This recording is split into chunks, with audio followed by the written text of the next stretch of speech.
Do you sincerely want to be rich? Brought to you by Stuart Goldsmith of the Inner Circle. Full details of this elite membership program go to www.powerwealthandsuccess.com. Chapter 1. Do you sincerely want to be rich? By rich I mean in excess of £10 million. These days you are not rich if you have 1 million. Although not pocket change, £1 million in the bank would merely allow you to live in moderate comfort for the rest of your days. You would have to be careful with money. You could not be extravagant. 1 million in disposable capital would give you around £50,000 a year in salary after tax, which is a lot less than a good company director gets.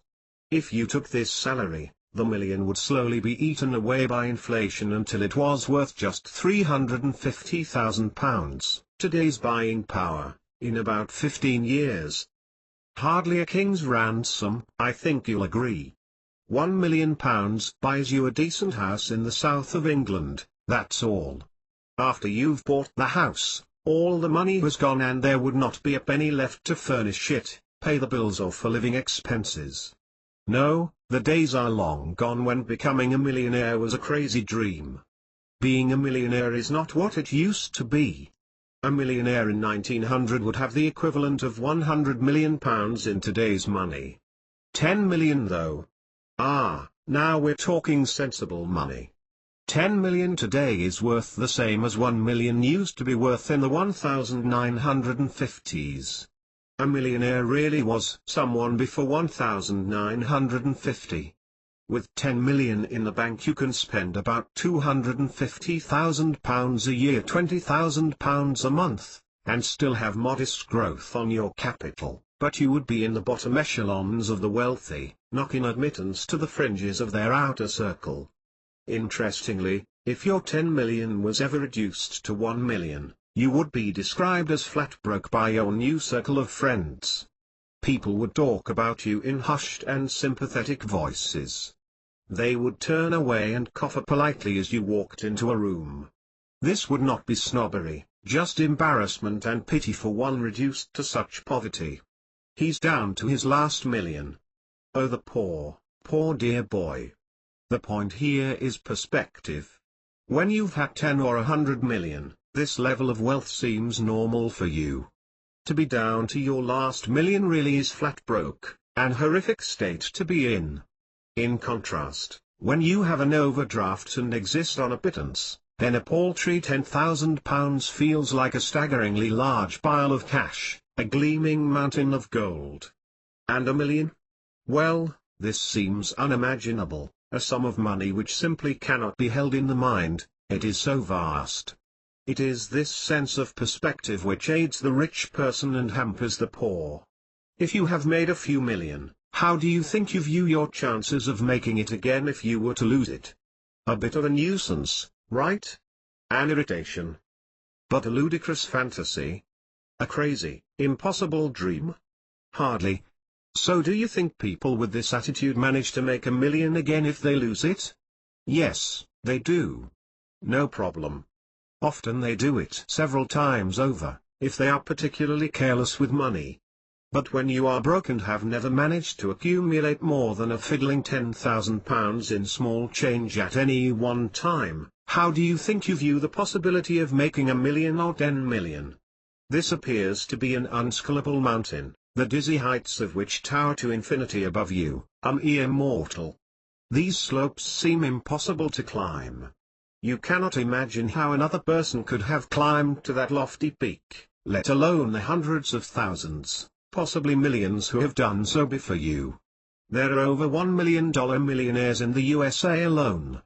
How hard can it be? Answer: certainly not impossible. In your more frustrated moments you feel these people must have somehow cheated and caught a ski lift to the top or been airlifted to the summit. Yet you know this cannot be true. A few might have sneaked to the top by subterfuge, but a million or more? Not likely. The truth is that such a large horde of people have tramped this path to the summit that they have left a deeply worn channel for you to follow if you care to. Look upwards and you will see a long queue of people waiting for their turn at the peak. It's very crowded up there. yet your doubt alone prevents you from following. You don't really believe you can do it. In contrast, those who have made it and lost it know with 100% ice-cold certainty that they can make this kind of money again. They've done it once, they'll do it again if need be. It is this certainty which allows them to repeat their previous success. Sure, they have some technical knowledge and experience which comes in handy the second, or third, time around, but the real secret is their belief. They believe they can do it. Actually, they know they can do it. The poor person is filled with doubt and indecision. This prevents them from taking action. They are afraid to fail when really, they have nothing to lose. If you're broke, what can you lose? Nothing. Only fear holds you back. Raw, naked fear takes many forms. One form is in the statement, "I don't want to be rich." Doubtless there are people for whom this is true, but I have never met such a person. I have met many people who have told me this lie, but they are exposed immediately. Most of them do the lottery. I have yet to meet a person who would turn down a lottery win of 10 million because they didn't want to be rich. A more honest statement would be, "I want to be rich, but I'm not prepared to pay the price to become wealthy." Fair enough. At least that's coherent, and I'll be talking about paying the price in a later chapter. But I don't want to be rich? Come now. So I have a question to ask you, and I think at this stage of your life you owe yourself the answer. Do you sincerely want to be wealthy? 1 million plus? It's a simple question. Think for a short while about the changes it would make to your life. Imagine winning several £1,000,000 on the lottery. What would change? Would your life be better? Time's up. If you need more than 5 seconds to think about that one, you're in trouble. Of course life would be better. At the very least you would have more choices. It would be fun, exciting, invigorating, powerful, wonderful. Forget those "where are they now?" lottery-winning misery stories slopped out for the TV viewing masses. You know, the stories about how they blew all the cash on toys, got divorced, ruined the kiddies and lost all their friends. Now they wish they'd never had the money. Close-up of bleached blonde, hard-faced mum with a tear trickling down one cheek. We was happier when we had nothing. At least we had each of. That money was a curse, that's what it was. A curse, I tell you. If I won again, I'd give it all away, so help me God. Forget all that. These stories are part of the conspiracy to keep you poor. In real life, money makes a big difference. It can't buy you health, and it can't guarantee you genuine success in human relationships, and it cannot ensure happiness, that is an internal state. But it certainly improves your chances in all of these things, and the rest is yours for the asking. And by the way, in case you hadn't noticed, poverty doesn't do a lot for your health or happiness either, and lack of money has certainly destroyed millions of marriages over the years. The money isn't important fantasy. Please don't give me any excuses about money not being important to you. That's an excuse to evade the raw, naked fear which grasps your lily-livered soul whenever you think about what it might take to make some. If money isn't important to you, why are you reading a book with the title 7 Secrets of the Millionaires? People cling to their grim, impoverished existence out of fear, and then justify their cowardice by claiming that money isn't important, that their aims are more spiritual, or that they would rather be poor than have all that hassle. This is often a lie. If you have ever done the lottery or bought premium bonds, then you are making a definite statement. You are saying, "I want to be rich." What other reason could you possibly have for indulging in gambling like this? You cannot evade the answer. It is your desire to be obscenely wealthy. This desire is good, although the method is terrible. How can you make such a strong statement, "I desire to be wealthy," and then do absolutely nothing whatsoever about it other than indulge in long odds games of chance? It's hard to reconcile these two positions, isn't it? The point is not to accumulate money for its own sake. Money is an enabling force. It allows you to be the real you, to go wherever you want to achieve whatever you desire, to actualize your dreams. It allows a life of power as opposed to a life of quiet desperation and hopeless mediocrity. I am passionate about living a life of power. It unsettles me to see non-achievement in others, particularly those with ability. We only have one life. This is it. Forget that afterlife and heavenly paradise stuff. If you believe this, you're dreaming. This is not a rehearsal. This is the real thing, and it's wonderful. So how can anyone squander this limited resource by trudging around the same tired old treadmill, year after year? The answer is inertia. To become rich you must change, and this means breaking the bonds of inertia. Inertia is defined as the inherent property of matter by which it continues in a state of rest or uniform motion. The motion being, of course, on an entirely predetermined track. To change the course of a planet or a speeding asteroid or to get a lazy donkey walking. Now why did that analogy pop into my mind? You need to apply a force. The force causes a change in direction and speed of motion. For you, this means a life change which will take you to new and exciting shores in the future. What is the nature of this force which will effect a change in direction? The power of your will. It is the force of your will which does this. Inertia stifles your willpower and saps it of its strength. Hours, days, weeks and even years are spent in drifting through a life divided between work, sleeping, socializing, watching TV and shopping at the supermarket. You cannot release yourself immediately from this now, today. Why not? Because your life has a certain inertia. Like a supertanker, it cannot be diverted from its course immediately. To change course, the steering wheel must be turned by an effort of your will, and then after a few weeks or months, your life will start slowly to change for the better as it settles into its new course. The trick is this: knowing about the time lag between steering wheel movement and actual course change. You need to start turning the wheel early. This means as soon as possible, preferably now, today, after you have put this book down. Now I want to ask you another question, presuming you have answered, yes, I want to be wealthy, to the first question. It's a more difficult question: are you willing to pay the price? I'll discuss what the price is in a moment, but first let me state that if you are not willing to pay the price, you need to adjust your mindset immediately and accept the fact that you will never be wealthy. Luck to one side. You should not waste any further mental energy fantasizing about this, or saying one day. Just forget about it. Put big money out of your mind forever and be happy with what you have got. This is a perfectly valid position to take. You don't have to be rich. It's not mandatory. I am just asking you to stop pretending. If you've decided not to pay the price, then fine, just stop talking about it anymore. It's boring. It's like saying, one day I'm going to climb Everest, and repeating this over and over for 30 years to anyone who will listen, but never taking a climbing lesson or even finding out where Everest is. Everyone around you knows this is a fantasy and will roll their eyes when you trot it out again for the 50th time. One more reality check for you if you answered no to the paying the price question. Is it genuinely that you don't want to pay the price to become wealthy, or is it that you are scared? Think about that one for a while. Now think about it again. If it is just fear that is holding you back, I would urge you to conquer this and push forward. Growth is everything. Fear stops you growing. Every time you overcome one of your fears, even a small one, you grow.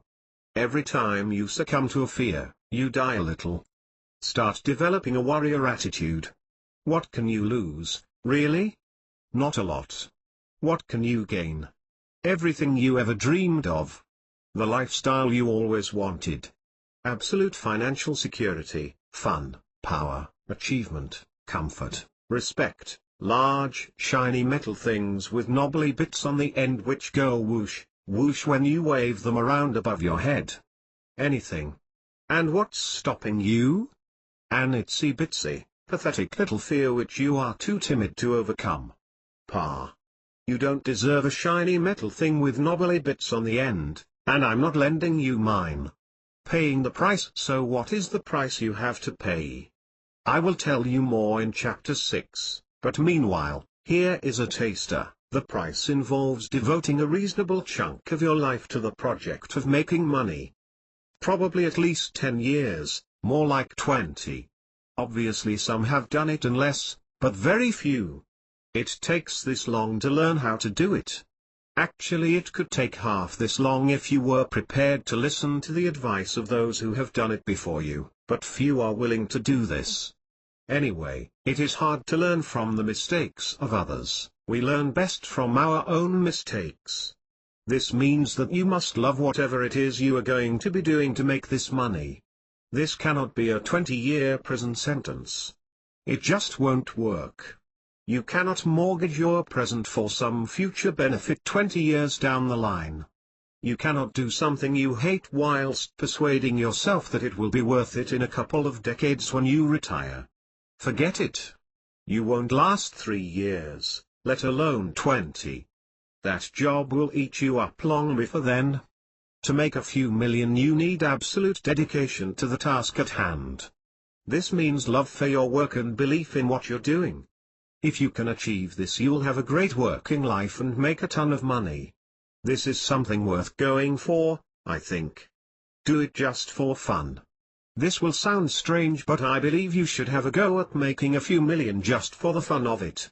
People who have a one-to-one consultation with me will know that I am fond of asking, what other plans do you have, apart from trying your very hardest to be all you can be, to fight, to dare and to win? Let me ask you, what other plans could you possibly have that are more pressing than this? Flipping mags? Watching some more TV? Drinking down the pub? I'm anxious to hear them. Surely there is only one plan worth having. At least it seems that way to me. The only plan a rational human being can have is to be all you are capable of being. To push the limits and keep growing until the day you die. To try for that next goal, to shoot for the bigger dream. This is a masterful life. A life filled with power. A life worth living. But there is a price. The price is a busy life with little time for standard relaxation of the sort engaged in by the poor in pocket and in spirit. It is a full to bursting life with your energies and talents directed purposefully towards positive goals. I'll have a lot to say about goals and dreams throughout this book. It is a focused life in which you work very hard on things which matter. That's one price you will have to pay. There are others. You will be a driven person going from project to project. You will be endlessly fascinated by life and challenges. You will take on too much. Your social life will not be good because you will be unwilling to squander the endless hours it takes to maintain the dozens of friendships and acquaintances craved by the insecure. That's the truth. Most people will not understand you. They can't understand why you don't want to waste hundreds of hours chatting, drinking, reading tabloid newspapers and watching soap operas. What else? Ah yes, I forgot to mention that almost the entire world will be against you. Most people will consider you lucky to have made some money. To them, making money is a purely random event which happens accidentally to someone for no effort on their part. They spend their lives sitting around waiting for this miracle to happen to them. When it happens to you, and you get lucky after 20 years of solid effort, many people will be jealous. You will lose a lot of friends. When you become wealthy, it is just too hard for your friends to cope with because the implication is that they could do it too, and that would mean work and effort. That's bad news. They'd rather avoid you or bring you down than be faced with your silent accusation every day. The state is against you too. They loathe wealthy people because wealth brings personal power and individual freedom. The state detests it if a worker drone has personal power. They prefer faceless production units hovering in a no-man's land of false hope, kept just above the absolute poverty line by confiscatory taxation. The burden is carefully calculated to stop just short of causing people to riot in the streets. It is designed to allow people to have some small hope of dragging themselves out of debt one day, or being able to pay the daily bills. They do not like strong-minded, wealthy individualists. They will seek to break you down to drone status if you ever threaten to get above your station. When people are broke, they are part of the tacit conspiracy which gives others the mandate to loot at their command. They give their silent permission because, let's face it, they are net recipients of the loot. Perhaps this was you, too? But when you have some real money, the jackboots are marching down your drive and it is your door which is being kicked in. That's a different, and non-transferable experience. You've got that one to come. When you try to accumulate money, strangers will stretch out their hands and claim their share of your money, and their demands are backed by legalized state violence. Resist and you will be jailed. Your protests fall upon deaf ears. Governments operate through the tyranny of the majority. Whatever most people clamor for, that's what is given. Anyway, you're lucky to be wealthy, remember? This was not caused by any action on your part. It's just a random event which happened to you, or so everyone seems to think, and so it's only fair that your wealth is confiscated and distributed to the needy. All this, and more will be your lot. Are you still in? Still interested? Still want to make a few million? Good. You're my kind of person. You're prepared to fight this injustice and win or go down trying. Are you a docile factory farm animal to be milked by the government? No. The very thought makes you angry. Are you prepared to settle for a life of third-rate mediocrity? No. The thought makes you sick. Do you wallow in the warm human soup of vapid companionship? Do you compete with others to see who can be the more ordinary? Do you crave to be liked by all, even strangers? No? I'm very pleased to hear it. Wouldn't it be a shame if you died not having achieved something of note? Imagine a life just like billions of others before and after you, sleeping, eating, shopping, mowing the lawn, polishing the car, until one day you clutch your hand to your chest and slump forward head first into the supermarket trolley. Clang. I might be unusual. Weird even. A quick poll around 10 friends and family revealed a grand total of 0 people who felt anything similar. When questioned, none of them had life plans which were grander than the possibility of a new patio by 2005. No ambitions. No drive. No enthusiasm. Nothing. Are your friends the same? About 10 billion humans in total have lived and died on this planet since the crust became cool enough to walk on without getting burnt toes. Interestingly, that's not much more than double the number of people who are living today. That's exponentials for you, the sneaky little devils. How many of those 10 billion did anything of note during their lives? 0.1%? What about the rest? Well, incredibly they were willing to squander their irreplaceable, limited, precious lifespan in dull, repetitive, mind-numbing boredom. And in many cases, this was a choice, it was not an imposition. These faceless, nameless millions left nothing behind them apart from a new generation of the same. They are all gone now, their names forgotten. They pushed humanity forward by not 1 millimeter. Instead, they contented themselves with enjoying the benefits created for them by others. They were born, they consumed, they died. Look around you. Talk to people. Do they have any burning ambitions? Any creative energy? Do they wish to leave their mark? To push humanity forward in some small way? Or are you surrounded by a new generation of grey masses who live off the talents of others? People who drive around in a machine invented by someone else. If they were to devote their entire lives to the task, they could not produce one tire for that vehicle, let alone the complete machine, and yet they complain about how often it needs servicing.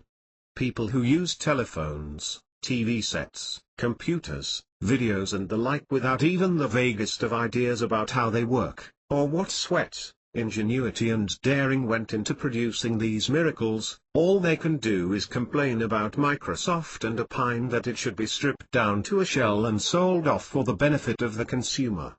People who wear superb clothes when their own skills do not extend past a little crude hand knitting, if that. People who load groaning trolleys full of top-class produce at the supermarket and moan about the rip-off prices, when their own farming abilities don't run to more than a little mustard and cress and a few thin, strange-looking carrots. People who use money in banking services, who cannot even balance their own statement and yet moan about rip-off bank profits, and complain to their MB if their bank charges them £20 for writing a letter. Okay, not everyone has to know how to design a car or invent a new farming method, but are these people producing equivalent new creative goods and services themselves? Are these people constantly amazed at the astounding array of new goods and services placed at their disposal by others? No, they are not. Instead, they complain about the few percent of people who made all this possible for them. The rich, fat cat industrialists, distributors, marketers, etc. who dare to take recompense for their efforts. Many people demand the right to be allowed to consume the fruits of the industrialists' ingenuity, but they also want them broken and impoverished and their obscene wealth divided up amongst the needy. I mention all of this because you will be on the receiving end of this when you make some decent money. This is the nature of our society. We are ruled by third-raters on behalf of the mediocre. True ability is punished for daring to presume to be better than the lowest common denominator. The tools of punishment are draconian taxation, state theft backed by naked force, and press ridicule. Notice in the press how anyone who is not actually destitute is described as being a fat cat and living in a mansion. The lottery of wealth. Most people believe that wealth is a lottery, that cards were shuffled and then randomly dealt and some received an ace, whilst others received a 2 or a 3 and some get the joker. They further believe that this is just luck, like the lottery, and so those lucky people with aces should be willing to hand over a portion of their wealth to those unlucky people with lower cards. Closer examination reveals a different truth, and one which is unpalatable to the general public. It is not a truth they wish to hear. The truth is that with a few exceptions, the wealth creators were not dealt aces randomly by fate. They worked at their success by making correct choices on a minute-by-minute, day-by-day basis. Let me explain. Everything you are and have today is the exact summation of countless thousands of little choices and decisions you made from the day you were first consciously able to make such choices. And stating it simply, those choices were mainly between action and inaction. Or putting it another way, between action and laziness. I'm not talking big, life-changing decisions here. I'm talking about tens of thousands of day-by-day, minute-by-minute choices like, shall I get up or lie in bed for another half hour? Should I read another chapter of that textbook or go for a beer instead? Should I try a little harder to get this job right, or just turn it out in a sloppy fashion?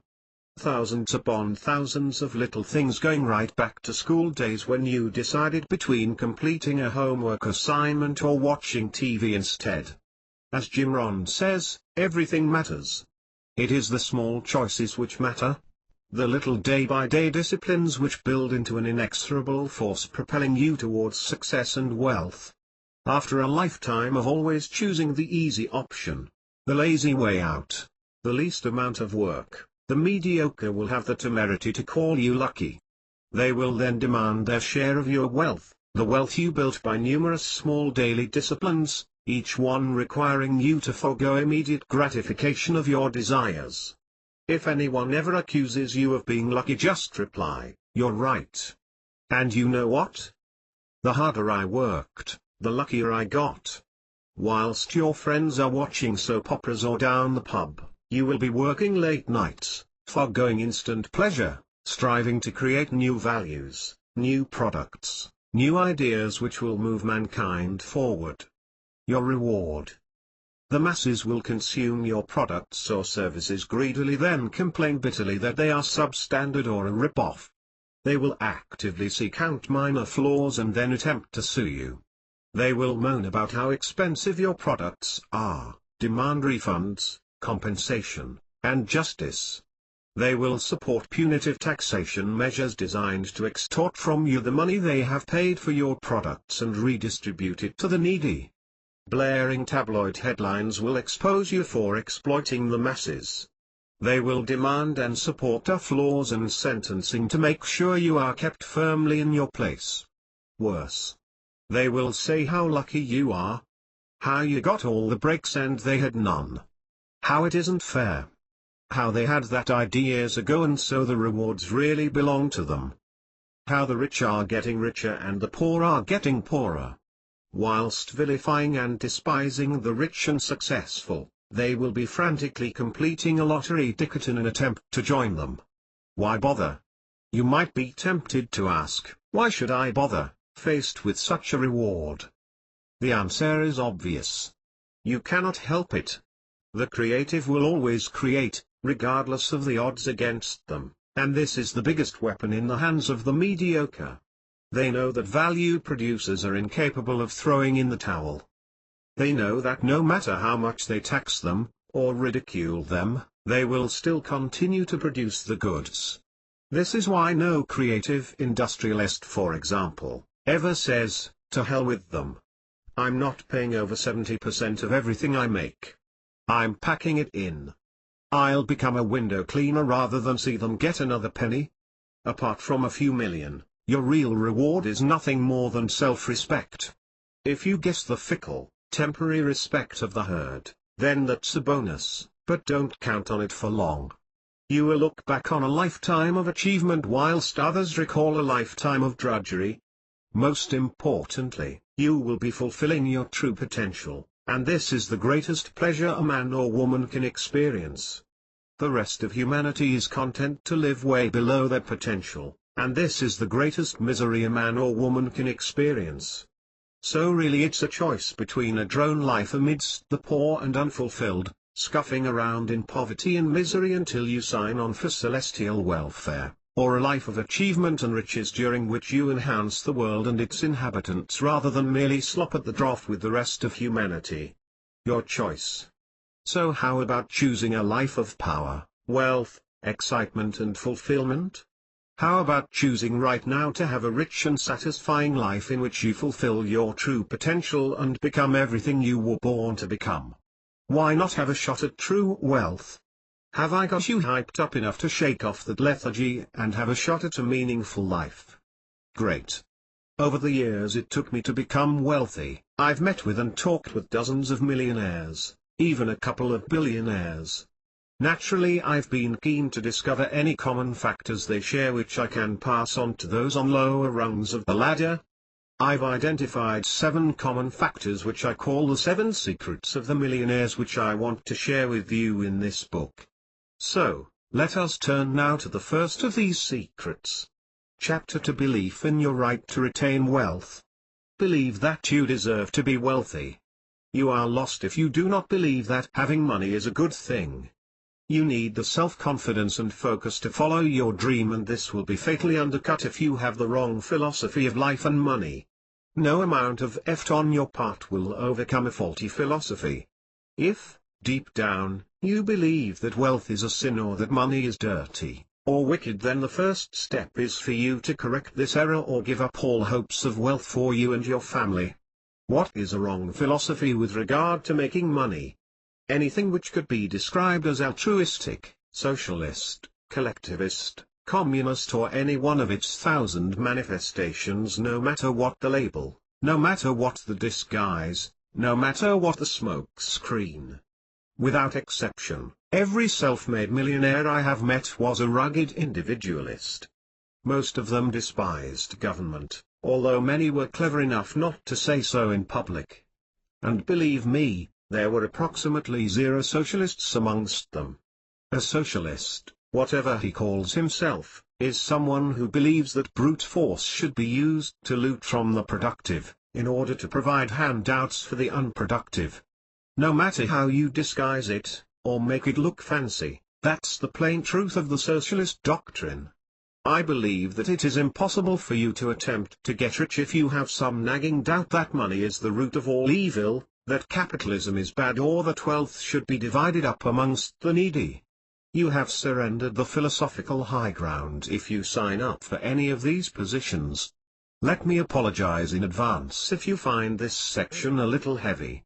It is my sincere wish that you read this chapter and stay with me. Later chapters are far easier. The teachings I produce in order to help people have a better life aren't merely plucked from the air, randomly. My views are based on a solid, from the ground up philosophy of life, a thing which few people have in our compromise age of mixed economies. It is a powerful thing to have a coherent philosophy of life. Without this, you react to life's events with a series of random, mood-of-the-moment responses which are often contradictory and self-defeating. You pick emotions and opinions from an array of ill-considered viewpoints and hand-me-down beliefs. In contrast, a coherent philosophy empowers you. The correct thing to do in all situations becomes obvious. It is merely a question of being strong enough to do it, which is not always so easy. No thief, no con man, no criminal will ever come close to stealing the amount of wealth taken from you by force due to bad philosophy. I am, of course, talking about state theft of your life efforts. If you do not believe such theft is wrong, your wealth-generating efforts are doomed. Laissez-faire. My desire and that of many other millionaires is simply to be left alone to create and produce. We want our life, our liberty, and the property we have slaved to accumulate. This is ours by right. These are the only real rights anyone can claim as a human being. Freedom from interference, freedom to retain the fruits of our labors, and freedom from armed coercion. You should want these rights too. All other so-called rights which people march and shout for are, in actuality, the rights to have others forcibly enslaved to their service. A right to jobs is a thinly disguised right to have the intelligent and able thrown out of their jobs, by force, in order that the ill-trained, ignorant and inflexible might have jobs on demand, regardless of ability. Freedom from forced, armed coercion is the most basic of rights. Without this, no other rights are possible. The only proper function of government is to protect citizens from forcible coercion, or enslavement, by another name. The power of that word enslavement is not diminished by associating it with the modifier partial. A man or woman who loves freedom is not prepared to be a partial slave, laboring under the whip for 2/3 of the year in order that they might be allowed a little sunshine and freedom in the few final months. If you love freedom, you demand freedom, total and absolute freedom. If you allow yourself to come under the lash for 5 minutes in a year, then you acknowledge that the principle of the whip is acceptable. Your argument then reduces merely to bargaining with the master about how much whip-free time he will grant you. Yes. Unfortunately, you cannot become a millionaire in some distant cave hidden in the mountains. You live in a certain sort of society, and the way this is run has a dramatic effect on your freedom to generate wealth. So what is the nature of this society within which you must operate? All politicians claim to believe in the rights of citizens to follow their dream, to do the best for themselves and their family. They applaud individualism. They acknowledge the great contribution made by scientists and engineers. They encourage greater achievement and entrepreneurship. This is what we are told by all political parties. The reality? Well, that's different. I mentioned that the only proper function of government is to protect citizens against the use of force. Our government, all governments, do the exact opposite. Their prime method of operation is coercion through force and fear. This applies to everything the government does, from taxation to issuing of parking fines. You will comply, or massive retaliatory force will be used against you, not, as would be proper, to protect you. We have a progressive tax system. As an aspiring millionaire, you need to know and believe that few things can be more evil. Thus, contrary to government lies and evasions, the strong, fit, hard-working, intelligent, brilliant, creative people, that's you, are fined in direct proportion to their contribution. The cleverer you are, the larger your fine. The more creative and hard-working you are, the more of your life you will be forced to sacrifice. Struggle, kick, scream or even argue and you risk sacrificing all of your life's efforts to the agents of state control. Where will your money go? The results of your labor? To pay for an unseen army of beggars, none of which you will ever meet. It pays their car tax, telephone bill and shopping trip. It pays for anyone, anywhere who cares to stake a claim on the fruits of your labor. You are identified as a unit of production for the state. A cash cow. The fact that they allow you to keep a little for yourself is no compensation for the man or woman who loves freedom. Property rights. What about your property rights? If you aspire to millionaire status, this means that you are attempting to accumulate property and expect to retain it. What does our society have to say about your rights in this matter? The state holds that you do not have the right to the fruits of your own labor. They have first claim on that, you get what's left. So what property rights can you have, in the face of such blatant enslavement? Why, none, of course. The state can walk right in and confiscate anything and everything you own. There are dozens of different laws allowing them to do this. There can be no individual rights without property rights. Next, we live in a democracy. Furthermore, this is a political system existing within a mixed economy, that is, communism in partnership with capitalism, a ludicrous and impossible contradiction. There are no guiding principles in modern politics. There is no particular direction we are heading as a country, we're just meandering around aimlessly, drifting with the tide of populist opinion. We have no goals, targets, principles, ethics or direction. So what are politicians? Simply power brokers. Backed by force, they extract life values from the citizens, and then negotiate with the long queue of lobbyists who are desperate for free money. The politicians swap this free money for political power. That sums up the current political process in our democracy. A democracy without enshrined individual rights is merely gang warfare, which gang, with the loudest demands, can force their ideas upon the rest of us. Remember, a democracy allows 51% of the people to vote to send the other 49% to the gas chambers. Extreme, but it underlines the essential error of believing wholeheartedly in democracy as the perfect system.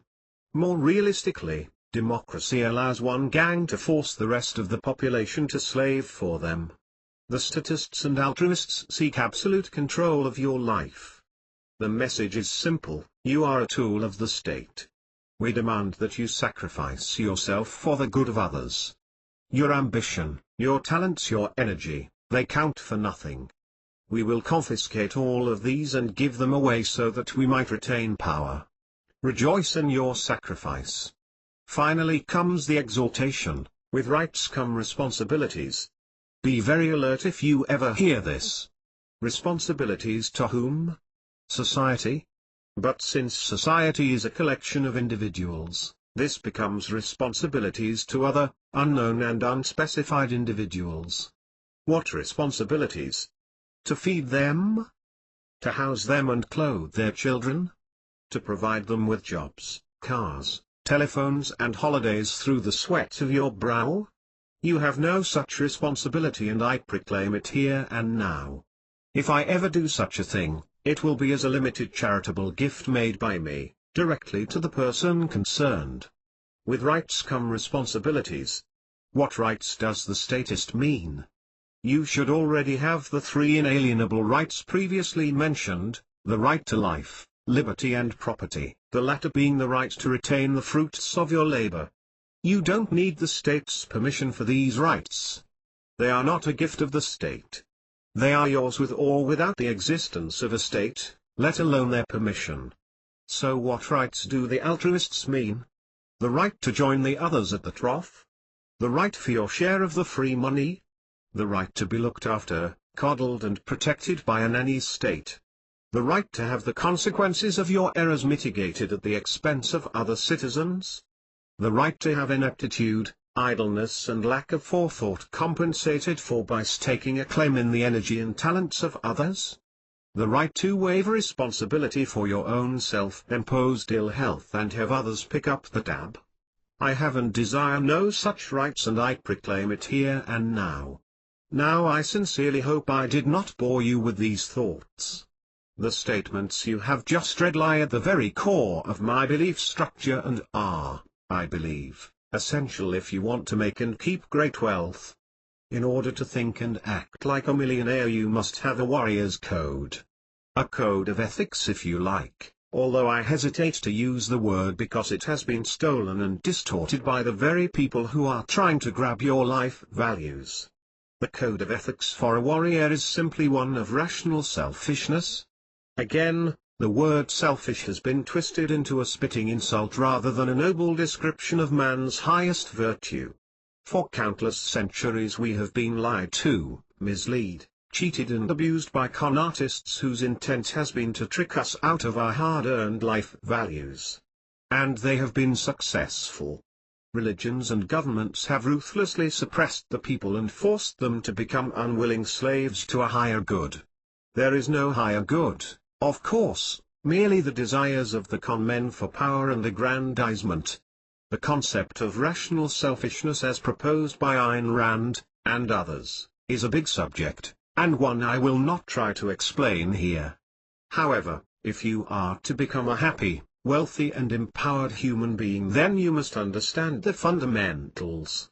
How to become wealthy by creating values. Every honest man and woman should earn their own living in the free trade of values with other humans. One of the best ways to become wealthy is to create values which didn't previously exist. Read that statement again, because it encapsulates the rational selfishness philosophy. If you merely trade values, then you make a living but do not become wealthy and empowered. There is nothing wrong with this, of course, if that is what you want, but creativity is the key to riches. As an example, imagine we are on an island together with 10 other families. Let's trade values. I'll fix your hut roof for 2 hours, whilst you husk coconuts for me for 2 hours. Fair? Sure. No problem. Tomorrow, I'll fish for my family and your family for 5 hours as long as you collect firewood and water for your family and my family for 5 hours. Okay? Yes. No problems here. There's nothing wrong with this way of going on, and we could exist for centuries like this. In fact, this is exactly how primitive societies did, and still do, operate. But there is no progress. Why is progress desirable? Because without it we are all still working for 16 hours a day in mindless, numbing physical toil, just as people did for centuries, just as they are still doing now in many parts of the world. The fact that we swap jobs, trade values, doesn't actually improve our lives very much apart from a slight efficiency due to division of labor. Now, let's create some values. Assume all 10 families spend 3 hours a day collecting fresh water from the distant mountain stream. As an entrepreneur, you see a way of greatly improving the physical comfort of your family whilst also greatly improving the physical comfort of every other family on the island. Indeed, you intend to create an honest, tradable value which will make you wealthy, but also make everyone else better off too. This is the essential point about getting wealthy. Through creating an honest value, everyone benefits. Note one vital principle here. You are not motivated by altruism to improve the lot of others. You are solely interested in improving your own lot, and that of your family. You are acting selfishly. How can you act in any other way? This is what gets you out of bed in the morning. You are rational, because you know that the only sustainable way of becoming wealthy is to create something of lasting benefit to others, an honest value, otherwise they won't buy it. The only alternative is for you to use force to enslave the population of the island to your desires, or to con them out of their values. Okay, so what are you going to do? Through your ingenuity, your creativeness and your honest toil during what should be your rest period, You are going to create a neat piping system of bamboo cane which brings water down from the stream right into the village. You plan, you scheme, you work and sweat and toil. You sacrifice your leisure and a portion of your life. You take risks, it might not work. You place yourself in danger, the mountain is steep and slippery. Of course, you need to conduct a market survey, so you gather all the villagers together and say this: for centuries the women have walked 2 miles a day to that hill with their water jars to fetch the daily water for their families. You all know that each family spends 3 hours a day in this pursuit. If I could bring you the same water, here, into the village and you could collect it in 5 minutes instead of 3 hours, would each family work for 1 hour a day on various tasks dictated for my family? Now of course the resounding answer would be, yes. Note the vital point here, everyone is a winner. Each family gains 2 precious hours a day for nothing, absolutely free, for 0 effort on their part. They can use this time to grow more crops, fix up the hut, or whatever else they want to do. The net effect is that their lives are enriched and their standard of living rises, all due to your ingenuity, risk, and discipline. In return for your effort, ingenuity, skill and daring, you become a wealthy man. How? Because you now have 10 families working 1 hour a day for you and so you can retire.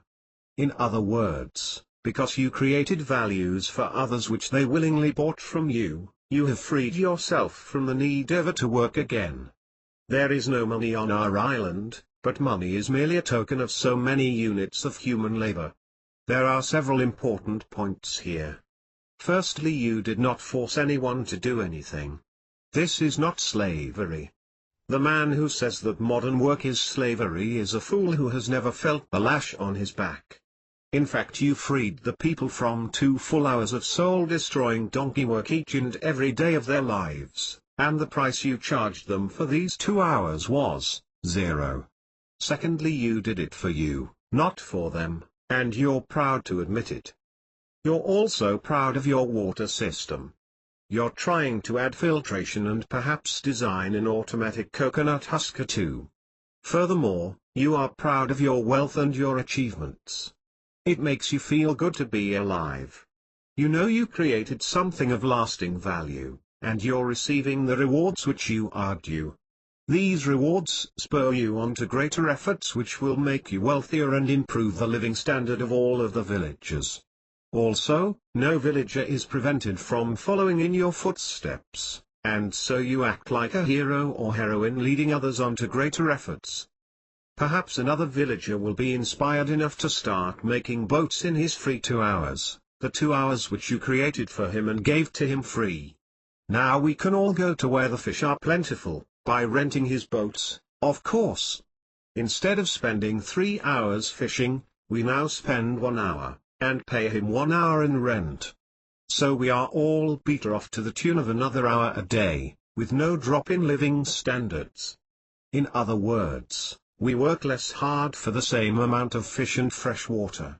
Or, of course, we can choose to work the same hours as before and get more fish and fresh water. In other words, everyone has become wealthier.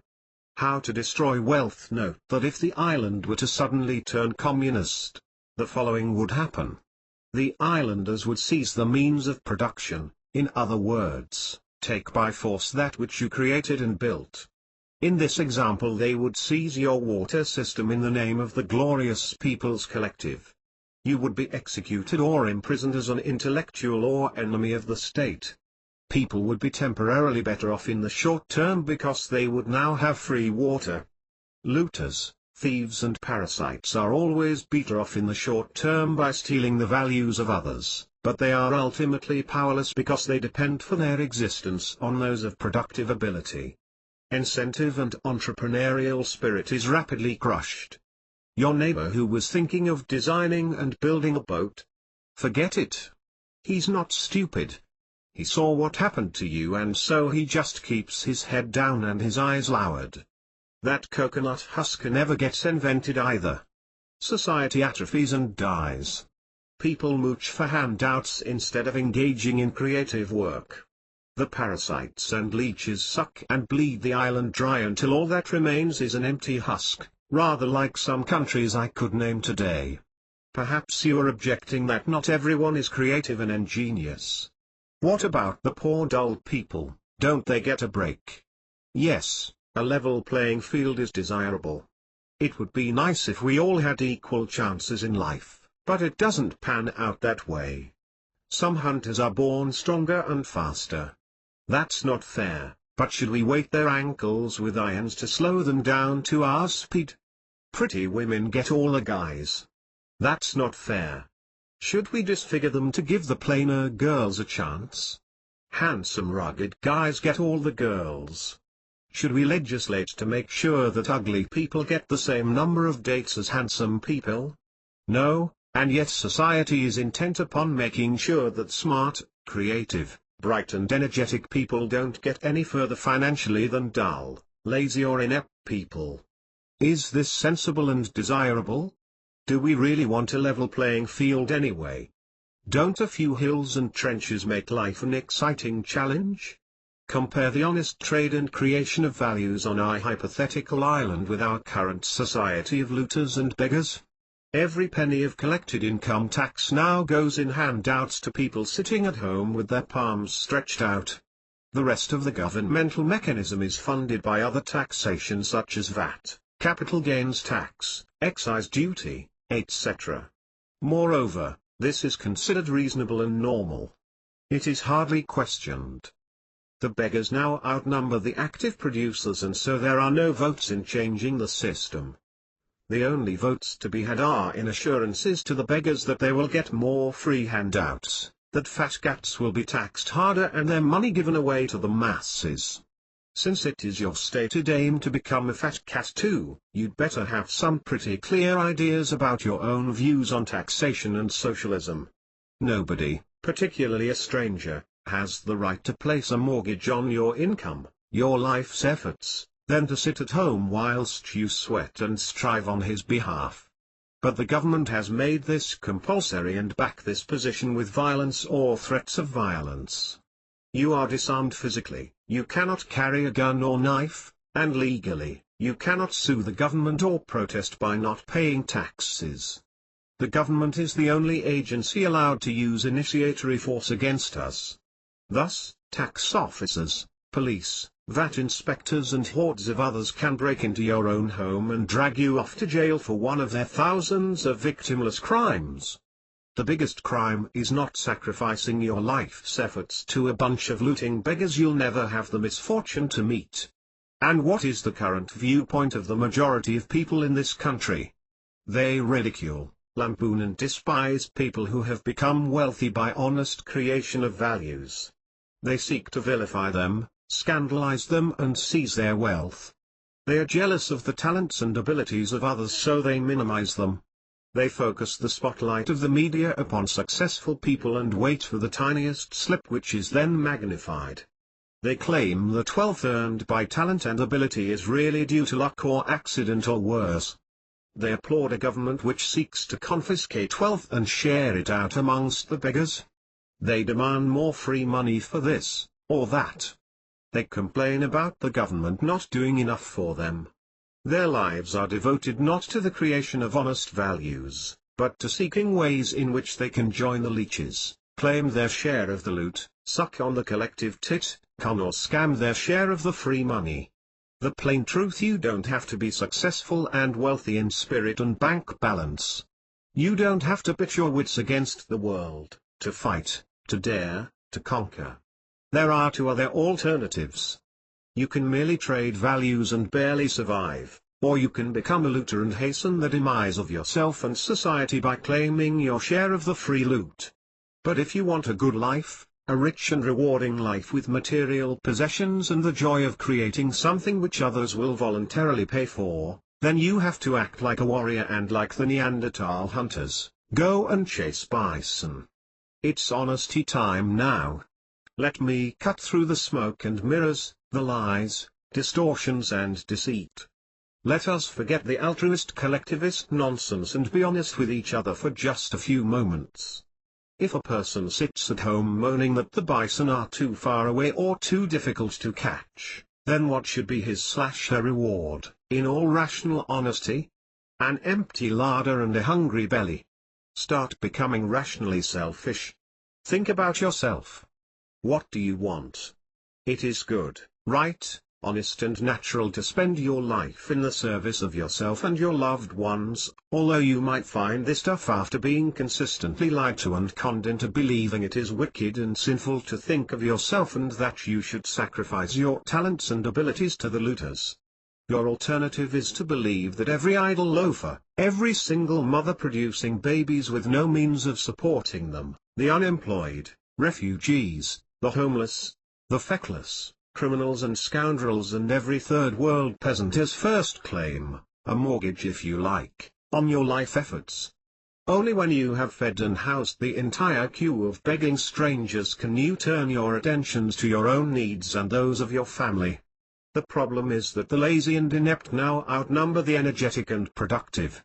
The smart producers have long ago got wind of the fact that their life's energies were being confiscated by looters at the point of a gun, and so they have disappeared, usually to foreign countries. Do you recall the brain drain of the 60s? Well, it's happened, finished and gone. A lot of the serious players packed up and went. They threw in the towel under the burden of supporting the needy, or they faded away into more benign tax regimes. I'm not telling you this for intellectual interest. This is not a debating society. I know how to get rich because I've done it. I've talked to dozens of others who have done the same. I want to help you get rich too. Not out of altruism, but because you're paying me. This book has only two functions.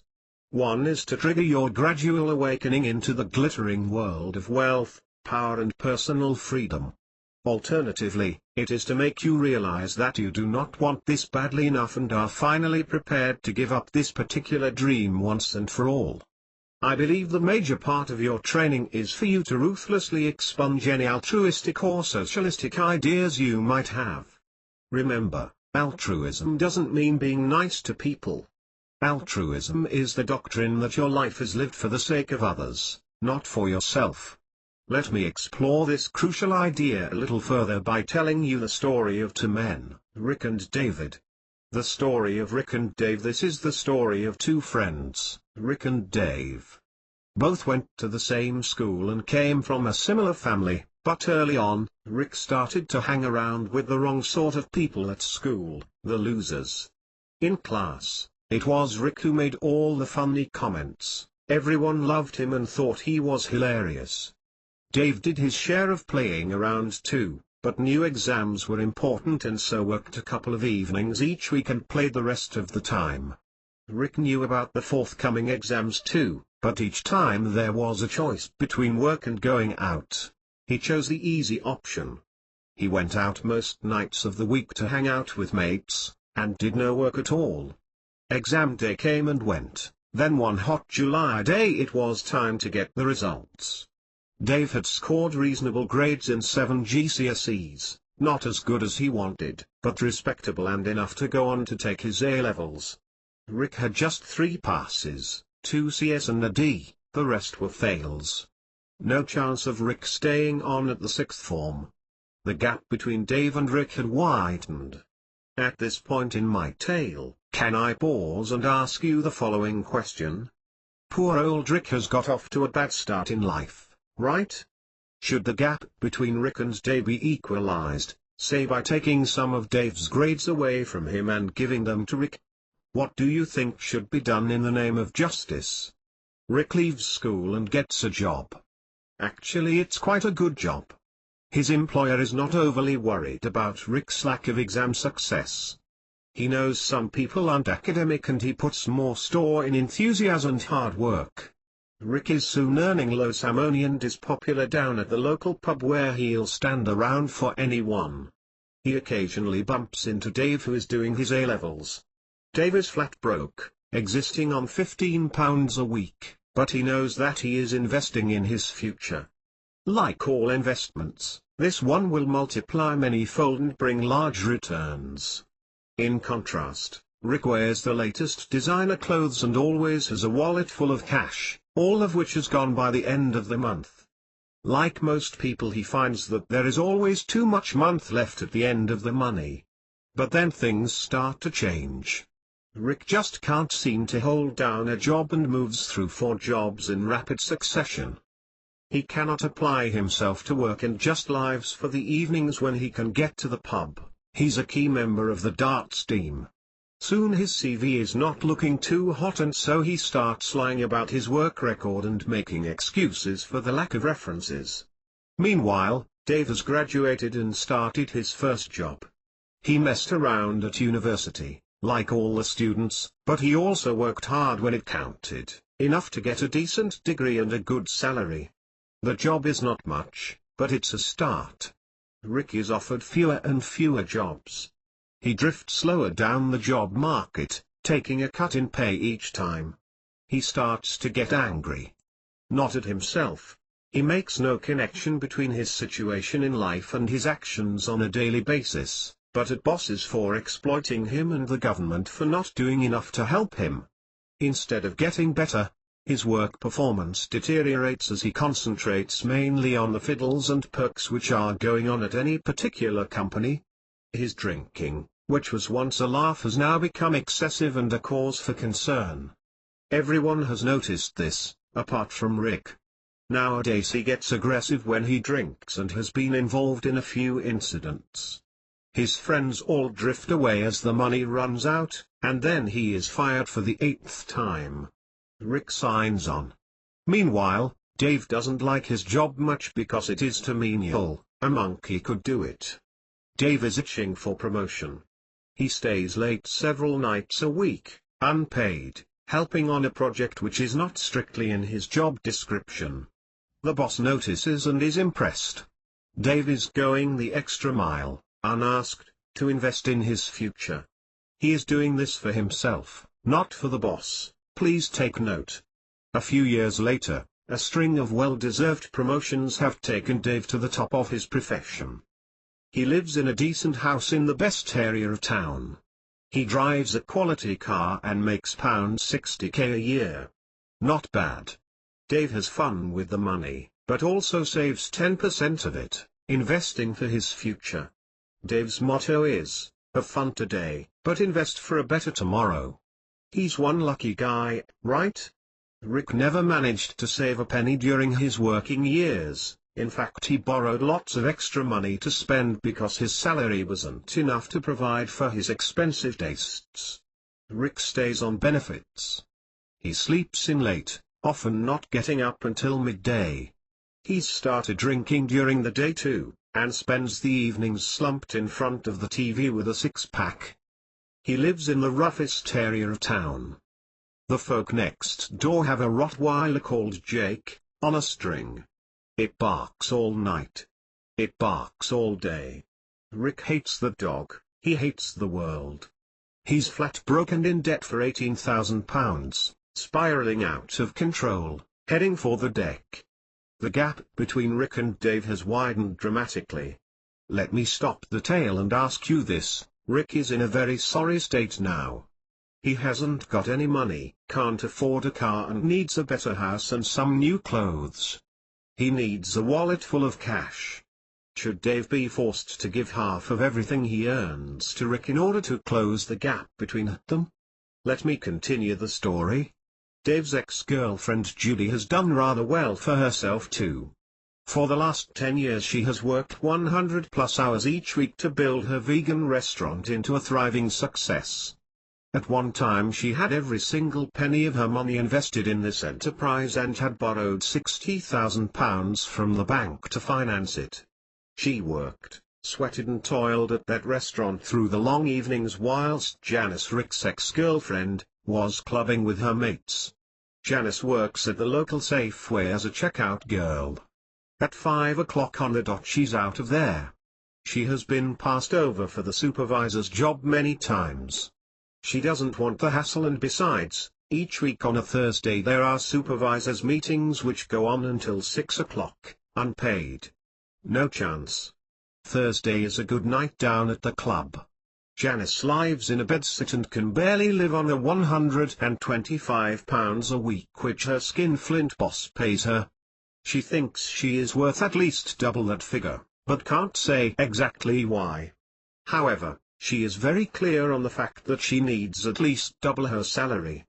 The gap between Janice and Judy has widened considerably since they were at school together. It's not fair, is it? How come Judy gets all the luck? Do you think we should take half of Judy's restaurant revenues and give them to poor Janice? After all, she needs the money, right? Recently the government made a statement concerning the obscene gap between the rich and the poor in this country. Not only was there a gap, horrified gasp from party supporters, but the gap was actually widening. The government then vowed to do everything within their power to address this terrible situation and to close the gap as quickly as possible.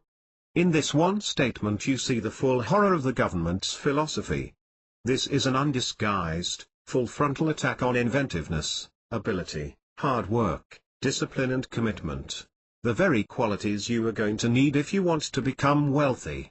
What is the clear message behind a stated desire to reduce the gap between rich and poor? It is the standard collectivist or communist ideal of breaking everyone down to the lowest common denominator. Instead of taking the best of mankind and hailing them as a shining example of success and achievement, to be emulated by all, they take the worst, the lowest, the biggest failures, the weakest in spirit and the most morally bankrupt. These are the people who are elevated to the position of importance. And how is this gap closing to be achieved? In the only way open to governments, through brute force. Money will be collected from the productive, Dave and Judy, under threat of violence and handed out to the needy Rick and Janice, in a variety of ways. If Dave and Judy protest, they will be arrested, imprisoned and their money confiscated anyway. The unstated principle is this: disciplined hard work will be penalized progressively. The harder you work, the greater the proportion of your efforts we will confiscate. The poorer you are, regardless of the reasons for that poverty, the more money you will be entitled to as a right. If a gap between rich and poor is seen as a huge social evil, to be eradicated at all costs, then surely there is no tolerable limit to the size of that gap. In other words, the unstated aim must be to reduce the gap to zero, otherwise the claim is nonsense. It would be ludicrous to state something like, we are aiming for a society in which the richest person is no more than 14.34% wealthier than the poorest person. Why? From what moral basis is this statement made?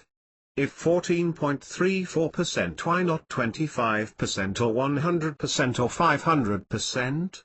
There is no answer from the government because they are not arguing from defendable principles but from vote-grabbing expediency.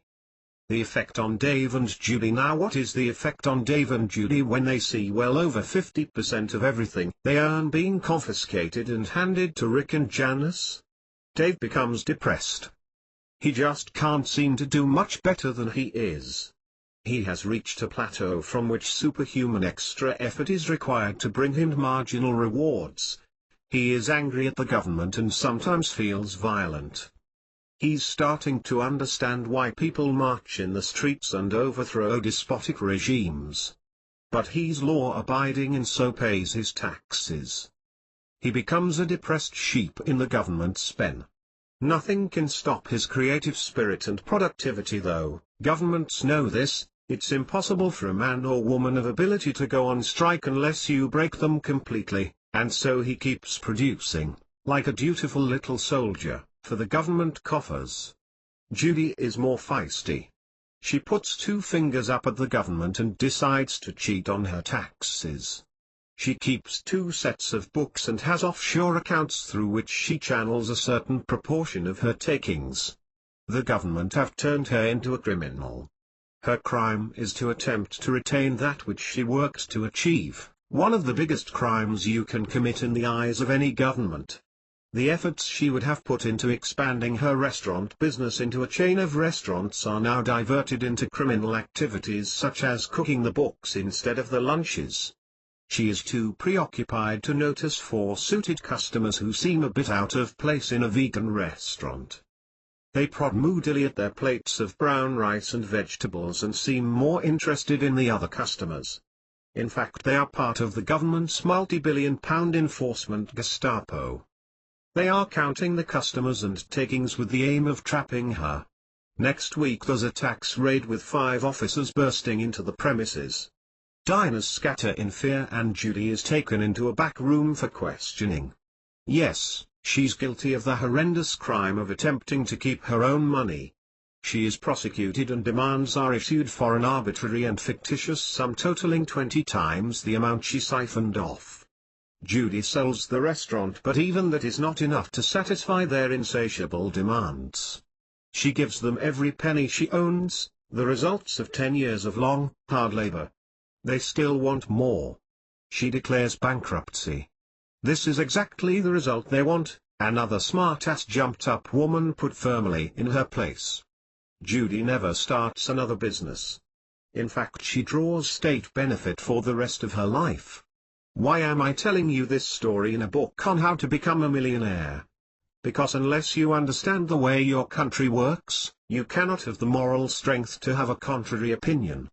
Without the moral strength, the belief that what you are doing is good, you will have a hard time succeeding. Understand that gap closing means taxation. Taxation means the creation of a vast army of bureaucrats costing hundreds of millions in confiscated loot. It means a huge Gestapo with unbridled powers of search, seizure and arrest. It means doors kicked in, prosecutions, bankruptcies, broken people, destroyed businesses and lives. It turns productive people into compliant wimps or worse, it perverts their basic honest tendencies and corrupts them. It forces them to become criminals in order to survive. The effect on Janice and Rick. But what is the effect of all this on Janice and Rick? They are net recipients of the extorted loot. The government used the money stolen from Judy and Dave in order to buy the votes of Janice and Rick. They get more free loot, not a lot, but then there are millions of other needy people and only a few like Dave and Judy to produce it. Do you think this acts as an incentive for Janice and Rick to improve their lives? To get up out of the chair and start working? Or do you think they take the money and then carry on exactly as before? Does Rick feel guilty about taking this unearned, stolen money, or does he think he deserves it, that it is his right? I maintain that it is not desirable to close the gap between rich and poor. Why not? For the same reasons that I would not give half of Judy's restaurant to Janice because she needs it, neither would I transfer half of Dave's GCSE results to poor old Rick. This should be plainly obvious to anyone. A gap between rich and poor is not only good, it is an absolute indicator that we are still alive and twitching.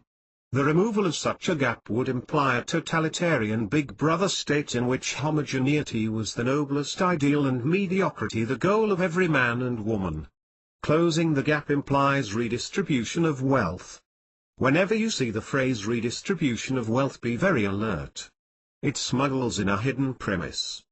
At the base of this statement lies the proposition that nobody really knows who created the wealth, that somehow we all chipped in our little bit. We don't know exactly how, to form a great communal soup of wealth belonging to all. It then becomes the government's duty to redistribute this wealth by ladling it out fairly, starting with the most needy. But this is an evasion. We know that wealth is not produced in this way, and to pretend that it is, requires the anesthetizing of your rational mind. This is what I mean by evasion, the willful turning away from the facts of reality in order to support a wish. Wealth is created only by men and women who apply their rational minds to the facts of reality.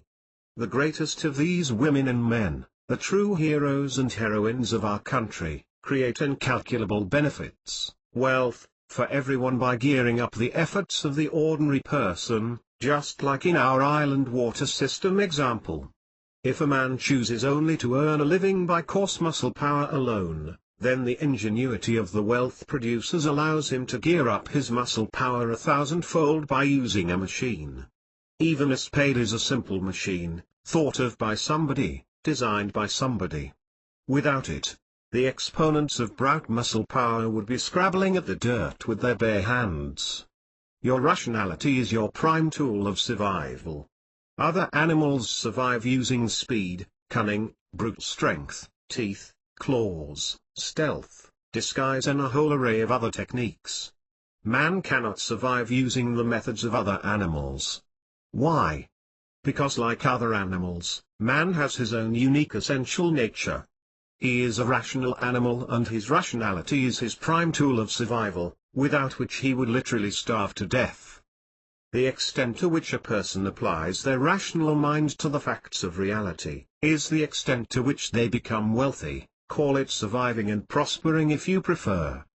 The extent to which you evade reality, subscribe to fantasy, illusion, religion, emotionalism, mysticism or resort to the brute methods of a savage is the extent to which you are powerless, trapped, poor and helpless. And this is a choice you make, daily, hourly. The way you think society should be run is likely to be an exact reflection of the extent to which you believe people should be protected from their own idleness or ineptitude. Put another way, to what extent should people be buffered from the consequences of their own choices not to conform to reality? Should they be compensated and even rewarded for their active decisions to embrace mysticism, illusion or inertia and laziness? This would mean that one person's need is all that is required to create an automatic mortgage on another person's life. That person is just a sacrificial animal, to labor for the needs of others. What would be the clear, unequivocal message? Work hard, apply your rationality to the problems of nature, create wealth, become independent of the state and you will be attacked, looted and penalized to the maximum ability of the state under threat of imprisonment. Sit back, be idle, write a list of your needs, issue your demands, make no provision in surplus times for the lean times, save nothing, spend everything, do not look after yourself and the state will smile upon you. You will be excused from all of your obligations regarding your welfare, your health and your children's education. This will all be paid for by the productive. Of course I want to make one vital point which I hope I hardly need to make. You may support any and every case of poverty or hardship you come across, at your discretion, by voluntarily donating up to 100% of everything you own, but not a penny more. For the record, I help several such people in this manner. The rights of man to conclude this more difficult philosophical portion of the book, let me ask you, what are the inalienable rights of man? Briefly, they are life, liberty and property. The pursuit of happiness is really an aspect of liberty and so does not need stating except for one very important point. It describes the reason why man requires liberty. The specific reason stated is the pursuit of happiness. That is, a person's own goals, his or her own life. It is a statement that man lives for his own sake, not for the sake of others. This was a very profound recognition by the founding fathers of America. Without the pursuit of happiness it could be argued that yes, man needs to have life, that's obvious, yes, he needs freedom, nobody would deny that. Why? So that he may more easily engage in altruism and sacrifice to others, of course. Now the rights of life, liberty and property were not just plucked out of the air, a set of floating demands. Firstly, notice what they all have in common. They place no demands on others. They do not insist that others sacrifice themselves to satisfy your rights. Ultimately they are little more than injunctions to be left alone. If I were ever asked by the government what they could do to improve my life, I would unhesitatingly say, please, please, please just leave me alone. Get out of my life, get your tentacles out of my business. Get your prying eyes, your spies, your enforcers, your bureaucrats and your monitoring systems off my case. Stop looting me, stop regulating me, stop interfering with me. These three rights also have one other important thing in common. All three things, life, liberty and property, are nothing more than a statement of the fundamental requirements for a man's survival, as man. They reduce to the following statement: I need my rational mind in order to survive as a man. My alternative is to survive as an animal, or half man, half animal. I have a right to survive as a man, using my essential, given nature. The fundamental right is the right to use your rational mind, which is your primary tool of survival. It is your right to survive, not just physically, like a brain-dead vegetable, but as person, and it is this right which statists will attack by any means at their disposal. An attack on any one of the three basic rights is an attack on your right to exist as a man or woman, through using your rational mind. Life removal of your life is the ultimate act of destruction against your rational mind. After death, no further action is possible. Liberty: you must be free in order to exercise your rational mind. If force is used against you, then you are immobilized until the force is removed. Partial force immobilizes you partially, making you less than human. If you are imprisoned, restrained, or your life efforts looted, then your rational mind is constricted down to a smaller version of what it might be. Property: the product of your rational mind, is wealth. If you are not allowed to keep your own property, then the efforts of your mind become pointless. There is little point in allowing Einstein his life and his liberty, but confiscating and burning each page of his notes as he completes them. No rational person can operate like this, because in order to survive, man's goals must be long-range. Unlike an animal, he cannot survive from meal to meal. Long-range goals imply freedom of thought and action. They imply the accumulation of property, possessions and money to act as a buffer against life and to fulfill man's primary directive, to be happy for himself, for his own reasons, for his own ends. There are several important things about rights, real rights, as described above.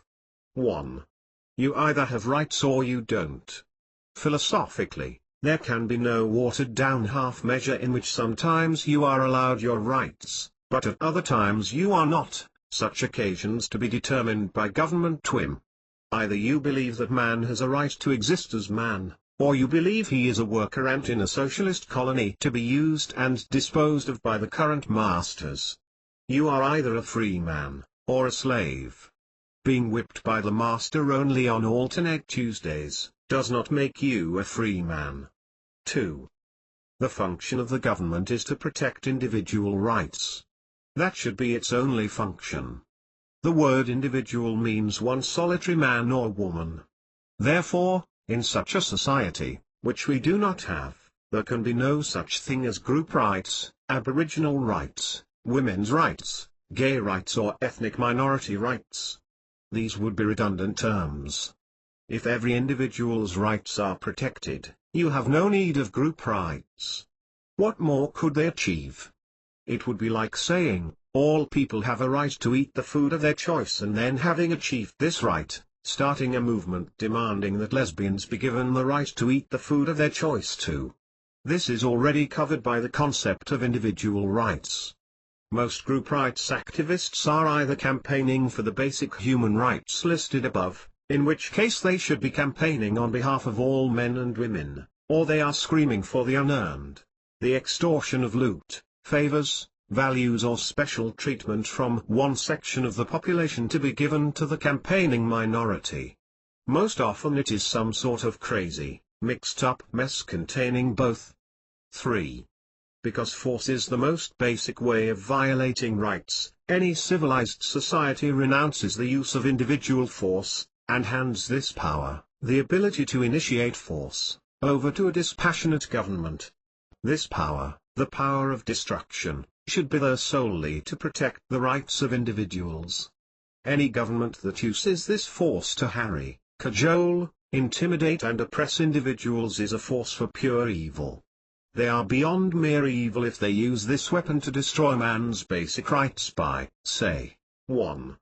Looting property through force without recompense. 2. Arbitrarily passing laws to limit man's reasonable pursuit of happiness. 3. restricting liberty by passing thousands of victimless laws. So it will come as no surprise to you to learn that the government is your deadliest enemy in your pursuit of wealth. No bandit, no robber, no hoodlum will ever inflict 1/1000th of the damage on your wealth which the government will inflict upon you. You will not change the system. That is not the point of this discussion. The point is that you need to recognize the anti-life, anti-business, anti-wealth society you inhabit, and then to discover your own internal set of principles which allow you to carry on the struggle. You must hold a firm moral belief in your own goodness. Without such a belief, you will be crippled by the current destructive philosophy which surrounds you. You cannot help to escape this philosophy, the philosophy of altruism, because it is everywhere. Every news article, every TV program, every film you watch will espouse one or other version of this. Your only hope is to recognize it for what it is, and then to hold the contrary opinion firmly in your mind, if not in public. Most importantly, if you sign up for any version of socialism in your mind, then you are a dead person, financially. Your beliefs will undercut your wealth-creating efforts. In effect, you will be engaged in an activity which secretly you despise and think is evil on some level. This cannot continue and you will find yourself sabotaging your own efforts. I have seen this so many times. You need to decide, right now, what your philosophical position is. To succeed, you need to be right up the laissez-faire capitalist end of the spectrum and as far away as possible from the communist end. Having disposed of philosophy, let us now turn our attention to the remaining 6 secrets. Chapter 3. It all starts with a dream. If you don't have a dream, how are you going to make your dreams come true? It all starts with a dream. Let me tell you up front that if you do not have a dream, you will not become a millionaire other than by winning a game of chance. It's just too hard. To make this kind of money you need to be laser beam focused, and you can't be that if you only have a half-hearted interest in what you are doing. You know this is true. How? Just look at some famous multimillionaires who still keep working 10 or 12 hours a day, even though they don't need the money. Why do they do this? Because they have a passion for what they do. They would probably do it without payment. Dreaming is a type of visualization. It is visualization plus passion. These are the things that you really want to be, to have or to do. If you do not achieve these things over, say, the next 10 years, you are going to be seriously disillusioned and upset. You should be able to write a list of the 6 such things. If you cannot think of a single one, then you are most unlikely ever to live a life of power and passion. Also, your chances of making big money are vanishingly small. If you like, this is your first reality check. Can you think of a few things about which you are passionate? 1 or 2 things which you care deeply about? Just one would be a start. Don't beat yourself up if you cannot immediately think of something. It is hard to dream up a better life for yourself due to the decades of negative conditioning you have allowed yourself to accept. How often did your teachers, parents and friends encourage you to dream and ask you to share your vision with them? Approximately never. I thought so. How often did someone shoot your fledgling dreams down in flames or pour scorn upon them? Small wonder that your dreams are not on public display. The future you hear is a little exercise which might help. Imagine walking into a room and meeting the you of 10 years from now. What will you be wearing? Where will you be living? What will your lifestyle be like? What car will you be driving? Will you be running a business? If so, how successful will you be? What will your net worth be? You really only have 3 choices here about how the you of the future will look, and this is where the power of this exercise lies. 1. Somewhere in between how you are now, and a depressed, broken scruffy tramp. 2. An exact clone of how you are now, absolutely nothing has changed in a decade. 3. A happier, wealthier, healthier version of the you of today. Only a suicidal depressive would visualize number 1. Number 2 is effectively saying that nothing will change. You will not grow over the next 10 years, you will not get richer, happier, wiser, healthier, anything. The you of tomorrow will be indistinguishable from the you of today. So that just leaves number 3, and if you selected this, it remains for you to back this glittering vision of the future you with all the force of your imagination. Having imagined how you will be in the next 10 years, here is a really neat trick to help you achieve it. Ask yourself the following questions. What do I need to achieve in the next 12 months in order to make my future dream a reality? What do I need to do in the next month to start myself on this journey? What can I do by next week to prepare myself for the journey? What can I do right now, today, in order to start this process off? Do you see how this works? You need to dream, but this is not enough. Dreams come a size too large so that you can grow into them, and this means that dreams are too large to realize all at once. Our minds are finite, and so all large projects must be broken down into bite-sized chunks, otherwise we become discouraged by the scale of the endeavor. This is one of the secret keys of successful people. They are undaunted by large projects, because they have the knack of breaking them down into simple steps. Each step is easily manageable, and can be completed in anything from a few hours to a few weeks. In contrast, it is useful to analyze the situation of people who are stuck, both monetarily and in spirit, if only to allow you to avoid these errors. This is based on my experience of 2 decades of dealing with both winners and temporary losers in the game of life. 1. They are frightened. Their lives are dominated by fear. They see the world as a scary, threatening place and crave security, dullness, mediocrity. They long for every day to be the same as the last and become scared and upset if even a small change breaks the monotony of their days. 2. They completely lack visualization ability. If asked to visualize their future self, they would stare at you blankly. They are not pretending. They do not even understand what you mean by this exercise. If you force them to try, they'll come back with nothing more than a shrug. 3. Assuming that you could drag some sort of dream out of them, for example wanting to be worth £1 million someday, then they would be wholly incapable of working backwards from that point to the present, and suggesting actions they might have to take in order to make this come about. Again, they are not faking. There is now, there is the future, and in between, a yawning, fathomless chasm, a blank. 4. Even if you were to write the steps out, 1 to 100, with a checkbox next to each one, they absolutely lack the discipline even to start on the task, let alone complete the steps. At the first slight downfall, or negative comment from a friend, they will give up. In any situation which requires a choice between working for a better future, and instant gratification now, they will unfailingly choose instant gratification. But this is not you, hopefully. If you recognize yourself here, then don't worry, because it is possible to change and get out of this stuck pattern you are in. You need to develop the habits of a winner. You want to enjoy today, but have an even better tomorrow waiting for you. To do this you must model yourself on winners, people who have achieved great things in their lives. I am talking here about winners and losers, but I do not mean the term a loser in the usual derogatory sense. By a loser I mean someone who, by their own definition of winning and losing, is falling well short of where they want to be. By a winner I mean someone who, by their own definition of winning and losing, is pulling ahead of the game and achieving that which they set out to achieve. This is how a winner operates. 1. They are brave. Like all human beings, they feel fear, but have mastered it and are able to rise above it.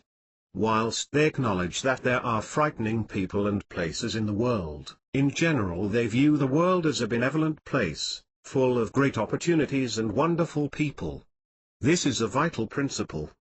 Winners view the world as mainly benevolent with some bad bits. Losers see the world as mainly malevolent with some good bits. 2. They are good visualizers. They have the ability to imagine the future, often in glorious technicolor detail. They have high self-esteem, and know that they are worth more than they have at present. Life to them is an exciting adventure to be lived to the full. In contrast, losers view life as a terrible chore to be somehow got through with as little pain as possible. 3. They are intelligent, rational and logical. If they have a dream of the future, they know the secret technique for making this happen. Today's dreams are tomorrow's realities. They know that large projects cannot be tackled by finite human minds unless they are broken down into manageable, bite-sized pieces. They are able to work backwards from a future dream to the present day, and to list the logical steps required to make that dream come true. 4. Having written down the steps required to achieve their goals, they know what is required next. Action. Up until this point, all of their plans amount to little more than ethereal hot air. It is action which grounds the circuit and allows the current to flow. They know that the journey will be long and hard. Any worthwhile dream will involve hard work, concentrated effort and some suffering to attain. They need one more quality: discipline. This keeps them going during setbacks, when the list seems too long, and when others heap mirth and derision upon their efforts. 5 tips to turbocharge your dream. 1. Dream of a brighter tomorrow. Your yearning power is more important than your earning power. 2. Be rational. Mysticism is your mortal enemy. There are obvious, logical steps between here and your dreams. Write them down in bite-sized chunks and follow them like a route map. 3. Act. All is dust without action. Action is the key. 4. Be disciplined. Life is tough. Fight. Others want you to fail. Ignore them. The world is against you, go your own way. People will spout rubbish, ignore it. 5. Start today. Procrastination is the thief of time. Winners start right now. Losers chatter to themselves that they will start one day real soon. It never happens. Hierarchy of needs. All dreams are driven by your needs. This might be your need for approval, recognition, status, safety, love, food, shelter, or any one of 100 different needs. So when thinking about your dreams, I want you to remember this concept called the hierarchy of needs. You might have come across this before. It goes like this: when life is a desperate struggle, we are overwhelmingly consumed with the desire for food. Every waking moment is spent in pursuit of nourishment. Nothing else matters. We scrabble the earth from dawn until dusk with little on our mind apart from the thrill of discovering another root or berry. There is little time for philosophy or self-fulfillment. We work, we sleep, we eat, if we're lucky. Food is the first need, assuming we have basics such as air and water. If, due to man's ingenuity, we manage to crack the food supply problem, our next need becomes shelter and warmth, somewhere cozy to lay our heads at night. If we achieve all of these things, the next thing we seek is love and belongingness. And after that? Recognition, self-esteem and the esteem of our peers. This is a very important realization for you. It is very likely that you already have air, water, sufficient food, a roof over your head, a modest amount of money, and a certain amount of love and friendship. Therefore your dreams will almost certainly reflect your next need on the list, which is your desire for recognition, self-esteem, admiration, respect, fame, achievement, etc. If you want £10 million, then this is almost certainly because you want to be somebody and have the respect and admiration of society, not because you need a larger roof over your head or extra food. As an interesting aside, the modern phenomenon of the serial killer coincides exactly with a period when, for the first time in history, most people have adequate food, shelter and warmth. Next in the hierarchy of needs comes love, which we will assume is thwarted for some reason. So the next higher need is recognition. Or, in the case of the criminal, notoriety. Most serial killers, when caught and questioned, mentioned that one motivating factor was the desire to be somebody, a rare motive in crimes from previous centuries. Paul John Knowles, who embarked upon a random killing spree in 1972, claiming the lives of at least 24 victims, declared himself to be the only successful member of my family and positively basked in the media attention after his arrest. He was subsequently shot dead by an FBI agent whilst trying to grab a gun after a court appearance. Recognizing your desire for adulation, fame, infamy, call it what you will, helps to clear your head and focus your mind more firmly on your goals. It can also help you to detect erroneous or incorrect dreams. Yes, there are such things as incorrect dreams. I would define this as a dream which is an overly complex or grandiose strategy for filling a simple need, when a far simpler, and more achievable strategy might suffice. Achieving a net worth of £10 million is actually a difficult task and one which will exercise you for the next 10 or 20 years. There is absolutely nothing wrong with this, if it is what you really desire. But if this dream is being driven by a craving for recognition, admiration or respect, then there may be an easier way of satisfying your desires without going through the 20 years of grief required to amass 10 million. Perhaps you can get the recognition you crave in some other simpler way by writing a book, appearing on television, being a star in your local community, or any one of 100 easier ways. It's just something for you to think about. Once you understand that it is our need for recognition, not money, which drives most people in an affluent Western society, you will be less puzzled by the things that are going on around you. The rise in crime and delinquency is not caused by poverty, it is caused by tens of thousands of petty crooks wanting to be somebody, or teach society a lesson, or to get respect. They are, if you like, ego crimes, not fiscal crimes. A century ago most crime was survival crime. People stole to eat. Vandalism was almost unknown. A vandal leaves his or her mark on the furniture of society, it is a statement of ego. The dramatic rise in divorce rate has little to do with people being worse husbands or wives these days, compared with the past. If anything, they are a lot better. It is driven by people's desire for recognition. They want to be appreciated. They are not prepared to suffer the drudgery of marriage without reward. A century ago this would have been unthinkable.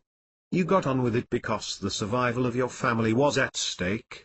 Your precious thoughts of wanting appreciation were inconsequential in the scrabble for plain survival. Look at advertising on television. Most products are sold on the basis of raising your self-esteem, not on the benefits of the product. Most adverts these days have the hidden message, be somebody.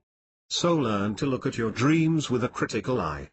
Ask yourself what the underlying need is behind the dream, and then ask yourself if this is the only way you can achieve it. Don't get fixated on the actual method or strategy of getting the need met. Often there are many different ways of achieving satisfaction. First work out what the actual need is, and then plan the simplest, most realistic strategy for meeting it. Many people struggle throughout their lives to make big money only to find that when they have got it, they still feel hollow and empty. This is because the money was just a symbol for the underlying need, which still hasn't been met. A classic case would be a woman who sacrifices everything to reach the top of her profession and make a lot of money, only to realize that she has spent 20 years trying to gain her father's approval and love, and this was the way she thought she could get it. What a hard route, and it didn't work. If only she had recognized the underlying need for approval and love, and considered some alternative strategies, any one of which could have been far easier than the struggle she put herself through. How to discover your dream. I would like to recommend an excellent book which will help you to discover your hidden dreams, those you have locked away since childhood and dismissed as impractical. The book is called, I Could Do Anything If Only I Knew What It Was, by Barbara Sher. Isn't that a great title? It is published by Deltrade, nothing to do with the computer company, and the ISBN number is 044050500-3. This book seems to come in and out of print, so you might need to find a second-hand copy. She has written several similar books, all of which are worth reading. My copy came from Waterstones, priced £7.99. As the title suggests, I Could Do Anything, is a book about life planning. I have read several books on this subject over the years, and to be honest, most are a bit of a yawn. Although they contain a few nuggets of useful information, and the odd pointer to a better, brighter life, they are usually dull and uninspiring. They also tend to contain tedious exercises such as this: take a sheet of A4 paper, and down the left-hand side list 37 emotions ranging from apathy to anger. Now down the right-hand side of the paper, write about 37 episodes in your life when you were feeling each of these emotions. Recall your experience in vivid detail. Remember what you were doing and who you were with. Sure. Right. I'll do that when I've got the odd spare week and the attic doesn't need clearing out or the drains degreasing.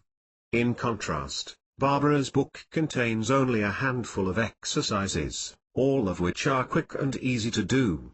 There is one exercise, which I will share with you in this chapter, which is quite simply the most powerful life planning exercise I have ever come across.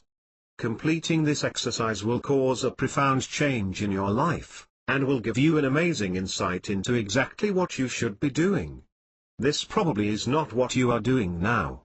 But first, let me pause for a moment and say something which is, admittedly, not very cheerful. I believe that most people are suffering from low-level depression. Take a look around you. How many people do you know who are genuinely happy and fulfilled? Don't get me wrong, I am not saying that most people are terminally depressed or suicidal. People get by. They cope. Life jogs on. But I think you will agree that few people are motivated, passionate and happy. Statistics back up what I am saying. Over 5 million people in the UK take antidepressants daily in order to cope. That's a stunning figure. So what is the cause of all this unhappiness? Surely not money. The rich and poor alike queue at the prescription counter of the local chemist. I can tell you as a straight fact that money does not guarantee happiness. Money merely gives you choices. Let me tell you what I think is one of the largest contributory causes. It is the fact that people are not following their own personal dream. Worse, most people do not have the faintest inkling of what the dream might be, or even that such a dream might exist.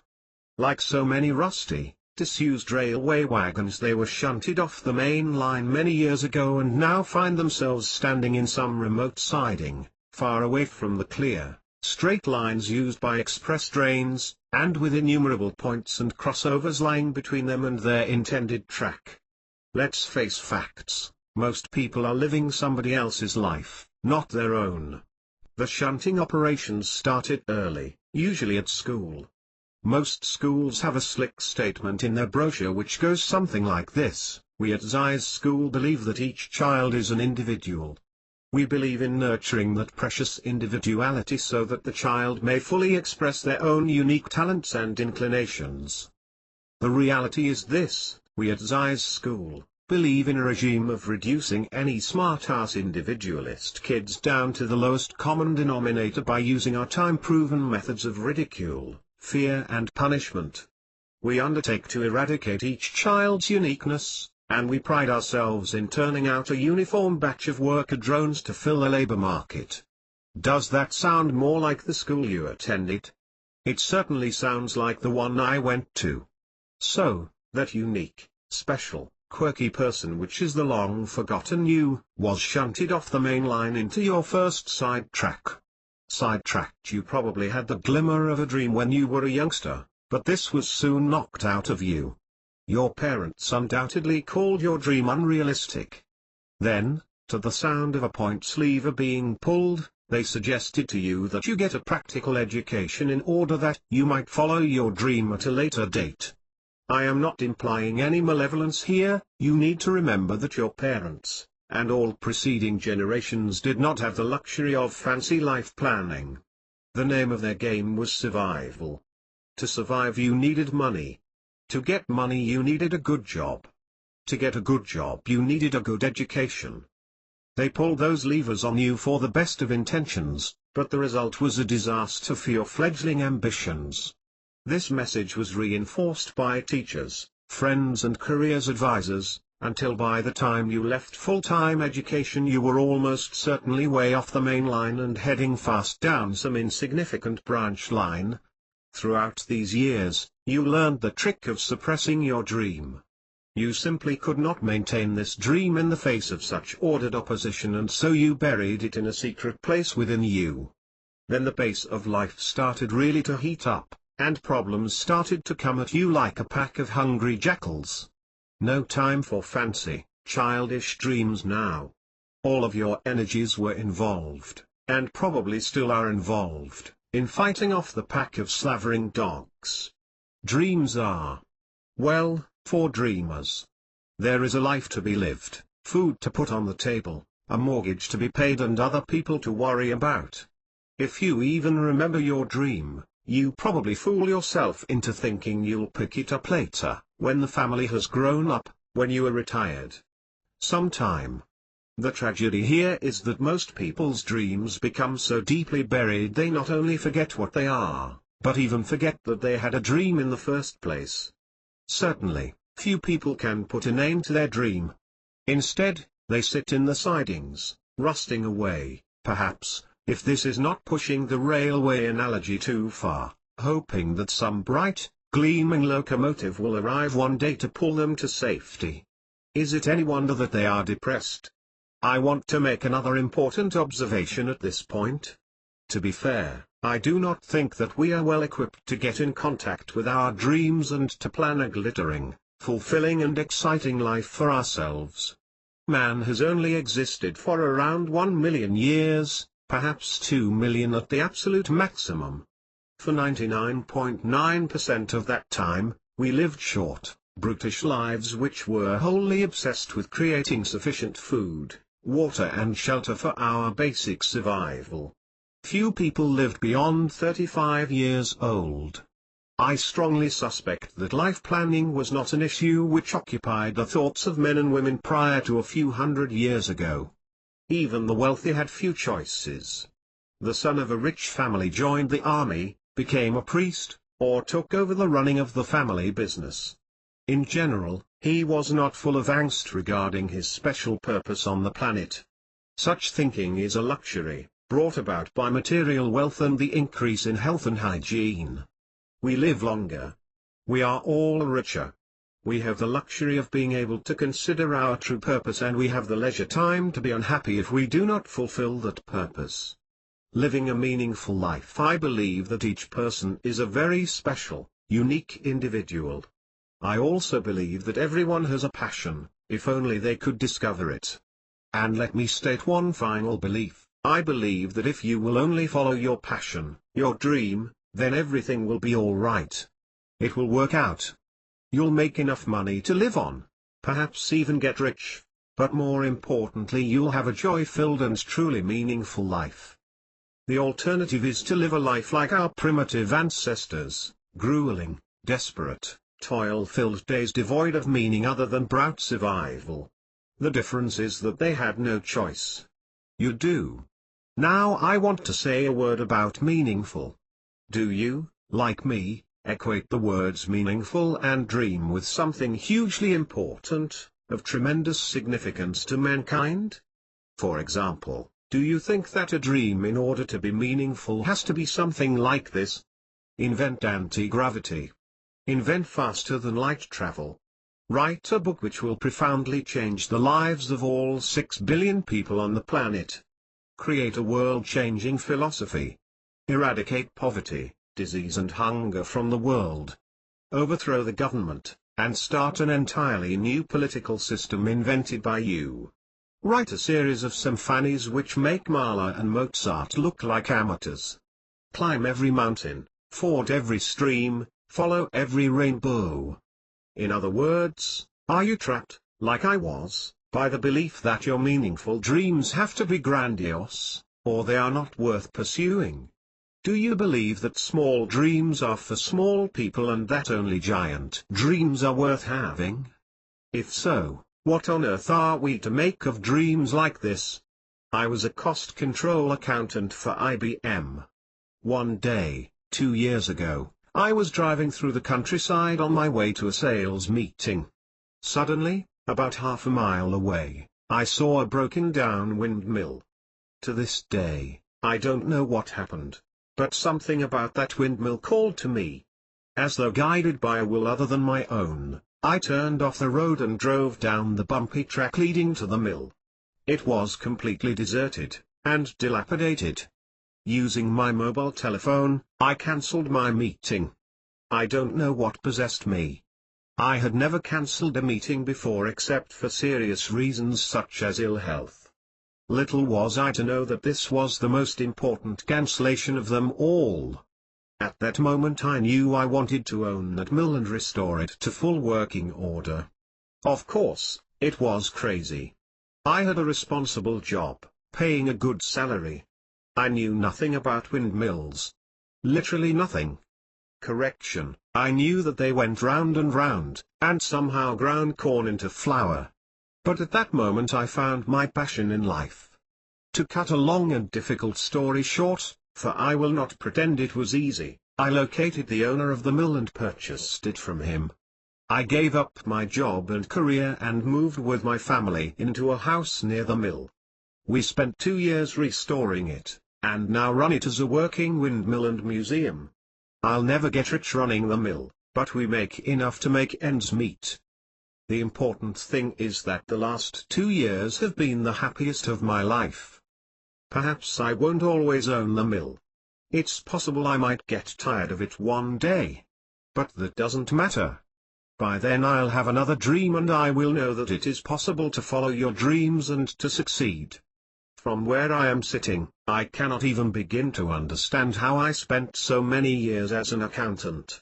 It seems utterly fantastic to me now. This man is not going to save the world, cure all known diseases, or eradicate poverty. He found a dream which was his unique destiny or vision, and had the guts to follow it. His dream was entirely insignificant on a global, or even local scale. He did not change anybody's life apart from his own. What were the needs which this dream fulfilled? I can only guess. Perhaps he needed to create something with his bare hands. Perhaps he needed to control something in its entirety, be responsible for all of the cogs, rather than just be a cog himself. Perhaps he wanted to earn his living in an honest way, and saw accountancy as basically a dishonest profession. Only he could tell you. No approval required. It is your dream that counts, not somebody else's definition of what constitutes a valid dream. You do not need to get your dream countersigned by society and have them approve it as big enough or important enough. The dream is for you, not society. It matters not one jot if a single other human being benefits or not from your passion. You're doing it because you want to do it. That's the only reason you need. If you want to make money from your dream, then it will have to benefit others as well, but it's a very rare dream which has no positive impact on the lives of others. Big, planet-changing dreams are allowed, of course. Just make sure it really is your passion, and not something you are claiming to believe in for one of these 3 erroneous reasons. 1. It's so big you know you'll never do it, and so there's no point in making a start. In other words, your grandiose passion is little more than an excuse for inaction. 2. This is not really your passion, but you think it sounds grand enough, altruistic enough, or worthy enough to be allowed under society's definition of meaningful. In other words, you feel that small, personal dreams are not allowable, are too insignificant and make you look like a loser. 3. Your dream is merely one grandiose strategy for filling your need. You could fill that need far more easily than via this complex and unlikely scheme you have envisaged. When you get in contact with your passion, and follow it, remarkable life-changing events will happen to you, sometimes not exactly what you might expect. Here is a story taken from Barbara's book which illustrates this point well. The story of Jessie. Jessie was 45, very quiet and shy. She lived in Atlanta, Georgia, and ran an office for her husband, a well-known architect. He was a star in his community, involved with meetings and parties while Jessie did all the unglamorous paperwork. Jessie had no idea what she wanted to do with her life. She joined a 6-person success team, a self-help group of about 6 people who meet regularly to make each other's dreams come true. Jessie's team did everything they could to help her find something she'd love, though she couldn't come up with a thing. "Why don't you look for a job you like better?" they asked. "I don't know," she said. "I just don't feel like it." Months went by. Then one day, Jessie walked into the group and announced, "I want to race sled dogs in the winter race at Bear Grease." Bear Grease is a small town in Minnesota. The team was flabbergasted. "Are you sure?" "Yes," Jessie said. "That's what I want to do." "Do you mind telling us why?" they asked. "I don't know why," she said. "Do you know anything about sled dog racing?" "Nope." That was the end of the team's questioning. Before I go any further, see if you can guess at the need which this challenge might fulfill in Jessie. Her team were so happy Jessie had found something she wanted that they set out immediately to help find a training school, or a dog racer, or anything. They approached anyone walking any kind of dog and asked, "Do you know anything about sled dog racing?" Finally, somebody did know about a summer training camp for dog racers, and on a warm summer day, Jessie walked into camp, went up to the trainer, and said, "I want to learn how to run the sled dogs." He looked at her, a tiny 45-year-old lady in a straight skirt and sensible shoes, and decided to discourage her. He hitched up the team of dogs to a training sled on wheels and gave her the reins. "Here," he said. "Practice a little. See if you like it." Suddenly he shouted to the dogs and they took off running. Jessie could barely keep up with them. She tripped and slid and practically fell on her face, but she stayed with the dogs all the way around the track.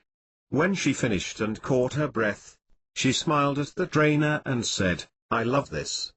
He laughed, and consented to train her.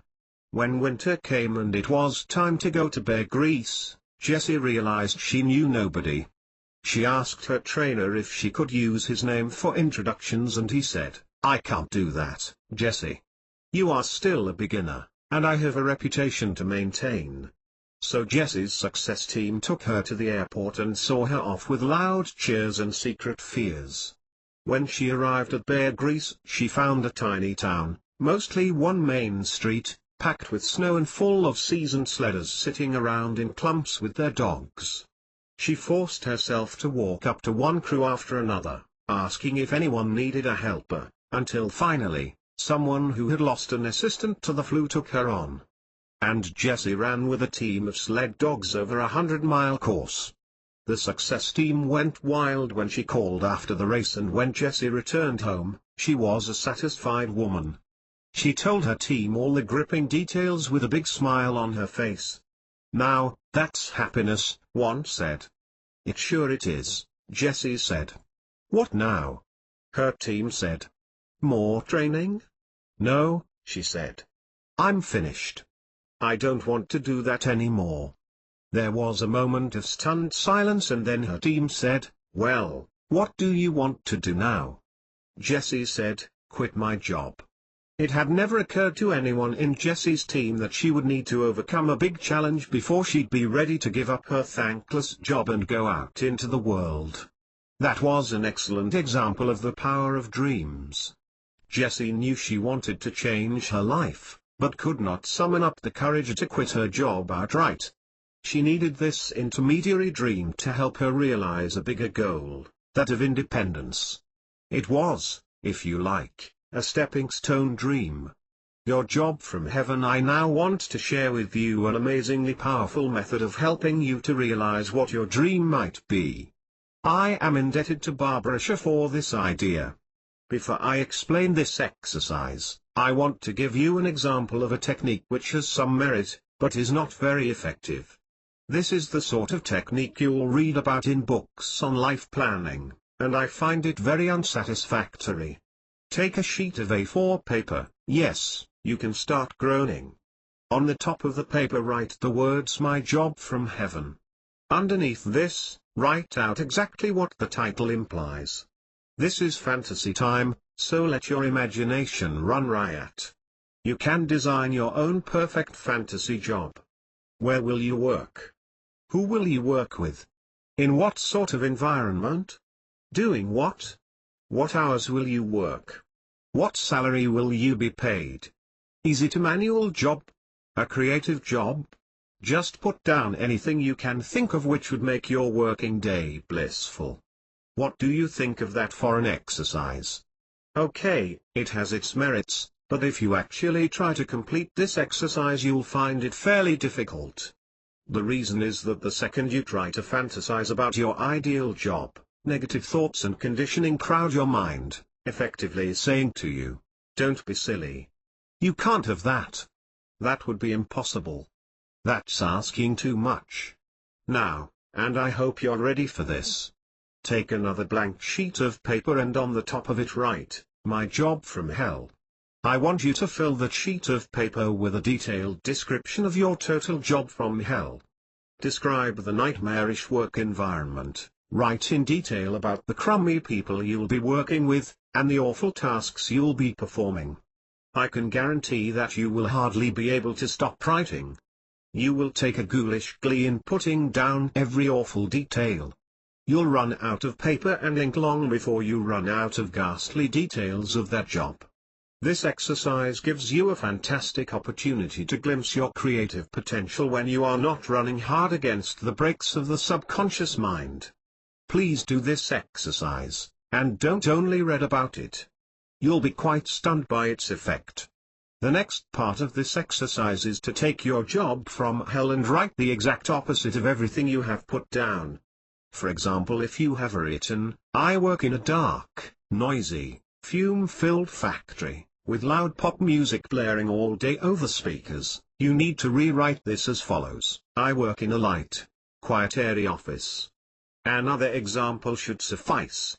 If you wrote, "Each day is identical to the last, I produce an endless stream of identical widgets, and never receive any praise or thanks for my work," you need to rewrite this as follows: "Each day I work on something different. No two projects are the same and I receive a huge amount of praise, admiration and respect for my work."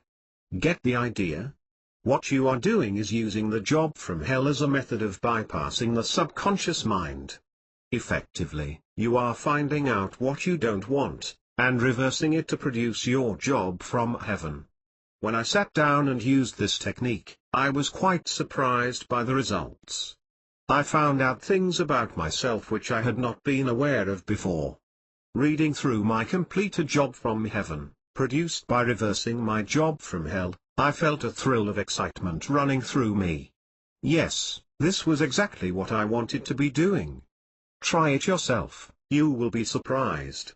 The fear of finding your dream. Another extremely powerful technique is as follows: finding your dream is a very scary process. Suddenly, there are no more excuses. You are faced squarely with the terrifying knowledge that you have a passion and that you long to follow it. The next step is, of course, action. But most people are petrified by fear when faced with the decision to change their lives dramatically. Our IBM accountant hinted that this was not an easy process for him. I should mention that one of the reasons we keep our passions submerged is because we know that once we release the beast we will never be the same again, and our comfortable, boring routine will be upset.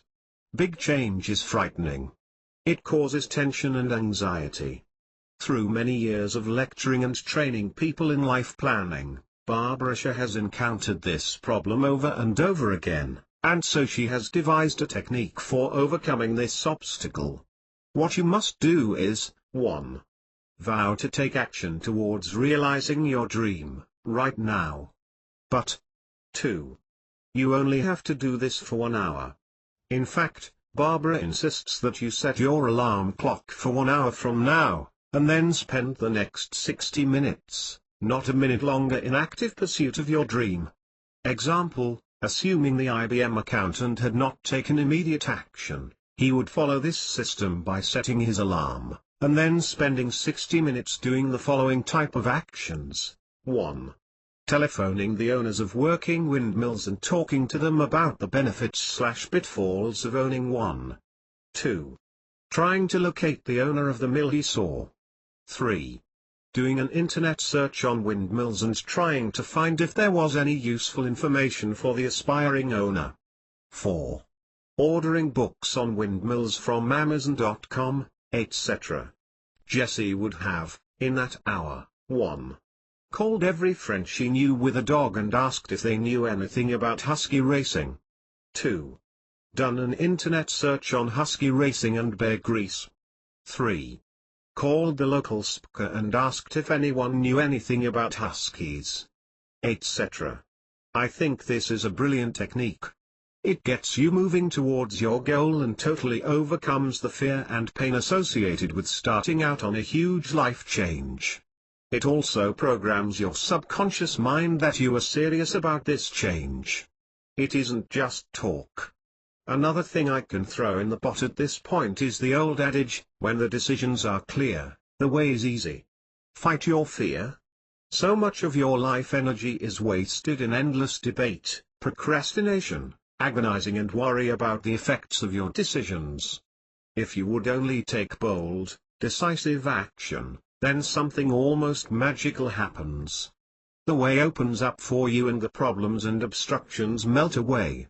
I'm not claiming that the transition will be silk smooth, but I can promise you that half of your fears will be unfounded, and many of your anticipated problems simply will not happen. What's really going on is subconscious resistance to change. We really do fear change, for good survival reasons. But in order for you to have a joyous, sparkling life, you need to embrace change and welcome it into your life. Consider the you of today. Forgive me, but I bet it's a pretty dull routine without much excitement, right? Also, do you have any real plans, or are you just jogging along, letting life happen to you?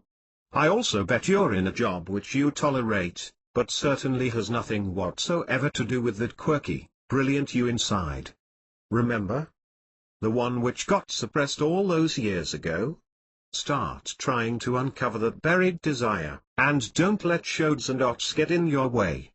Try, just for once, to listen to yourself without immediately leaping in with habitual negative thoughts about the impossibility or impracticability of your dreams.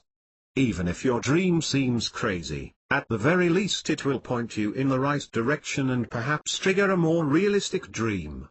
Remember, the purpose of a dream is to get a deep need filled in you. The dream is just a vehicle or method for getting your needs met. So when I ask the question, what are your dreams? I am really asking you, what are your needs?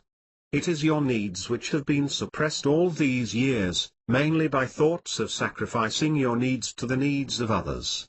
So what better time than right now to examine what it is you really need, what it is you are really on the planet for.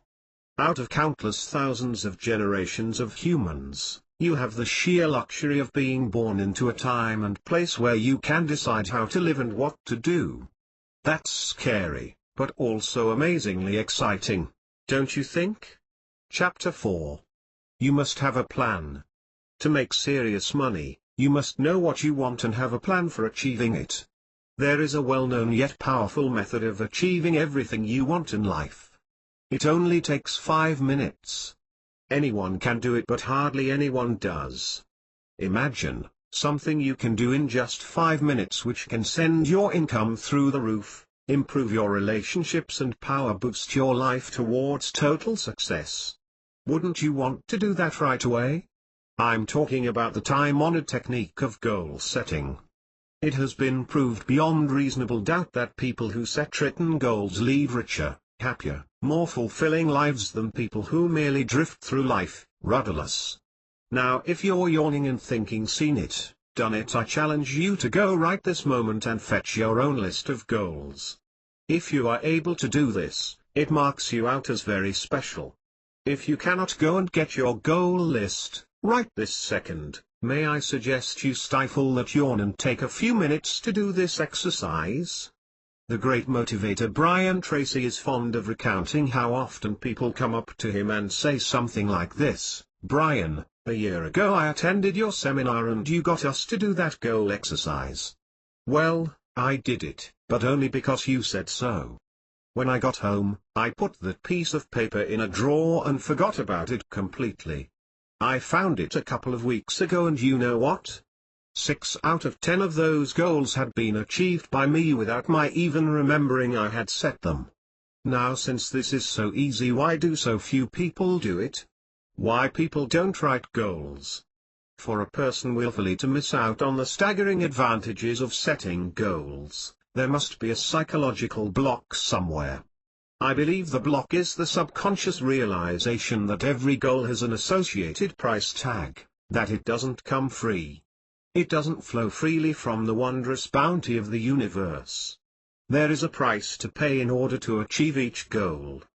This knowledge evokes fear, which triggers inertia, and this stops you from taking this important first step. Of course, most people realize this subconsciously, and after a decade of research, I now believe that I have isolated the main reason why people do not set goals. It is not ignorance. Everybody now knows the importance of setting goals.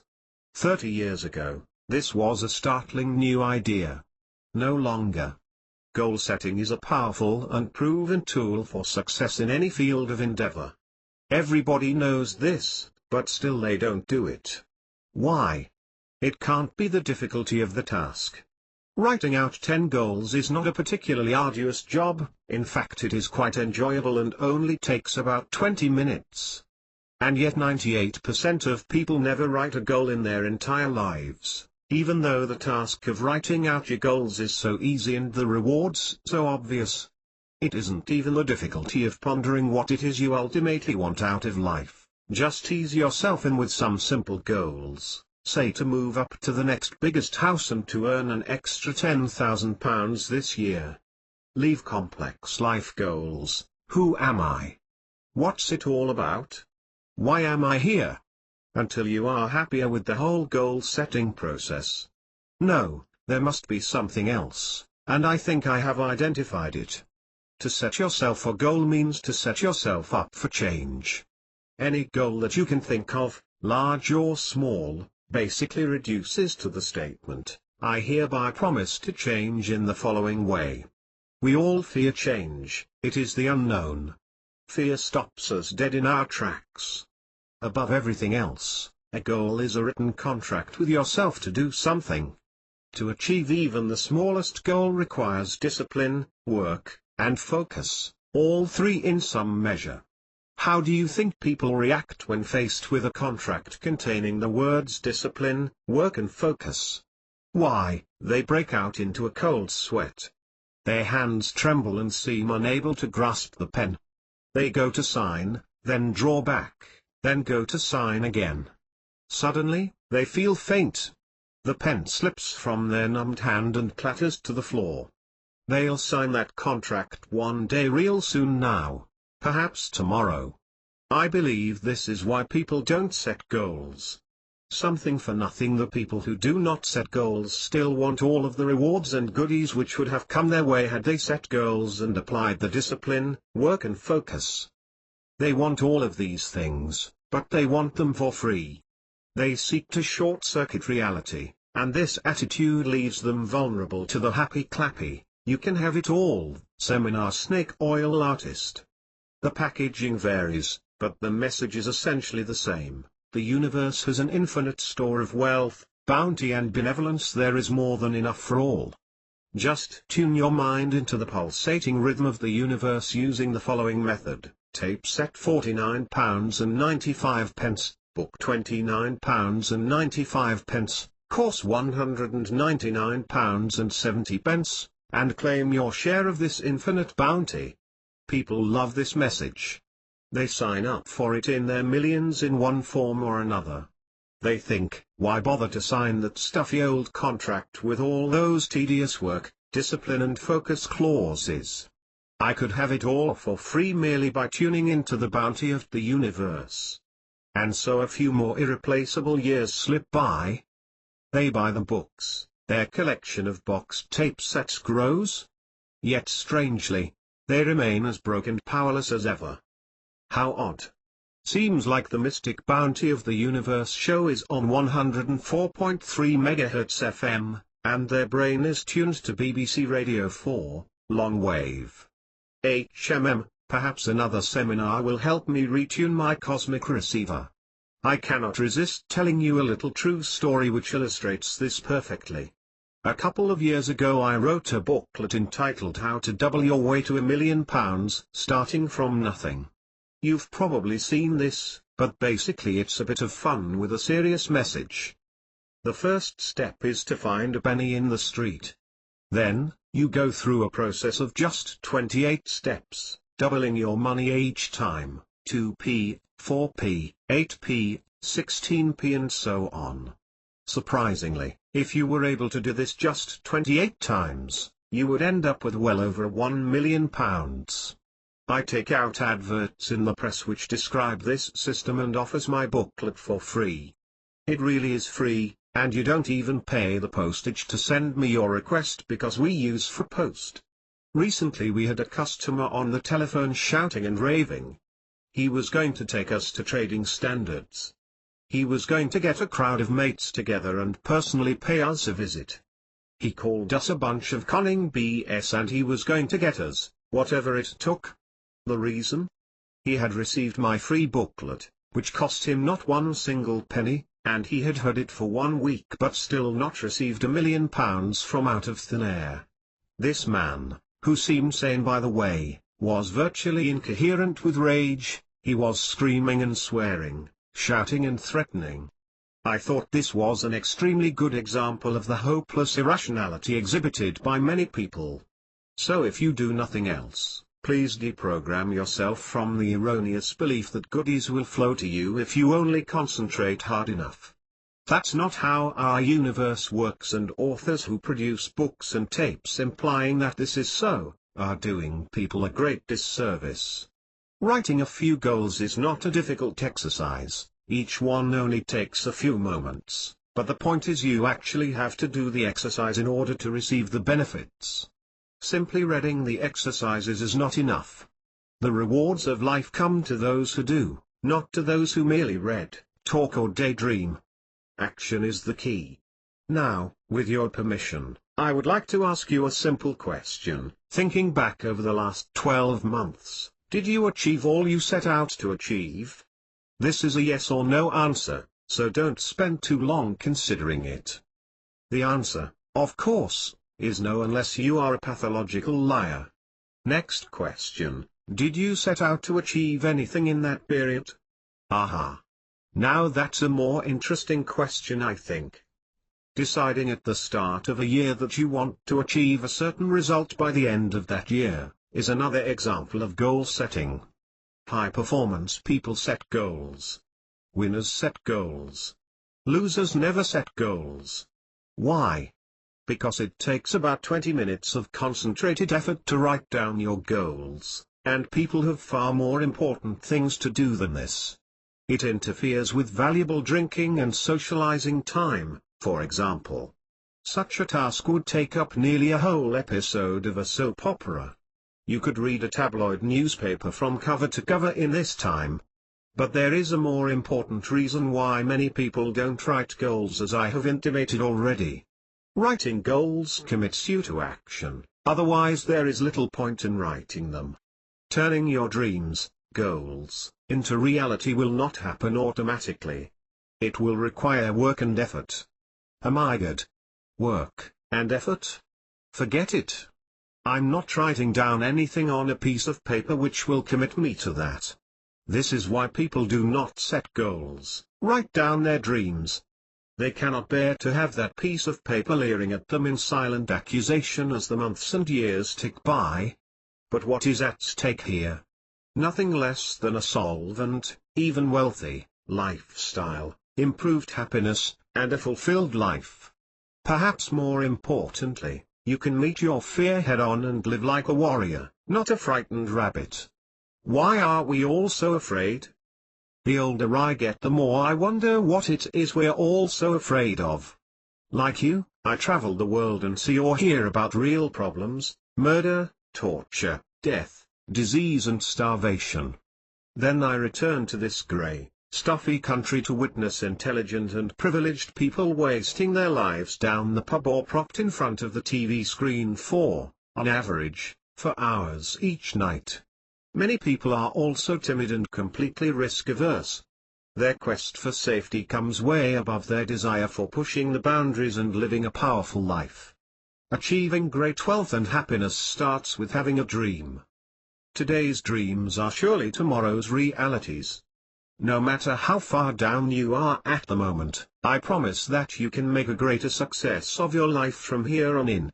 Not only have I done this myself, but in the past 10 years I have helped thousands of people to improve their lives. These are people similar to you. People who were sick of the poverty and mediocrity of their lives, just like I was 20 years ago when a small book changed my life forever. It's a famous book called The Lazy Man's Way to Riches by Joe Carbo. Cheesy title, and Joe is long dead, but that was the very first exposure I ever had to the ideas of positive thinking, motivation and goal setting. The book was sold mail order at £10. Like millions of people, I thought, yeah, I know how he got rich, by taking £10 off mugs like me. To this day, I receive about 100 letters each year which say the same thing about the advert for my own book, The Midas Method. Anyway, I thought what the heck and decided to give it a shot. Note: investing in myself. To my surprise, the book arrived and I remember the thrill with which I opened it. The book was dynamite. It talked about goal setting and motivation. I had never heard such concepts. It talked about the magic power of goal setting and how it worked. I was highly skeptical, but decided to try. Note: you need flexibility.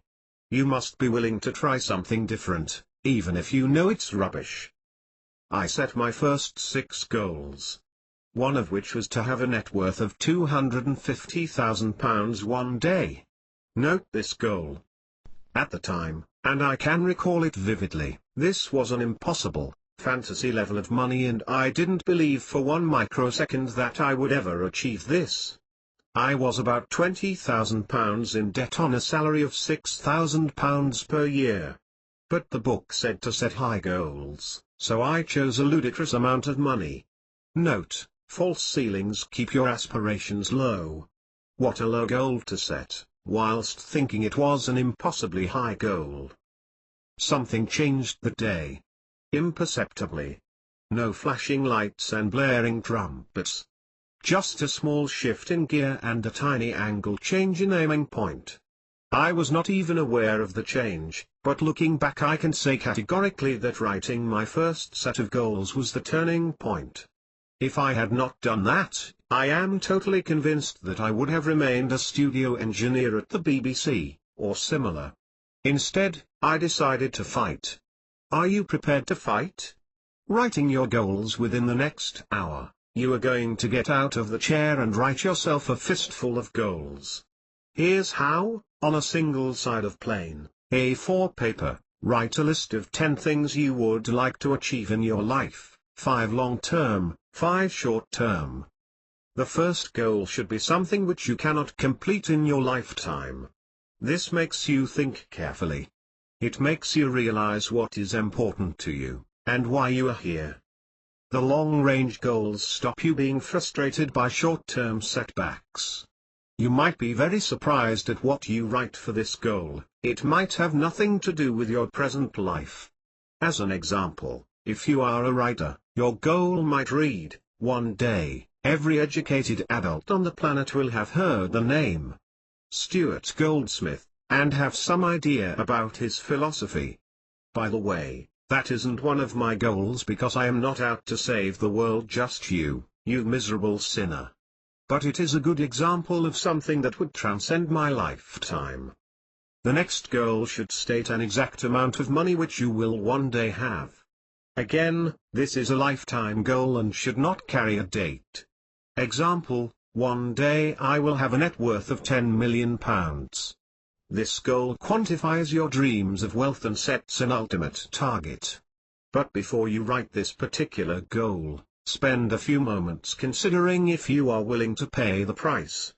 Don't want to pay the price? Then don't write such a grand goal. I'll discuss more about paying the price in a later chapter.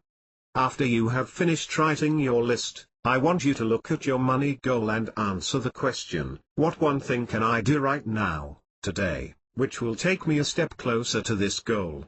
It could be a simple thing like a telephone call, but write it down as your 11th goal. By the end of today I will have, which will advance me one step closer to my financial dream. The rest of the sheet is for 8 specific time-dated goals. For example, by January 1, 2003, I will have moved into a 4-bedroom, detached house in large grounds. Goal setting tip #1 Do not get bogged down in worrying about if goals should be in the past tense or future tense, or if they should be written at midnight or midday. The bottom line is that none of this matters nearly as much as actually writing them. Goal setting tip #2 Do not write a goal in the hope that you will attain it by mystical methods, that somehow the bountiful universe will cause this money to flow to you. It won't. That stuff is for dreamers. To make your goals come true requires action on your part. Goal setting tip #3 Buy yourself one of those natty little credit card wallets at some point in the near future. They are small leather wallets with individual clear plastic pockets designed to hold about 10 credit cards. Write out your goals onto credit card-sized pieces of white card. You should keep the cards in this wallet and carry them with you always. Normally, goals are written on a sheet of paper. Fine if you live alone, you can leave it lying around to remind you of your goals. But if you have a family, or people coming to visit you regularly, then you don't want these people to see your private dreams. So what happens is that you put the piece of paper away in the drawer, and there it stays for several months. I really like this card idea because it means that you always have your goals with you, and they remain private. Goal setting tip #4 Before writing a big life goal, do a double check to see if you can uncover the underlying need. It would be a great shame to spend your life pursuing a grandiose long-term goal when in reality this just stands as a symbol for an underlying need, a need which could perhaps be filled far more easily. How many goals? Remember, 10 things only. I could have made this a list of 50 or even 100 items, but this would take an hour or so to complete, and I know from experience that this would result in most people not even starting the job. So, 10 things only. Could I suggest that some of the items are fairly major projects? I would like to make a further suggestion. These projects should take you a little further down the path of where you want to be in life. As an example, imagine that you have always fantasized about being a rich and famous author. A suitable goal might be, complete outline and first chapter of novel. Compare this with a task which would probably take longer to achieve, but would not move you 1 inch closer to your life's dream. For example, completely re-landscape garden and plant ornamental trees and shrubs. Although a useful job, unless your aim in life is to become a renowned landscape gardener, I think you will agree that this task does not move you closer to where you want to be in life. Here's another example. Let us assume that you have always wanted to become a millionaire, one day, and that you fancy your chances in direct mail publishing. One of your goals might read, spend one day coming up with 10 exciting mail order business ideas, write each idea down on half a sheet of A4 paper, and rate them 1-10. Now that goal will move you closer to your dreams of becoming wealthy, whereas this goal does not. Take a week off work and spend it reading up on Greek mythology. Assuming, of course, that this is an interest of yours. Notice that this goal also consumes 7 days instead of 1 but does not advance you closer to your dreams. The point here is that if you are only going to set 10 goals, Then make some of them goals which will move you toward your dreams, as we discussed in the last chapter. But what are your dreams? Before you can successfully write goals, you need to have a dream. You cannot make your dreams come true if you don't have any dreams. This sounds obvious, but only a tiny percentage of people can name their dreams, 1, 2, 3 on request, and these are the people who will eventually achieve them. I have deliberately presented this important topic of goal setting in reverse order to make you think about it. Effectively, I have asked, did you achieve your goals last year? Followed by, did you set any goals last year? Then I suggested that you set 10 life-changing goals, and finally I asked you to consider your dreams in order that you might successfully select these goals. The key to success, now the correct order, the key to success if you like, is as follows: 1. Dream. 2. Break your dreams down into bite-sized chunks. 3. Set weekly, monthly, yearly goals which move you inexorably closer to your dreams. I'm talking here about big life planning goals. There is a very real place for smaller goals of the trim the hedge, paint the workshop, read up on Roman history variety, but these goals are not the topic of this book. We're talking here about the secrets of the millionaires, the entrepreneurs who have made their fortunes. As Robert L. Schwartz so aptly stated, the entrepreneur is essentially a visualizer and an actualizer. He can visualize something, and when he visualizes it he sees exactly how to make it happen. Your big dreams and projects are just too complicated to keep in your mind and retain as a coherent whole. If you do not break your dream down into achievable steps, it will remain exactly that, a dream, a fantasy which you keep repeating but never take any action to make it happen. If you consider the dream, land the man on the moon by 1969 and return him safely to Earth, then I think you will immediately see the impossibility of this project taken as a unit. Only by breaking it down into 10 different subsections: propulsion, human safety, navigation, communications, etc., and then further dividing each section down into 10 or more other subsections, can you hope to get any kind of grasp or control over the project. Your dreams might not be quite so ambitious as a moonshot, but nevertheless you still need to break them into bite-sized chunks if you are to have any hope of succeeding. I remember one man who came to me for a consultation recently. His burning ambition was to own the largest collection of old British fairground rides in the country, a strange dream, but this was his passion.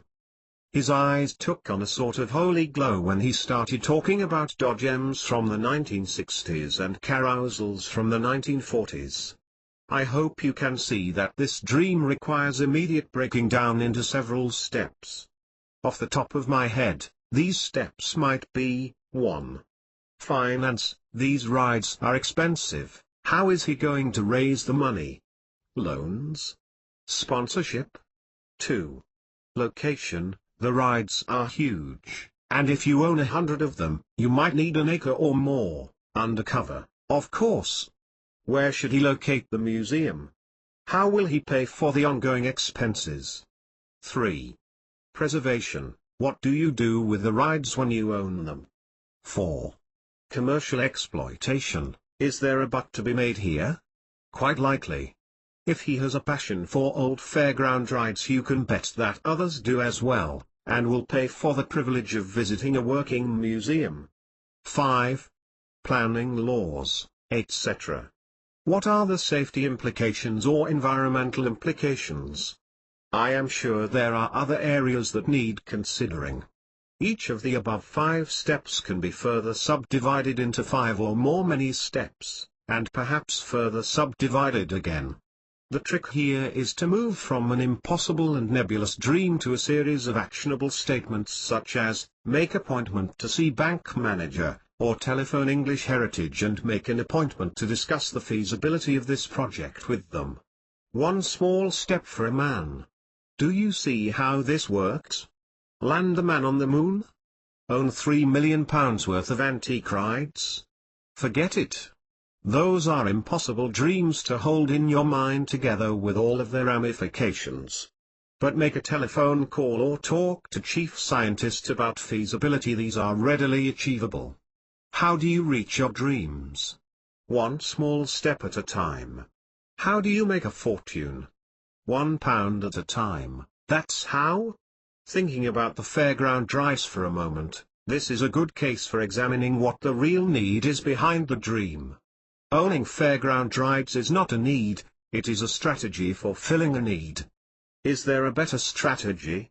I spent some time with this man examining his real needs, and together we worked out that he could fill his need for admiration and respect a little easier than this fairground plan. The purpose here is not to puncture dreams, it is to maximize your need fulfillment in the simplest possible way. Being humorous for the moment, you don't want to spend 30 years of your life amassing fairground equipment if this is driven by the fact that your dad refused to take you to the fair once, when you were 7. This wasn't the motivation of my client, by the way. If it turns out that your dream is the best and most exciting way for you to fill your needs, and you are passionate about your dream, then go for it and don't let a single person stand in your way. Set goals to help you achieve your dream. Make some goals large and some small. Your large goals act like beacons, guiding you onwards in the right direction, but they contain no detail. This you obtain by the process of breaking each goal down into achievable steps. Take 10 minutes to change your life beyond all recognition. If you have not started to write your goals within 10 minutes of reading this chapter, then it is almost certain that you will never write a goal in your life. The consequences of this are too awful to contemplate. You will live your life at about 1/10 of your ability and potential. That would be a terrible waste of your talent. Do not let this happen to you when such a simple exercise can change your life forever. I implore you to write your goals now, before you move on to Chapter 5. I'll leave the final words with Jim Rohn. Goals. There's no telling what you can do when you get inspired by them. There's no telling what you can do when you believe in them. There's no telling what you can do when you act upon them. Chapter 5. You need discipline. Successful people know that they must sacrifice something today in order to achieve a lot more tomorrow. For years I denied to myself that this was one of the secrets of becoming a millionaire, or achieving anything else of note for that matter. I think the reason that I avoided naming this secret was because I dislike the word discipline. There's something Dickensian about it, more than a whiff of the workhouse and shades of honest toil for the bosses, but there isn't a better single word which adequately covers this concept. Focused will is close, but that's to words. Single words work better for concepts like these, so we're stuck with discipline. In my discussions with other multimillionaires, this was the word they used most frequently when trying to explain their success. I became really excited when I finally accepted this. A lot of things fell into place. This was the key concept which differentiated the rich from the poor, the successful from the failures. Discipline. Without it, you're one of the 80% plus the failures in life. Remember, this is not my judgment on others. I have no right to judge. These people are failures by their own admission and definitions.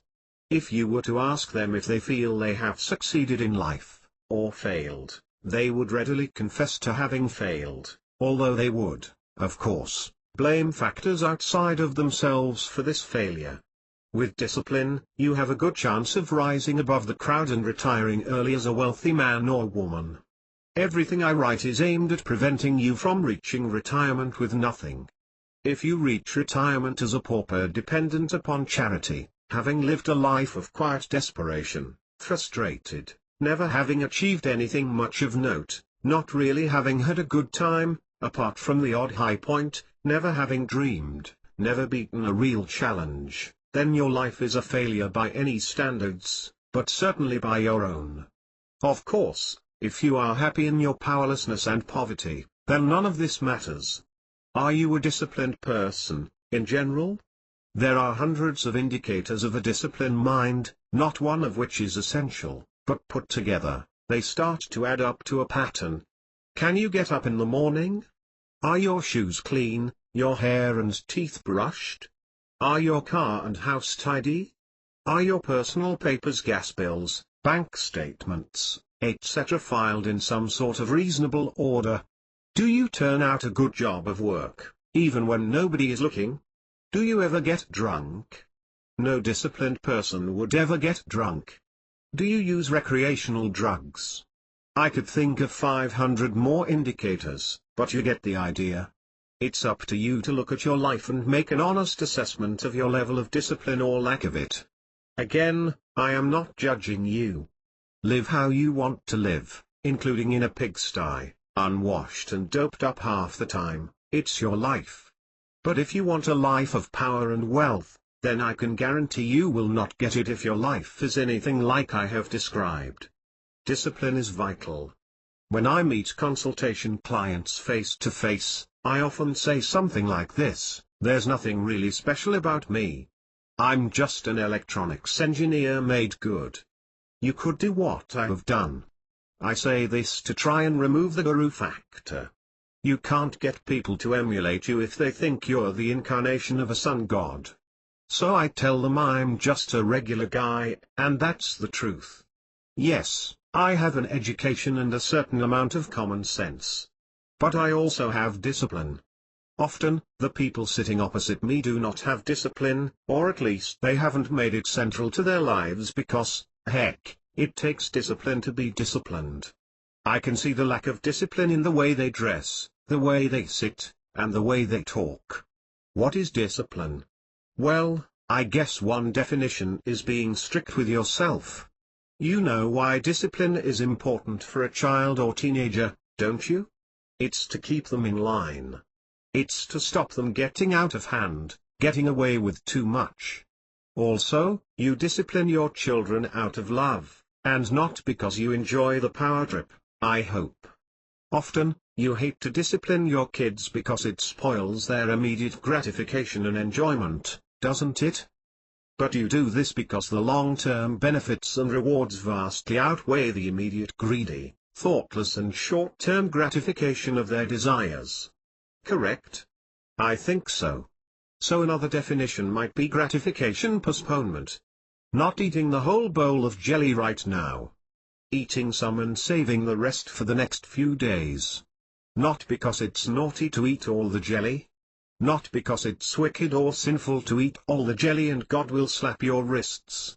It's because if you eat all the jelly now, your enjoyment will be, say, 10 units, 8 for the one bowl, plus 16 for the rest of the jelly, minus 6 for the sick feeling, minus 8 for the realization that you're a spineless worm with no willpower. If you have one bowl now, one tomorrow, and one the next day, you get 8 plus 8 plus 8 equals 24 units of pleasure, plus 6 units for feeling smug about your strength of will. That's 30 units of pleasure compared with 10 units. I'm not fooling around with this jelly analogy. This is exactly the way it works. Disciplined people save money. They don't spend every single penny they have in their pockets on goodies to consume right now, as fast as possible. They don't then rush out and borrow more money to buy more goodies to consume because they can't wait until next payday. Such people are eating all the sweets in one sitting, then borrowing sweets from their friends so they can eat those too. What would you say to a child who did that? Why, what a spoilt and greedy child that would be, don't you think? One of the keys to a successful life, however you define it, is the ability known as gratification postponement. The name speaks for itself, and many people learn this ability and its advantages quite early on in life. At its most fundamental, it is the ability not to eat all the sweets today, in order that you will have some left over for tomorrow. As you grow up, it manifests itself in several ways. For example, 1. As a child, your ability to delay playtime until you have completed all of your homework. 2. As a teenager, the ability to postpone the advantages of cash in your pocket right now from some mundane job. Instead, you do further study so that you might enjoy a higher salary later on. Every hour of study you do gears up through your life to an effective rate of £1,000 for each study hour, but paid later, not right now. 3. As an adult, the ability not to spend every penny of the money you earn on goodies, but instead to save a percentage so that it might grow and you can enjoy more goodies later on. Before I proceed, let me tell you there is nothing ascetic in what I am describing. The point is not to deny yourself forever and always postpone pleasure, possibly even until you die. That is ridiculous. No, the point is to enjoy today with all of its richness and pleasure, but to master the trick of gratification postponement for a percentage of life's pleasures. And this has only one, entirely selfish aim, to enjoy more of life's pleasures tomorrow. I want to be very clear on that point. Many religions preach that you should deny yourself pleasure because it distracts you from your true task, which is to sacrifice yourself for others and for God. Your reward, they say, will come when you die. Sorry, but that's just too long to wait, and too late to collect it. For example, I consider the savings habit to be an absolute giveaway sign of success or potential success. To save takes discipline, the discipline not to spend every penny you earn, but instead to put a little by. Most people do not save. They cannot manage the trick of postponing the gratification which the immediate use of their money would bring, consequently, they are always broke and struggling for cash. Disciplined people don't save money out of altruism or because they are being good little boys or girls. They do it from a position of enlightened self-interest or selfishness, by another name. It's important that you realize this. You're doing it for you, nobody else. They know that if they take some pleasure now, spend some money, then postpone the rest of the pleasure for a later day, they will get far more pleasure in total than if they spent all the money in one go. Everyone knows this. It's something we all learn at about age 8. It's part of the curriculum taught at the University of the Obvious. Disciplined people apply this knowledge. It takes willpower not to spend the lot right now. Undisciplined people just can't keep their hands out of the sweetie jar, and that's the plain truth. Modest saving, just 10% of your wealth, means you can retire with $250,000 in the bank. Nice. Not saving means you retire penniless and with about £500 worth of useless junk. What a difference. All successful people score highly on their ability to delay gratification, and research backs this up. Daniel Goleman, in his remarkable book Emotional Intelligence, ISBN 0-553-37506-7, quotes the following amazing study, which I'm sure you will find illuminating: the 2 marshmallow test. Just imagine you are 4 years old and someone makes the following proposal: if you can wait until after he runs an errand, you can have 2 marshmallows for a treat. If you can't wait until then, you can have only one, but you can have it right now. It is a challenge sure to try the soul of any 4-year-old, a microcosm of the eternal battle between impulse and restraint, ID and ego, desire and self-control, gratification and delay. Which of these choices a child makes is a telling test. It offers a quick reading not just of character, but of the trajectory that a child will probably take through life. There is perhaps no psychological skill more fundamental than resisting impulse. It is the root of all emotional self-control, since all emotions by their very nature, lead to one or another impulse to act. A remarkable study in which the marshmallow challenge was posed to 4-year-olds shows just how fundamental is the ability to restrain the emotions and so delay impulse.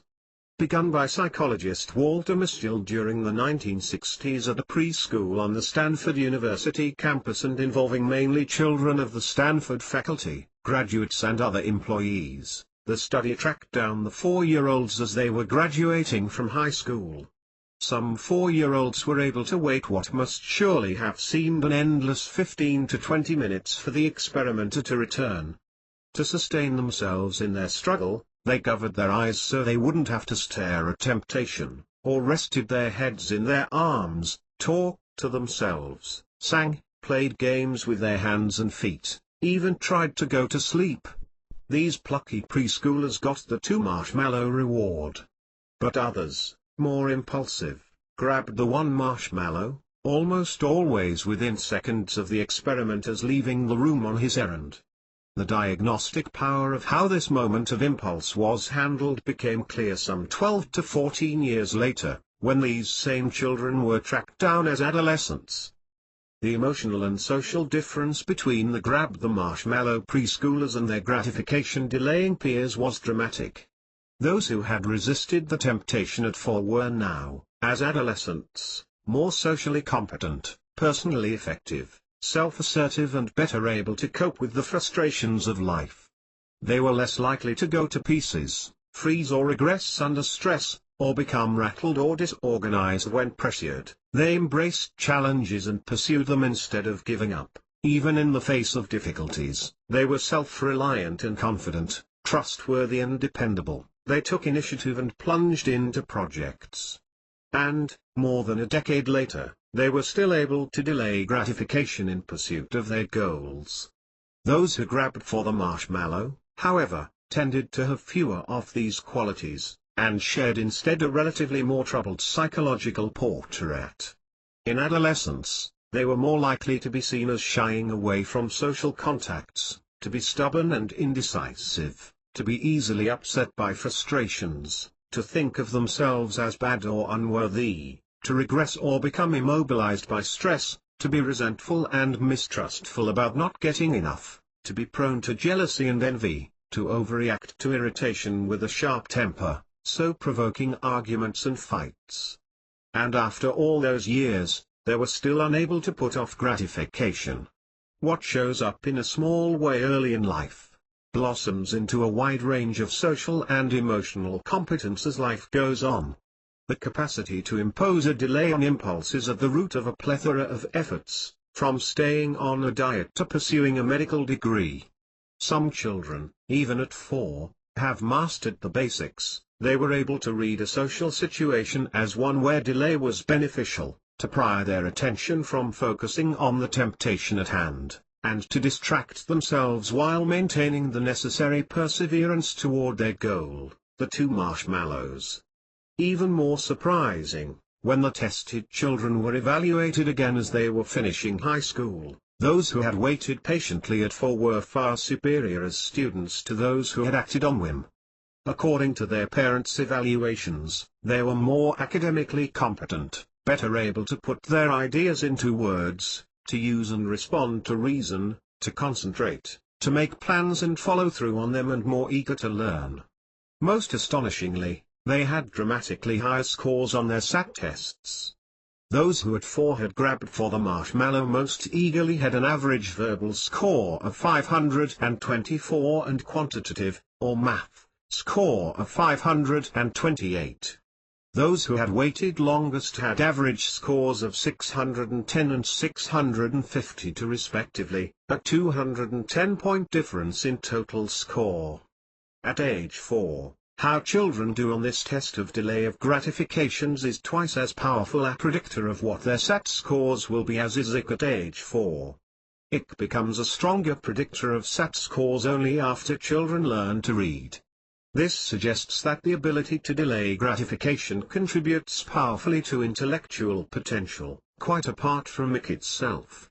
Poor impulse control in children is also a powerful predictor of later delinquency, again more so than IQ.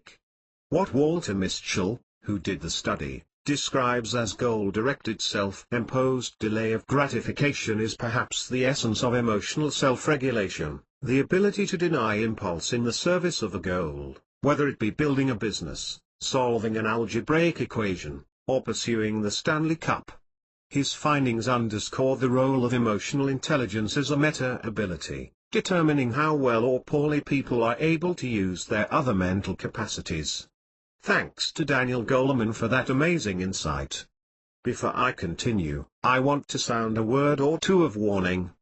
The problem with studies like the one Daniel Goleman describes is that you have to be careful about exactly what is causing the measured results. Here are just 4 thoughts I had whilst reading Daniel's account. Doubtless there are a dozen other possibilities. 1. The didn't grab children could have come from severe and restrictive families who placed a disproportionate emphasis on manners and politeness, thus inhibiting those children from greedily grabbing for a sweet without saying please and thank you. Perhaps such families could also be strong disciplinarians, forcing children to do their homework to a high standard and on time, etc. In other words, it is the family background causing the increase in ability and better SAT scores, not some inherent ability to resist gratification. 2. By a similar argument, the grab-a-marshmallow children could have come from relatively deprived homes where treats were rare or non-existent. That marshmallow was just so much more tempting to these children than to the other children who perhaps have plates of the sweets lying around all day, just for the taking. 3. Perhaps the grabbing children came from larger families and had many siblings. Perhaps they have learned, even at age 4, that if you don't grab it now, for example a biscuit, the plate will be empty in about 3 seconds. These poorer and more deprived children could do worse in life purely as a function of those factors, less parental time spent with them, etc. 4. The didn't grab children might have been indifferent to marshmallows, or actively disliked them. The grab children might have had a passion for marshmallows.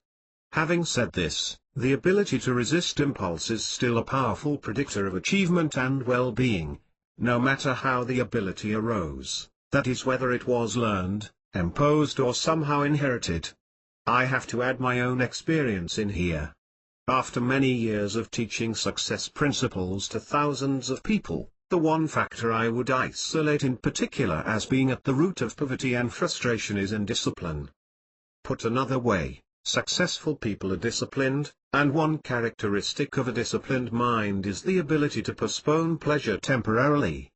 Discipline, many times, means doing what you don't particularly want to do right now, in order that you can gear up your efforts and have a far better future. That future sure comes around fast, and those lucky disciplined people who were able to keep their hands off the sweeties, are soon able to enjoy their marshmallow reward. Meanwhile the grab-a-marshmallow gang look on in envy at the lucky people with 2 marshmallows and are often bitter about the unfair state of the world in which some people seem to have 2 marshmallows and some have only 1. As an aside, they almost certainly then vote for politicians who promise to steal marshmallows by force from people with too many and distribute them free to the needy. It's not just money. Discipline produces success even if your definition of success has nothing to do with money. If your idea of success is to be a great pianist or painter or gardener, then to get there you must postpone immediate trivial pleasure such as watching TV or going out to the pub. Instead you must practice the piano, study painting, or weed the garden ready for the spring. I would submit that even if your definition of success was to be at peace with the world and to be in a blissful connected state with the universe, you must first practice the long hours of discipline required for meditation, and practice the minute-by-minute discipline of pushing out the constant chatter of thoughts from your mind. A Zen monk, for example, could be said to be almost perfectly, and excessively, disciplined. I think unsuccessful people are often that way because they have these 2 characteristics. 1. They rarely think of the future or plan for it. They live only for today. Self-development guru Jim Rohn's secret of happiness is enjoying today whilst planning for a better tomorrow, and this is a subject I explore further in the last chapter. Living for the moment is only half of the story. You can only enjoy today because of the plans you made or work you did yesterday. Similarly, you can only enjoy tomorrow because of the plans you make or work you do today. This includes simple pleasures like a day walking in the countryside listening to the birds sing. You can only do that because yesterday, last year, etc. you worked hard enough and saved some money so that you could take time off. It is obvious that you can only eat today because of the work you did yesterday, unless you have set up your life to sponge from others. 2. They spend every single penny they earn, and usually more, on pleasures right now, today, and do not put anything away for the future. This is similar to being given a week's worth of sweets and eating them all in one sitting. Disciplined people use their time and talents to create present and future wealth for themselves. This means getting out of the armchair and doing something. This is hard. This takes effort and it takes willpower. Undisciplined people watch soap operas 3 times a week, go down the pub all the time, a net outflow of money, go out for meals, buy all the latest toys, or generally fritter away their time and talents for 30 or 40 years. And then, huge surprise, they're broke when they retire. Look, this hardly needs saying. There's nothing wrong with watching television sometimes, going down the pub now and then and having the odd meal out. These are pleasures. This is jelly now. Then, you turn the TV off and get to work on projects which will make you wealthy. You stay in several nights and work through until midnight on the same thing. This is investing time in your future, and is an identical concept to investing, saving, money for your future. A disciplined person does not spend all his/her time now, in trivial pleasures. They save some for the future. Time is funny stuff. You can't put it in a box and save it for a future day, say the end of your life, and then haul it out and get extra days of life. The rule with time is that you have to invest it straight away. It multiplies and produces money in the future. You use this money to buy time from other people. For example, the money releases you from the need to work, and so that gives you a whole lot of time, much more than your original investment of time. Or, you use the money to pay someone to do your garden or your day, and that frees up a whole lot of time for more pleasurable things. So the analogy is exact. Undisciplined people squander all their free time now on pleasures, eat all the jelly, and get, say, 100 units of pleasure. Disciplined people use a little of their time for pleasures, eat a little jelly now, then invest their time for the future. This multiplies many-fold, and frees up vast amounts of time in the future. The net result is that they get, say, 1,000 units of pleasure in total over the years. This is their reward for being disciplined. I hope this makes sense. The rot starts early. Any failed or mediocre life is permeated through from top to bottom with lack of discipline, and it starts early. Here is a life report from one such man: failed at school because of lack of discipline, always mucked around instead of working, always out with the mates instead of doing some homework. Due to poor school results, got mediocre job. Never had a decent pay rise because lack of discipline meant he was often late for work and never did the job properly, always clock watching and never went the extra mile. Never saved a penny, always spent the lot, and more, as soon as it came in. Never invested time for a better future, spent the lot on trivial pleasures. Always in debt, never solvent. It takes discipline to control your finances. Retired, broke, bitter, disillusioned, and surprised at his poverty. This needn't happen to you. Everyone has a sense of discipline. Heck, without it, you'd never get out of bed in the morning. Discipline is exactly that voice which says to you after the alarm has gone off, right, come on, up you get. Without that, you'd just lie in bed all day. The trick is to start cultivating that sense of discipline, that small voice which nags away at you. You need to make it habitual. Don't suppress it. Listen to it and follow it. This is the difference between success and failure. The secret magic formula of getting rich can be encapsulated in the quality of self-discipline. It's little more than that. As an example, if you were disciplined enough to go out cleaning windows on a Saturday, or a few evenings a week, instead of frittering away your time, then after 10 years of doing this and investing the money you would have £100,000 in the bank. I mention this not to encourage you to start a window cleaning round, but to prove that you don't need to start a stockbroking business, or open a chain of restaurants to make money. A simple piece of self-discipline in a lowly profession makes you a £100k in 10 years, £300k in 20 years. Imagine what would happen if you really applied your talents. The only thing which stops people doing this is lack of self-discipline, or laziness by another name. Be disciplined in small things. Your future life is governed by a series of choices which you make. Little choices. Hourly, daily, weekly choices. Most people always choose the jelly now option. This route leads to failure, I promise you that. Every little choice they make is an instant gratification choice. To watch another hour of TV, to sleep late again, to go down a pub again, to have some entertainment, to lie in at the weekend, to buy some more goodies, to book a holiday they can't afford, and so on. Life, you know, is incredibly short. Those of you over 40 will know this already, those between 30 and 40 will be glimpsing the truth of this, and those under 30 probably still think they are immortal. I certainly did. But, you know, the rewards of life come to the doers, not the talkers. This is so true. You receive riches from life in direct proportion to the amount of effort you put in. True again. There is no miracle shortcut to wealth, basically, it's about getting off one's backside and actually fighting, daring and winning against the system. That's really it. It's a fight now, just as it was 100 years ago. Or 1,000 years ago, for that matter. The rules have changed, but the game remains the same. You need a better life and more money? Here's an important key to wealth: life doesn't respond to needs, wishes or desires. It laughs straight back in your face. Only your disciplined effort right now will plant the seeds of future crop which will meet your needs.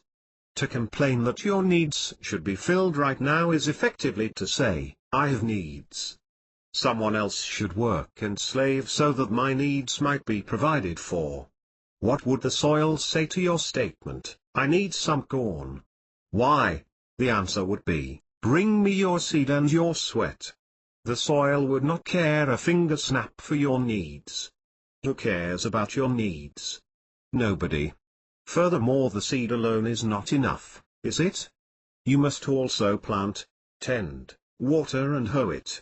These activities can be summed up by the phrase disciplined effort. Effort means the sweat of your brow, discipline means meticulously and regularly applied. A little each day. Gradually. This is how the rewards build up over the years. Not in a rush. You don't hoe, weed and water all in one day and expect a bumper crop the next. No, it doesn't work like this. You hoe a little one day, weed the next, water when it's dry, then go right back to hoeing. Sounds like hard work?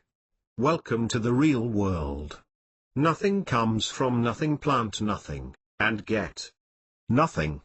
Spend all your money and save nothing. Later in life you have nothing. Fritter your time away in trivia instead of learning, then, when you really need a skill or knowledge for that important job, you reach into your bag and pull out nothing. Work to the clock and never go the extra mile. When pay rise day comes around, then expect nothing. What's the magic solution for growing an instant crop? The crop you need now because you are hungry and couldn't be bothered to plant the seed and do the work? Farmer Giles would scratch his head and say, buggered if I can think o' one, dear. And he's right. There is no magic solution. There is a long-term solution, and that is to learn the habit of discipline and make it your master. It can be done. Start with the small things and build up gradually until you become a powerful, self-disciplined person. Successful people are disciplined. They choose some pleasure now, but will then choose hard work and effort over further immediate pleasure. This sows the seeds in order that they can reap a richer future harvest. They become successful and wealthy people. Are you willing to give this route a try, now? Chapter 6. You must be prepared to pay the price. Self-made millionaires achieved this status because they were willing to pay the price.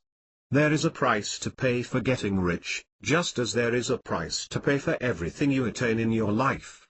Many chatter about being willing to pay the price, but few will actually do so. If you are serious about becoming a wealthy man or woman, you need to be prepared to pay the considerable price tag associated with that blissful state. It doesn't come free. So let's talk honestly, frankly and openly about exactly what is involved if you are to make your fortune. You will not read what I am about to tell you in any feel-good book. To make a lot of money, you're going to have to give up many things. A proper family life, a decent social life, friends and many other things besides. Often you won't even know what the price is when you start out. Nevertheless, you must resolve to pay it. This is the factor which stops most people from getting rich. They want it for nothing and are not willing to sacrifice anything at all to get it. This is a fantasy. I think my strength is in smashing illusions, fantasies, and myths. Most people sign up for a great many of these fantasies which they believe to be the truth, and this has a huge impact on their wealth-creating efforts. Often it even threatens survival. Most people barely survive financially. Worse still, lacking an iron grip control on even the basics of their lives, they mumble the incantations of success, expecting magical results. That is, results which do not exact a price or penalty. Let us be brutally honest here, this is the state of people in the United Kingdom today. 1. 2% are wealthy. 2. 5% are comfortable. They live in a decent house with a small or zero mortgage, they drive a new car, they take 1 or 2 holidays each year. They have enough money for most of the things they need, but they are not wealthy. I would describe them as being in the high end of their comfort zone. 3. 53% are scraping along day to day, month to month. They are just about paying their way, but there is never any money left over for luxuries. Also, they live in constant fear of the large unexpected bill, tax demand, or medical expense. They are hanging on to the tricky business of life by the fingernails, barely surviving, lurching from crisis to crisis. 4. 40% are days away from drowning and are coming up for air for the 3rd time. Their past mistakes and failures have created a crippling burden of debt which they have not the slightest hope of paying back through working at a normal job. The crushing weight of their errors and the cumulative effect of years of laziness, inaction and lack of discipline have created a terminal situation. Each month they sign up again for inaction and myopia. Each month their load becomes a little heavier. Without urgent and immediate action, the outcome is inevitable. Total financial collapse. As an aside, I would like you to reread the above paragraph and notice how I place the blame for this situation squarely on the shoulders of the person experiencing it. This is where it belongs, of course, but it is unfashionable to say so. In a society which seeks to crush individualism and make each one of us a worker in the state collective, how can an individual possibly be to blame for his own misfortune? He cannot. This would give the individual some personal power, and that cannot be right. No.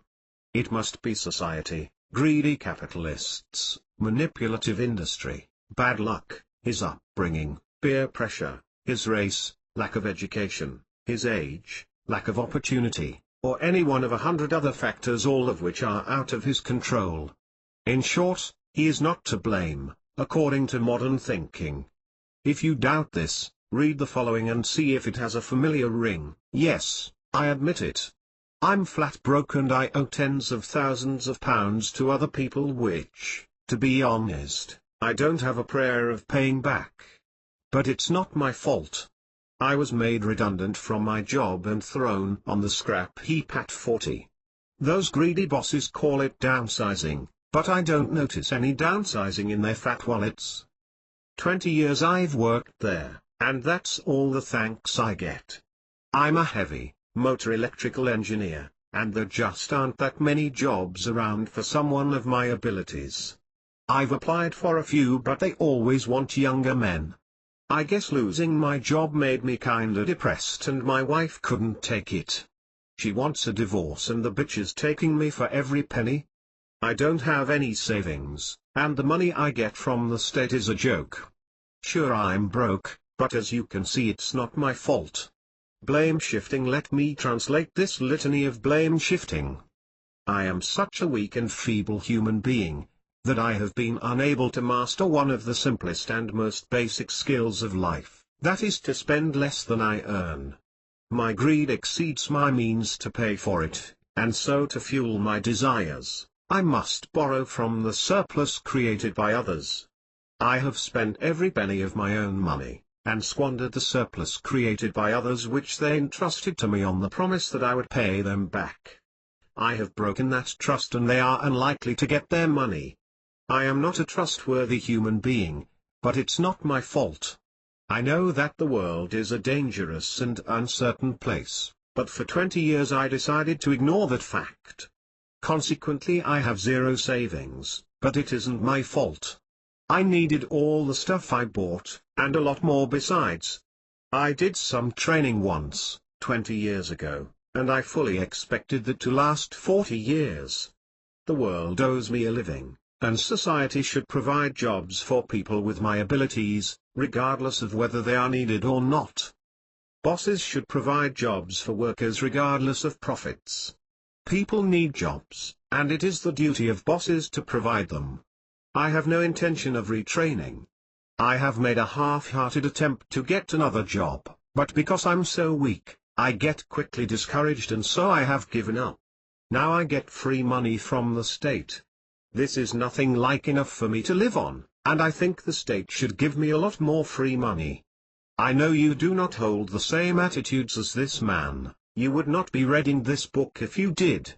So given the terrible poverty, both financial and spiritual, of the majority of people, what can you do to raise yourself up into the top 2% by Western standards?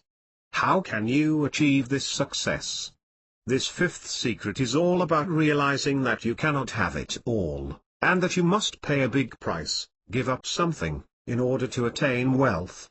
You need to be crystal clear in your own mind that you are willing to pay the price, otherwise abandon all hopes right now of becoming rich. It is vital that you apply full focus to this very important area if you are not to drift through life aimlessly. You cannot have it all, so it's time for some home truths. The first thing you have to know is that you can't have it all. Despite what those slick-suited seminar gurus tell you, every decision you take in life has a shadow partner, the life you cannot now lead because you took that decision. A few simple examples will prove the point. You take a career decision to become a surgeon, but doing this precludes you from being a lawyer. As a woman, you decide to marry and have a family. The consequence is that your career is on hold for a minimum of 5 years and more like 15 or 20. You decide to go to the cinema. You cannot also spend the evening in a fine restaurant. You decide to give up drinking. You cannot now go boozing with your pals. You decide to start thinking for yourself. You lose most of your friends. Every decision you take has consequences. Every decision, no matter how seemingly inconsequential, sets your life on a slightly different course. This is why, as Jim Rohn says, everything matters. Even inaction has its consequences. If you decide just to float down life's stream, and the current sweeps you randomly into the left tributary, you cannot also enjoy the right tributary. If you sleep all day, you cannot also play your favorite sport on that day. This tiny handful of examples should prove to you immediately that you cannot have it all. It is so obvious that it is hardly worth saying, and yet there are at least 2 top seminar gurus on the circuit at the moment who are claiming that you can. In fact, I'm fairly certain that I have seen a book and a tape series entitled, "You Can Have It All." Wrong. But far more importantly, every decision you take to improve your life, no matter how trivial, will have an associated cost, a price that you will have to pay in order to achieve that success. The price usually involves the sacrifice of one aspect of your life, in order to achieve more in your main area of endeavor. Here's a simple example.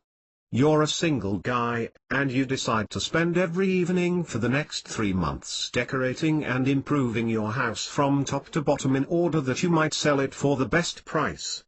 This will allow you to realize your goal of moving up the housing market.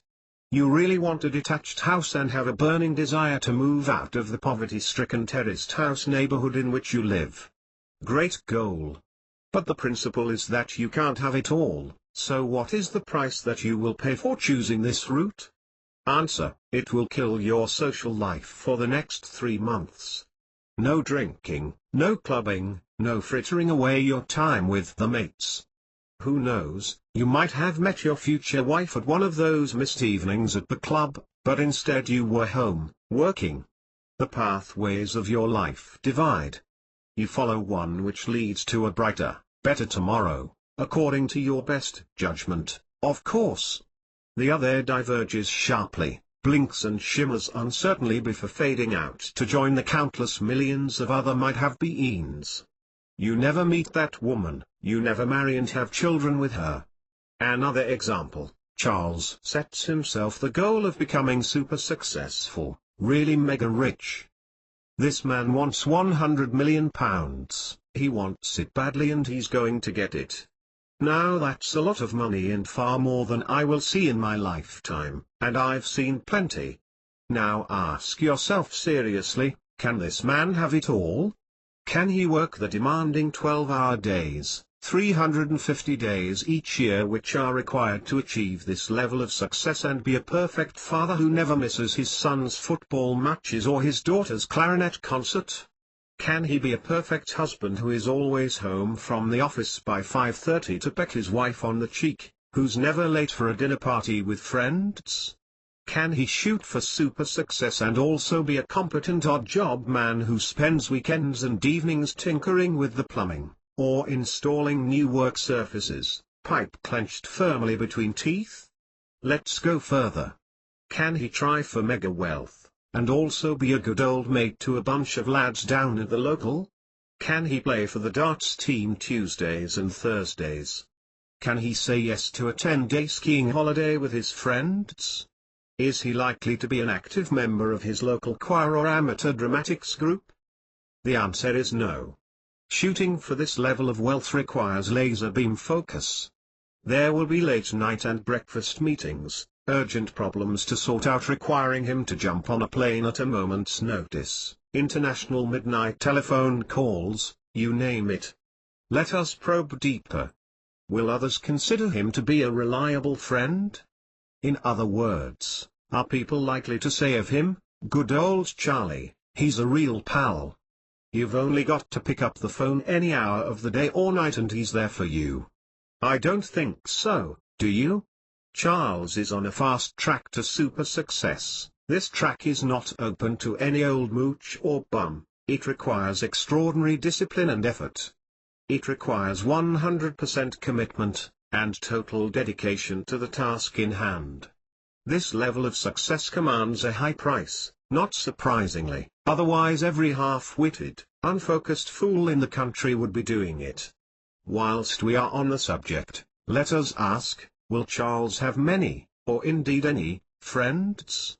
Friendship has a high time overhead, in case you haven't noticed. You have to call each friend at least once a week and meet them at least once a fortnight, otherwise they fairly rapidly drop out of your circle of mates.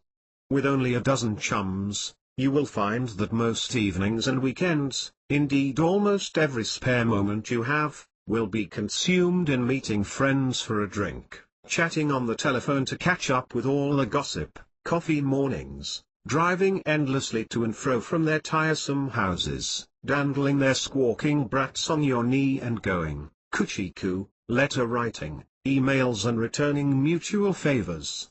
Your life is thus reduced to working, sleeping, and entertainment socializing. It would not be overstating the case to say that this describes most people's lives. There is nothing wrong with that, if the major life goal you have set yourself is to be a good friend to as many people as humanly possible. But can you do this and be a super success? Can Charles shoot for his 100 million? and be the person I just described? Can Charles have it all? The answer is tritely obvious. No, he cannot. If he is to achieve his dream, he must pay the price, and the price is a big one. All dreams have their price. This doesn't just apply to Charles and his very high goal of making 100 million. It is important for you to realize that every goal you set in life has an associated price which you will have to pay. Big dreams come with a large, fancy, gold-embossed price tag. Smaller goals have a cheap supermarket stick-on label, but there is still a price attached to every dream. You cannot have it all. I hope you have taken this on board, and now believe it totally. You cannot move beyond this point in the realization of your dreams if even a small part of you still subscribes to the fantasy of being able to have it all. You cannot. Neither can you have something for nothing. You get no results in life unless you pay the price. No free lunches. No emanations from the bountiful universe. Sorry, it doesn't work like that, much as we would all want it to.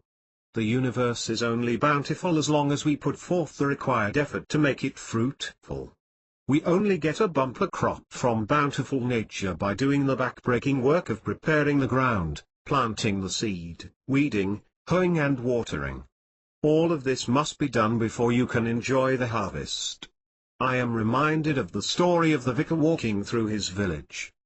He comes across a man working in a beautiful cottage garden. He stops to admire the lovely flowers and says, "I see that you and God have done a splendid job on your garden." To which the man replies, "Yes, you should have seen it when God had it all to himself." The entrepreneur: to make serious money you almost certainly have to run your own business, and if you have never done this before, you are in for a shock. Running a business is like standing on a shore with wave after wave of problems hitting you. It never stops. It never goes away. Some waves are tiddlers, some are like tidal waves, most are normal-sized waves.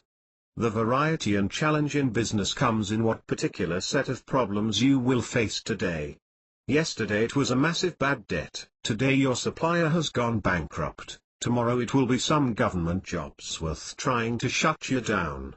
Next week it will be a VAT inspection, then employee sickness, followed by a fire inspection to ensure you have 3.6 extinguishers to every 19.3 employees. The week after that it's a problem at your printer, followed in quick succession by your telephone system failing, the alarm system going off at 2 a.m. and an irate customer threatening to sue you for something he purchased from an entirely different company with a similar sounding name. It just goes on and on. This is part of the price you pay, daily, weekly, yearly. It has been said with some truth that everyone makes money by solving other people's problems. I have not even mentioned the positive army of faceless bureaucrats with a strong anti-business agenda. The USA, BIA, DMSB, MOPS, DTI, Trading Standards, PAR, SFAR, MPS, FSAR, Inland Revenue etc. etc. You have to be able to bat away all of these problems and come back for more without it destroying you. Making big money is all about handling hundreds of problems.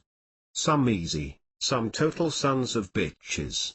The truth is that many people can't handle this. I don't mean they are incapable, many problems are no-brainers. I mean that they are not willing to handle them, to pay the price for success. Most people's emotional bank account runs out long before their financial bank account. In other words, they can't handle the endless wave of problems and so they just roll over. Another price you must pay is to be alienated from most people in the society you currently inhabit. Until now, you have probably been immersed in the warm, weak soup of British society. This will change. Are you willing to pay this price too? The painful truth: let me tell you some facts about the UK and its people, in general. As a race we have many wonderful characteristics. We are tolerant, kind, easygoing, industrious and have a profound sense of right and wrong, to name just a few. But there is a character trait of which I am not proud to be a part. Whilst most people play the lottery, have premium bonds, do the football pools and pray to get rich by accident or luck, that is for zero effort, they simultaneously loathe and despise anyone who has made something of their lives and will do anything to slap down such a person and destroy them. Read the tabloids if you doubt this. Anyone with more than £10,000 is called a fat cat, and anyone with a 4-bedroomed house apparently lives in a mansion. For example, Fat Cat Robert Smith was unavailable for comment when we visited his mansion in Surrey. If you ever make more than a modest amount of money or achieve fame, you face the distinct possibility of being attacked, ridiculed, smeared, and hounded by the press and media. Their sworn mission will be to drag you down, to find some dirt in your background, some chink in your armor which they can then use to destroy you. It's not personal, it's just because their readers want you destroyed. Why? Their readers detest successful people because they act like glittering beacons, lighting the steep, rocky pathway which leads from a life in the sheep pen, to a life of heroic excellence. A successful person, by merely existing, causes the average person to think, oh no, this is terrible. If this ordinary guy can make a success of his life, that means. Perhaps I could improve my life too. Well, I guess I now have two choices. I can apply the energy, discipline and focus required to follow him along the path to excellence. Or I can scour the gutter press for evidence that this man is corrupt, that he is lower than me and really belongs in the sewer. HMMM. Now, which is the easiest path?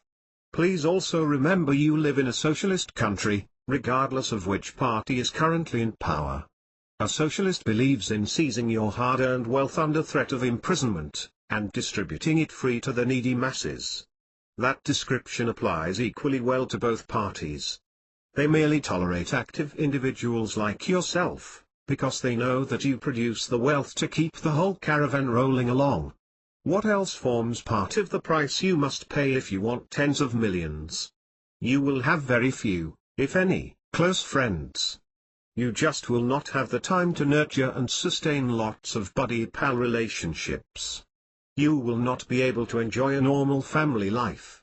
You might have children, but you will be a strange, remote, absent figure.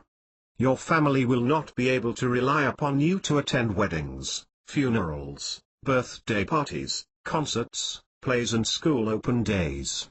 Sometimes you'll be there, most times you won't. Most people you meet will be consumed by cancerous jealousy and hatred no matter how much they smile and praise you to your face. They will also not know or understand the price you paid to achieve success. They will think, and sometimes even say to your face, that you were lucky. To them, wealth is just a lottery, an accident which happens to some people and not to others, for various mysterious, unfathomable reasons.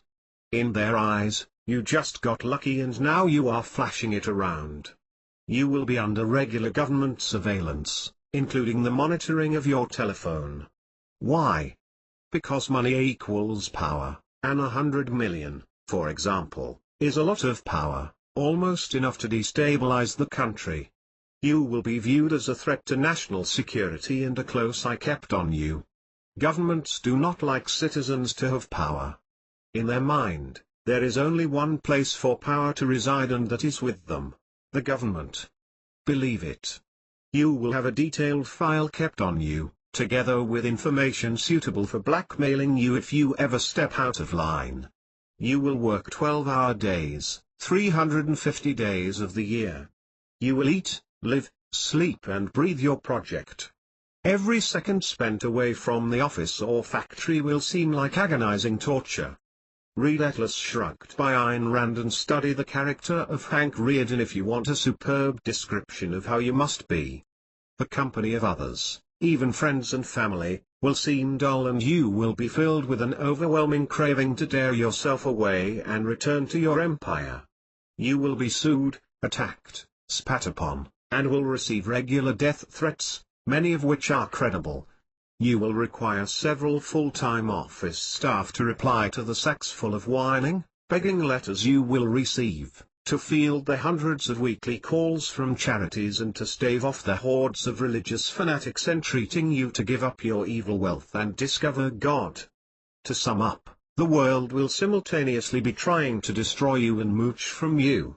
If you do not believe this to be true, it is simply because you have never amassed enough money to see this start to happen. That is just a tiny example of the price you will have to pay in order to get many millions. Is this too high a price? Then don't write the goal down. You learned something. You don't want millions because you're not prepared to pay the price. There's no shame in this whatsoever. Set a far more modest, more achievable goal together with its associated lower price tag, one you can afford to pay. As I mentioned in the chapter on goal setting, please do not commit the gross error of writing down a big money goal, or any goal, in the hope that you will attain it by mystical methods, that somehow God, or the bountiful universe will cause this money to flow to you. It won't, so please stop dreaming. This is one of the most common errors I see in people. It is obvious why. Signing up for this belief has two great advantages. 1. You don't have to do anything, the universe will do it all for you. 2. You can excuse your inaction because you are just waiting for your turn, that moment when the universe, Lady Luck, etc. deigns to smile in your direction and pour riches upon you. Perhaps you think that £1 to 5 million will be easier? Yes, it will, but still you still have a huge price to pay, and you must decide now if you are willing to pay it. You will merely suffer a milder form of all of the consequences I mentioned above. You will lose every single one of your current friends, trust me on this one. You will work 10-hour days, 330 days of the year. You will be a driven man or woman. Most, if not all of your other hobbies and interests will be sacrificed to this goal. You enjoy sailing, skiing, flying, drama, bridge. Forget it. You won't have time. You always wanted to write a play, learn jazz piano, study watercolor painting, be an attentive parent or partner. These will have to wait. All of your energy, talent, and time will be devoted to achieving your goal of great wealth. Many are tempted to think they would accept any hardship, any conditions, any price just so long as they got their hands on that lovely money, but I urge you to think this through very carefully. If you don't want to pay the price, then don't write the goal. Save yourself some heartache. You've learned something important.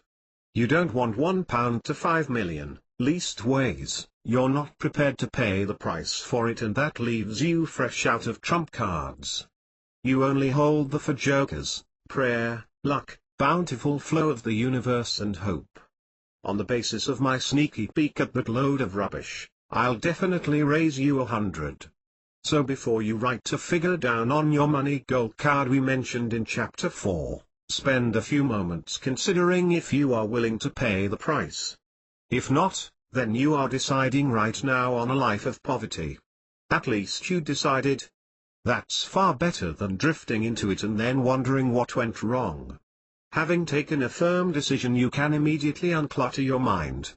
Like clearing out a garage, you can throw away a lot of shoulds, oughts and one days. You know that becoming rich is no longer an option for you, and this brings a certain amount of peace. You can now concentrate your energy and talents on more modest and hence achievable goals in your life. To summarize this important chapter, everything you attain in life has a price tag attached to it. This includes material objects and more intangible things such as wisdom and experience. There is always a price. Before rushing headlong into a 10 or 20-year struggle to make your fortune, a wise man or woman would sit back for a while and think very carefully about whether or not they are willing to pay the price associated with this. The sacrifice is great, the rewards are great. Take an intelligent decision, the one which is right for you. Chapter 7. You must take firm, decisive action. Serious people actually do something, non-serious people talk about doing something or plan to do something one day. If you want to be wealthy, You must take action. Action really is the key. You can have the best ideas in the world or be the most talented person on the planet, yet still if you do not take action you will remain poor. A half-wit who actually does something will beat an inactive genius, hands down. You need to take action, but most people cannot master this one. It is far too hard for them. We live in a physical world which has a tendency to decay into a random warm soup of molecules. This is entropy at work. Only energy, such as that supplied by living creatures, can reverse this process and build structures. Food, clothing, shelter, toys all require energy to make them exist. All require human action. Without energy, all is dust and decay. Thinking is not enough. To complete the equation, you must also act. You must do something. Here is the startling two-step secret of success. 1. Think. 2. Act. Most people do neither, in a concerted, meaningful way, I mean. Some act without thinking. No good. Some think and never act. No good. The winners, the rich, the successful all think first, which usually means coming up with a creative solution to a human need, and then they put that idea into a tangible program of action. This is what you must do if you wish to join them. Do you find this daunting? That's okay, there's no shame in this, but please, do yourself and everyone else a favor and stop talking and thinking about one day becoming wealthy. This is a delusion because you are not prepared to pay the price we discussed in the last chapter. The price is thought followed by action, so if you want to become wealthy, then start now today. You've written your goals, now ask yourself what actual steps you can do, right now, today, to move you closer towards your dream. Would you like to know 2 ways of getting rich apart from luck or crime? Remember, I'm talking here about getting rich, and not making a living. Anyone can make a living. Getting rich is far harder. To become a wealthy man or woman, you must come up with an original, creative idea for a product or service which you believe the 106 public will want to buy from you. Then you must put in the hours to research and test this idea. If it looks no good, you must create another idea until you find a winner. The second way is to locate a hot, fresh idea which is working somewhere right now, say in another country, and then to recreate the idea in your own territory, obviously without plagiarizing somebody else's work. For example, if you hear that a new premium rate telephone line on irritable bowel syndrome is taking 19,000 calls a day in the USA, this is an idea you could immediately pick up and run within the UK. In other words, you wait for someone else to find a winner, then jump quickly onto the bandwagon.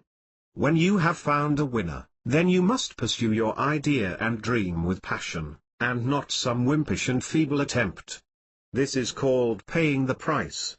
The price is action and sometimes a little money. If you are broke, then you must choose an idea which doesn't take a lot of money. If you don't feel passionate about your idea, then it's not for you. How do you think you're going to succeed at something you feel lukewarm about? What will drag you out of bed on those cold winter mornings? What will give you the courage to face those waves of problems we discussed? What will keep you fighting on when all about you is turning to ashes and you are filled with helpless despair? Your lukewarm desire to have a go? I don't think so. An idea without action is almost worthless. So I would not try to go down the route of thinking up inventions which you can sell to Black & Decker, etc. Only very rarely do such ideas get taken up, and even then you would not make a fortune. Instead, your idea should be one that you can operate and reap the rewards from. The more original the better, otherwise you are just picking over the bones of somebody else's idea, and you will not become wealthy. Even when you jump onto a new bandwagon, you still need creative energy to transform that idea into something which will work in your area. There is little money to be made when you are 10th out of 50 in the marketplace, with nothing to distinguish your product or service from that of your competitors. 107. When I tell people this stark truth during consultations, they often complain, "I don't have any ideas. What can I do? I'm not really sure. I've tried for ages to think of something, but I just come up with a blank. Help me. Have you got any original ideas you don't want and which you can pass on to me?" I know it's hard to be in this position. Remember, I was there too. Yes, it seems difficult, impossible sometimes, but this is what will mark you out as a winner if you can pass this initiation test. Please let me be absolutely clear on this and give you the stark truth if you are also tempted to complain about not having any ideas. You're not creative? You've never had an original thought in your life? You've tried a couple of times to think of something new, but given up? Well, I have some very bad news for you. You will never be wealthy unless you win the lottery or get lucky in some other way. You will always be poor, struggling along with the masses, scarcely able to pay your way and probably in debt until the day you die.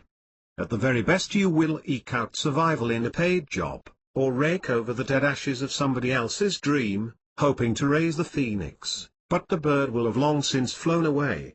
I am sorry if I sound a little harsh, but I believe quite strongly that you would rather have the truth from me, bitter though it is, than to be fed more lies and distortions. Reminder, these comments only apply to getting rich. It's okay not to want to be rich, really, it is, in which case this doesn't apply. Wealth belongs to creative people alone. There is only one way to get honestly wealthy. Persuade lots and lots of people to give you their money. You can either do this at the point of a gun, dishonest, or you can offer them something which makes them give it to you voluntarily, to trade with you. Now, if you cannot muster the energy to come up with your own idea, or you think that you are not creative, then guess what? You pick up somebody else's fifth-hand idea and try to run that. Guess what again? Only a few people hand you their money, the rest trade with the hundreds of others who are all trying to run the same idea, and you don't get rich. You just about make a living. This is not what you want, I hope. 108. Now if you take action and create something original and new, suddenly you're the only supplier. Thousands or millions of people flock to willingly exchange their money for your product or service, and you become wealthy. More importantly, you become guiltlessly wealthy. You earned it through your creative endeavors. We are all creative finally, everyone is creative. "I'm not creative" is often an excuse. If we are honest, it often means, "I'm lazy and can't be bothered to put in the hard work which I know this creative effort will cost me." Right? Remember, I'm saying all of this for a very good reason, and that reason is not to attack you. I either want you to wake up, finally, to the fact that you are not prepared to do what it takes to get rich, or I want to jolt you into action so that you make a start towards your dream. That is my only motive, and I'm sorry if sometimes what I say seems a little hard on you. So let me make myself very clear. If you are not interested in becoming wealthy, then that's okay.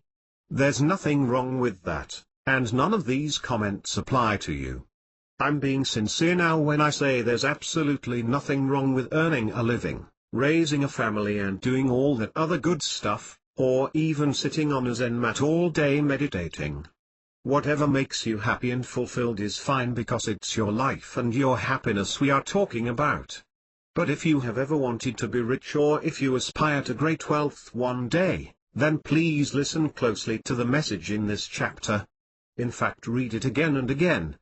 Above all, please wake up and stop dreaming. Ignore get-rich-quick schemes and the like.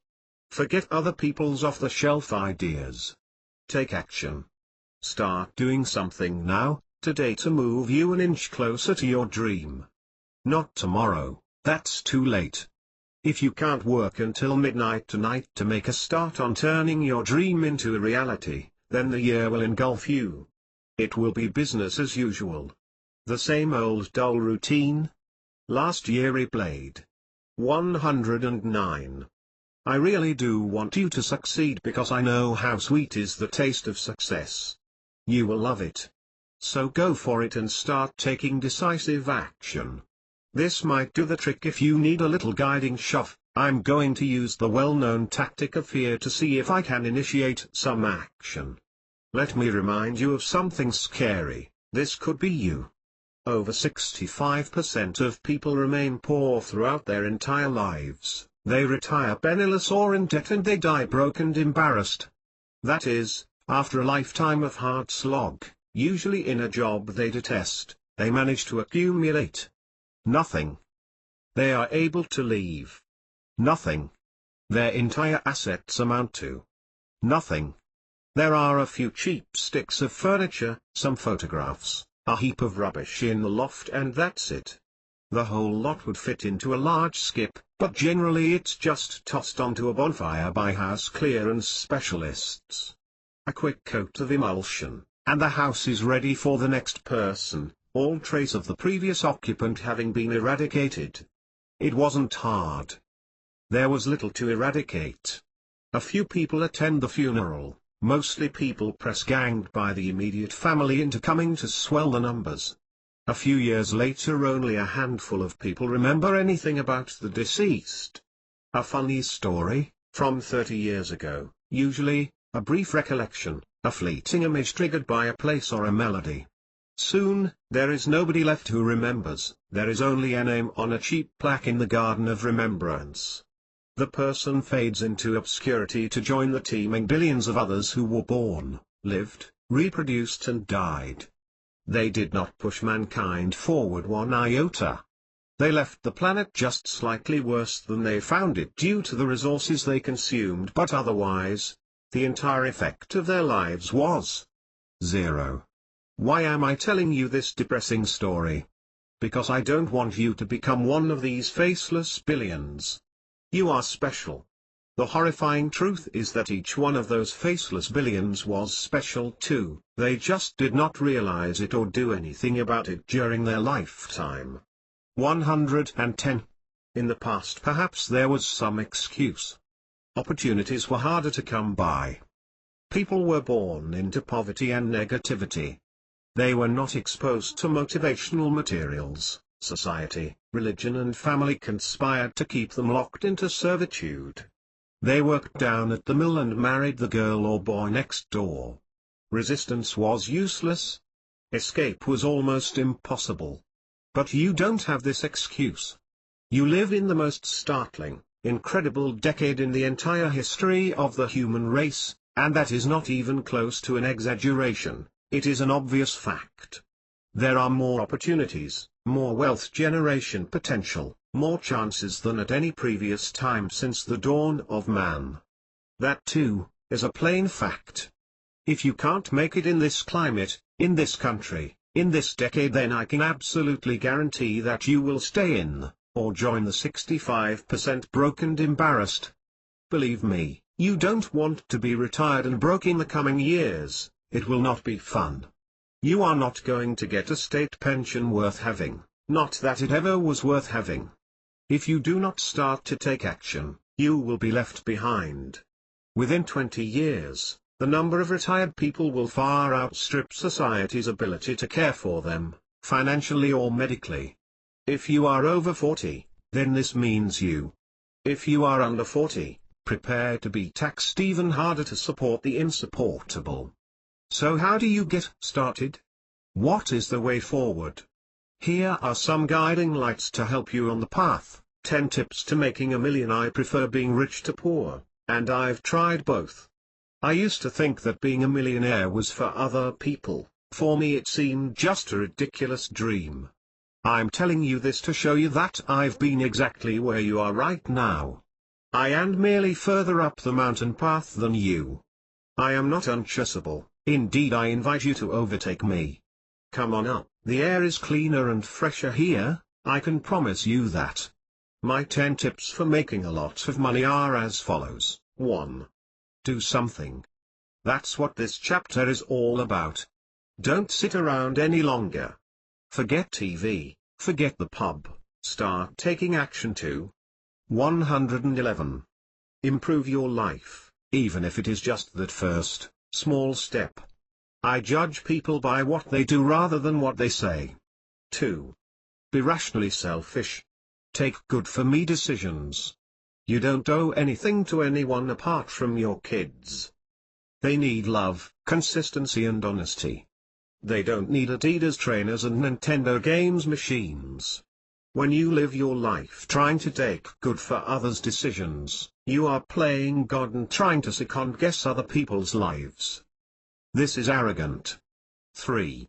Stop believing in something for nothing. This one tip can save you thousands of pounds and a lot of lost time. There is no such thing as something for nothing. Ditch all of those business opportunities which come your way. 99% of them are scams operated by small-minded people of limited vision trying to cheat their way to a fortune. They are relying upon your laziness and gullibility. Don't support them, and above all, don't join them. The financial loss is minimal, but the loss of time and momentum is far more serious. 4.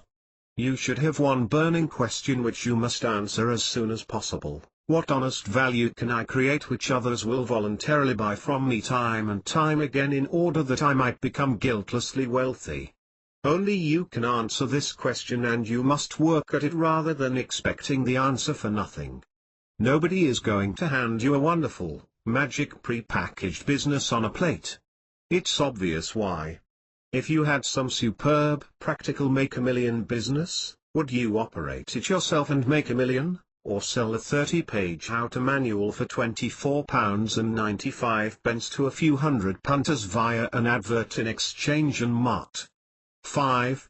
When you create values you become wealthy. When you trade equal values you merely survive. There is nothing wrong with survival. Most people do only this. But make sure you have consciously selected this option, and not chosen it by default out of laziness or fear. Most businesses merely allow you to trade values. You watch my sheep and I'll mend your roof, and so you will not become wealthy by operating one of the 10,000 or so businesses you might think about getting involved in. For example, I'll cook fish and chips. 112. If you repair my car. At best, you will do slightly better than average due to the division of labor and your superior bartering skills, but you will never make a million. To become wealthy you must create new values which didn't exist before and then run with your idea until the copycats grab your idea and rake over the bones of your fortune. Then you have another, new idea which creates more unique values and you run with that. These ideas do not have to be earth-shattering. Many are just small creative twists on an existing idea. Most small businesses don't create new values, they merely trade existing values. This is the main reason the proprietors never get wealthy. 6. Remember that honest wealth is not gained at the expense of others. In other words, contrary to socialist doctrine, other people do not become poorer as you become richer, but this is how looters operate. By trading with you, they should become a little richer whilst you become a lot richer. Evaluate all business ideas by this standard. Does this business allow me to trade with others whilst enriching their lives, or am I trying to scam, cheat and lie my way to wealth? Am I using smoke and mirrors to pretend there is a benefit to my customers, when no such benefit really exists? 7. Anything can be justified by the clever human brain. Robbery can be justified. It's not fair that some people have so much money, I'm just redistributing wealth. In a fairer society I wouldn't have to do this. Cheating can be justified, I'm giving people the expensive education they need in gullibility. I am helping them to become less gullible. Even murder can be justified, we're all going to be dead soon anyway, so what's the difference? In view of this ability to justify and evil doing, you need to keep your business clean and make sure it follows your own impeccable standards. 8. Make yourself wealthy. Don't have as your motivation the desire to make others wealthy or to improve their lot. This will not work unless you are being conned, by religion for example. The feeling of being a good little boy or girl is not enough to sustain you through the difficult task ahead, making yourself rich. Operating in the way I have described, by creating values which others will want from you. 113. Will both make you wealthy and improve the living standards of those around you. Everyone is a winner.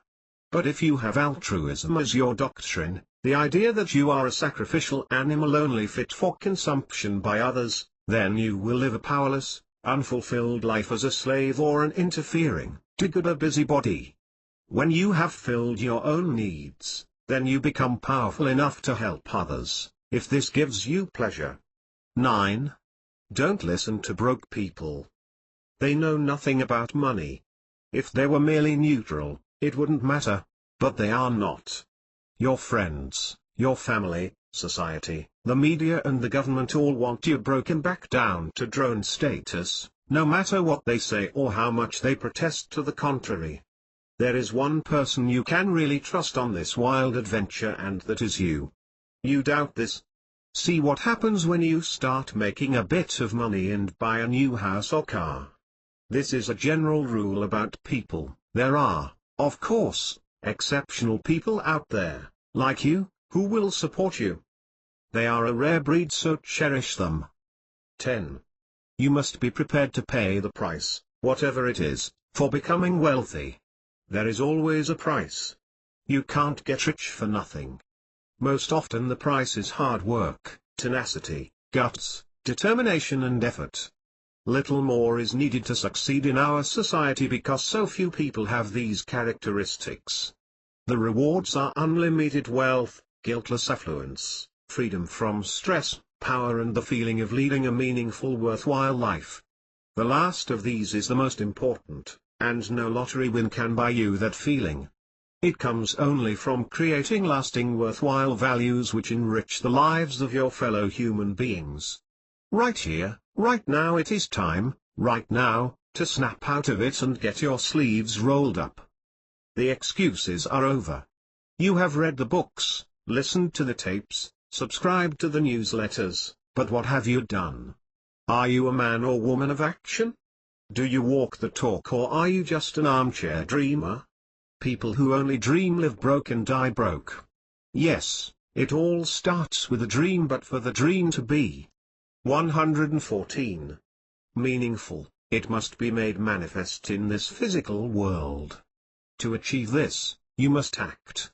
Do you collect motivational material for show, or do you actually use it? The users succeed in life, the readers stay the same as they always were. Are you a procrastinator, always putting off until tomorrow those things which you know you should start today? These people have small goals and achieve little of import during their lifetime. Are you waiting for your boat to come in? Are you pinning your hopes on winning the lottery or the pools? You'll still be waiting aged 80, huddled in front of your one-bar electric fire in some grim council high-rise flat. This book is your wake-up call. If I were with you now, I would snap my fingers in your face in a particularly irritating manner, enough to make you want to sock me a good one. If I thought it would do any good, I'd shake you too. Anything at all to get you to wake up to the following facts. 1. You're getting older. Time is running out. 2. You're broke, by any sensible definition of the word. Furthermore, unless you snap out of it and start taking some action, you'll be no broke when you retire, not nice. Not nice at all, and broke when you die. And this, in the golden decade of unlimited opportunity. You should be ashamed of yourself. 3. Unless you start to make serious changes, you are going to leave absolutely nothing of value behind when you go. I'm not talking money here. I'm talking contribution. Something to be remembered by. I don't care what. A book, a poem, a business, a piece of music, an idea. Something. Now don't get cute with me and start disputing point number 2. You're broke. Take my word for it. I don't care if you've got a few thousand in a building society deposit account, or if you've got a trifling 50 grand equity in your house. I don't care if you're running a little business or even if you're moderately successful, you're still poor. Unless you have about £3 million, then you're poor. Any money? 115. Under this amount is fiddling small change, and you'd better start believing it if you want a life of power, wealth and passion. Carefully note those 3 words. There are alternatives to a life of power, wealth and passion, and here are 2 alternatives. The tree hugger who believes that a life passed in quiet contemplation of the eternal is a life well spent. The minimalist life, one in which you rely on the absolute minimum money required for bare survival because anything else seems a bit of a strain. This lifestyle allows you to potter in some inconsequential manner. Such a life is squandered in bumbling amongst a pile of trivia. Of course, both of these options are valid lives, if you have actively chosen them for correct, positive reasons, but if either lifestyle describes you, then why you are reading this book is a mystery to me. It's probably part of your collection, you know, the motivational materials you buy in order to fool yourself that you're actually doing something, when you're not. I'm sorry, did that hit a little too close to home? If I sound impassioned, believe it.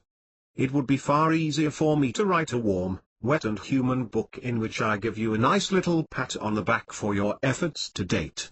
Here is some more of that unpalatable stark truth. Unless you start now, today, and get your act together, you will soon complete the 8 billionth life of third-rate mediocrity, non-achievement, boredom and poverty since the Stone Age. You know that giant counter outside McDonald's HQ which counts up the number of burgers served worldwide to date? I want one of those. It would be 50 feet by 10 feet and mounted 100 feet in the air. It would be linked into the world's funeral parlors and proclaim in giant illuminated digits the number of people who so far have died broke, unhappy, and unfulfilled. It would tick up relentlessly, the units digit would be a blur, about 3,000 people die every second, worldwide. Every thousandth count, if you were quick, you would notice it appear to miss a beat. That's the one. 116.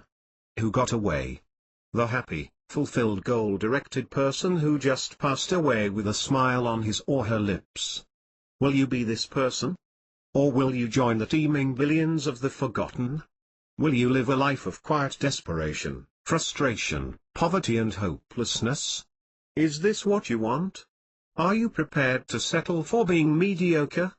Is third-rate good enough for you? Are you content with being just another non-entity in the faceless billions? No? Then you're with me and I can help you. The 4 stages to success. There are 4 stages to living a life of power, wealth and passion. I am not talking about a life of mediocrity and frustration. This is not what I teach. This is not what I am. A life of power means that you fulfill your life's dream with a style that makes an impact, and not in some insignificant way which leaves hardly a ripple on the pond. If you want to make ripples, chuck in a boulder, not the smallest pebble you can find. A life of passion means that you have guts, determination, and you put some energy behind your chosen life dream. You don't approach it as an apologetic, weak, humble, limp-wristed milksop. For the men, that means you've got to have balls. For the women, that means you've got to have some feminine grit. 2 qualities which are sadly lacking in people today. So, you want to become wealthy and make 10 million or so? What action do you need to take? Here are the 4 stages which every self-made millionaire has passed through.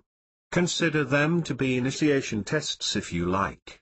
In this section I am going to be a little tough on you because, let's face it, you need a drill sergeant to get you moving, otherwise you would have done it yourself long ago. So, for the moment, if you will indulge me, I am the drill sergeant. Stage 1. The first stage is becoming completely debt-free, including your mortgage if you have one. I have written about this at length in my Inner Circle materials, and so I will not duplicate that material here. I just want to say that this is the most essential task for every thinking. 117. Humanoid, that means you, to complete as a matter of extreme urgency. If you are unable to do this, then you are making the following statement: I came into this world with nothing. Despite countless years of work, I have been unable to create a single penny of surplus. My entire life's efforts produced a negative balance, not a positive one, so I borrowed the efforts of others and spent them on my own comfort. I will probably die without even being able to repay these people. Isn't that statement the truth? Isn't that really the situation when stripped of its gloss and spin? What a statement! What a way to live a life! In case you had the slightest doubt, this is not a life of power and passion. This is the life of a poor, helpless, weak invalid who cannot even feed, house and clothe himself by his own efforts. They must borrow the efforts others in order to achieve this. Put like that, which is the honest truth, not some condescending excuse, it sounds like a damned poor show, as the old army colonels might have said. So stage 1. The absolute minimum you must do as a self-respecting human, is to become completely debt-free. How? I don't care how. Just do it. If you think I'm being hard on you, you're right. We're not discussing knitting patterns here. Of course it's hard. You have years of waste, self-indulgence, wrong thinking and downright laziness to put right. You can't do this in 5 minutes. Is this too tough for you? Then pay the penalty, become one more digit on the counter. I am talking here about the ordinary debts we run up in life to buy a whole skip full of junk which we think we need. The exception is debt incurred to make you wealthy, for example a mortgage on an industrial unit which you rent out, or a block of flats, or a business development loan. This is the sensible use of other people's money to make you wealthy. When you are entirely debt-free, including mortgage, you are one rung up from the absolute lowest. You are still a flat broke slave with zero personal power and little freedom. Why? Because you must work for your food, clothing. 118. Telephone, petrol, gas, electricity etc. etc. You have absolutely no choice in this. Your only choice is which master to slave for.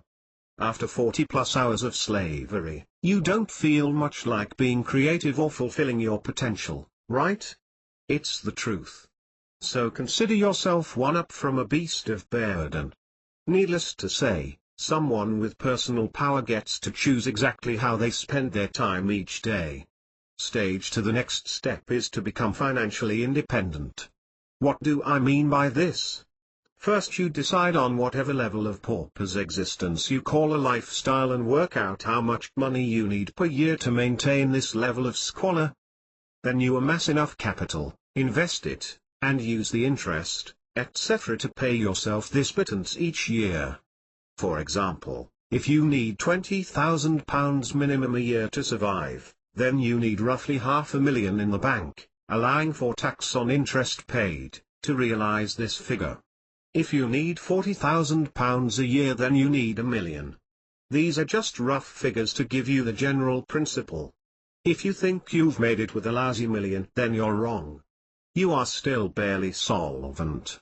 All you have done is to unmanacle your arms and legs from the cell wall, and walk away a free man or woman. You are merely free. Touch the capital and you immediately become a slave again. You are not rich, fulfilled, actualized or anything remotely like these things. You have merely been handed your certificate of freedom by the master, and are walking away from the plantation, down the dirt track road into the unknown, swinging your bundle over your shoulder. Your lifestyle, £40,000 a year, is almost the bare minimum required for civilized existence. You have a modest house, a small car and a few sticks of furniture. You can eat out now and then, but not in good restaurants. You can buy new clothes occasionally, but not the best. You can go on holiday for 2 weeks, a package holiday, nothing special. In short, you're bumping along just above the absolute bottom. In case you hadn't guessed, I'm yanking your ceilings way, way higher than the cramped and lowly hovel you are prepared to crouch in. With £1 million you are just starting on life's real journey. 119. Whilst not small change, £1 million is a very modest amount of money indeed, just enough to buy you your freedom and live a modest lifestyle without having to work. Stage 3. This is where you accumulate about £3 million.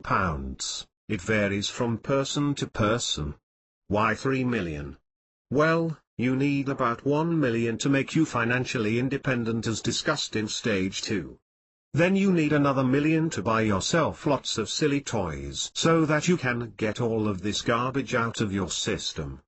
With a spare million, most rational people will rapidly run out of toys to buy. You want a decent house? Done. Interior designed? Okay. A Porsche? A Merc? A Range Rover? Have all three. Suits, dresses, shoes? Small change. We haven't spent 1 million yet. Now you're struggling. A Rolex? A villa in a holiday resort? Done. There's still 100 grand left in change. The point is, the second million will sort you out for everything your heart could desire. Only a lottery-winning low-samony moron would have 6 Rolexes up each arm and 30 cars. On the subject of the lottery, do you know why many of the winners are miserable when interviewed a year later? It's because money, in itself, doesn't guarantee happiness. Money is an enabling force. In other words, it empowers you to fulfill your potential. The happiness comes not from the material possessions, these give a quick fix or drug-like high which soon passes. No, the happiness comes from leading a worthwhile life and producing something of quality and value. Sitting around in a mansion and staring at your Porsche will not make you happy. Starting a bat preservation colony, buying a recording studio and writing songs, designing a museum of vintage cars, rebuilding steam locomotives. Anything which you deem as your important life work. This is what makes you happy. Money allows you to do it because it frees you from the need to work for a living, and it allows you to do it in style and comfort. That is what getting wealthy is really all about. 120. Notice that even with this 2 million you have achieved nothing of value. All you have done is to become a free man or woman and buy yourself some toys. Big deal. The third million elevates your subsistence level income obtained from the first million, up to something sensible, but still not even close to being rich. Investing £2 million will yield about £80,000 a year after tax, the sort of salary enjoyed by thousands of senior directors, doctors, lawyers and so on. Not one of these people would describe themselves as rich. With your house, furniture and cars all paid for, you can live very comfortably, but not extravagantly on this level of money, but it is by no means what you would call wealthy. Why would anyone want more than 3 million? Why does Richard Branson get up in the morning? Why does Paul McCartney keep writing songs? I wish he'd stop. Why doesn't Bill Gates pack it all in? After all, they've got loads of money, right?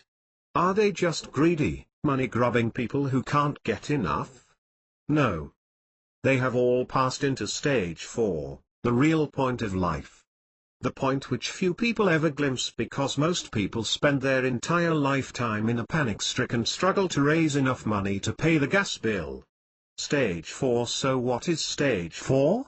If you have selected this powerful route, it is nothing less than the noble purpose of your life. The real reason that you exist. The noblest struggle in which a man or woman of integrity can engage. It is nothing more or less than the struggle to be all you can be as a person. To live a life of power and passion in the pursuit of your dreams, whatever they are.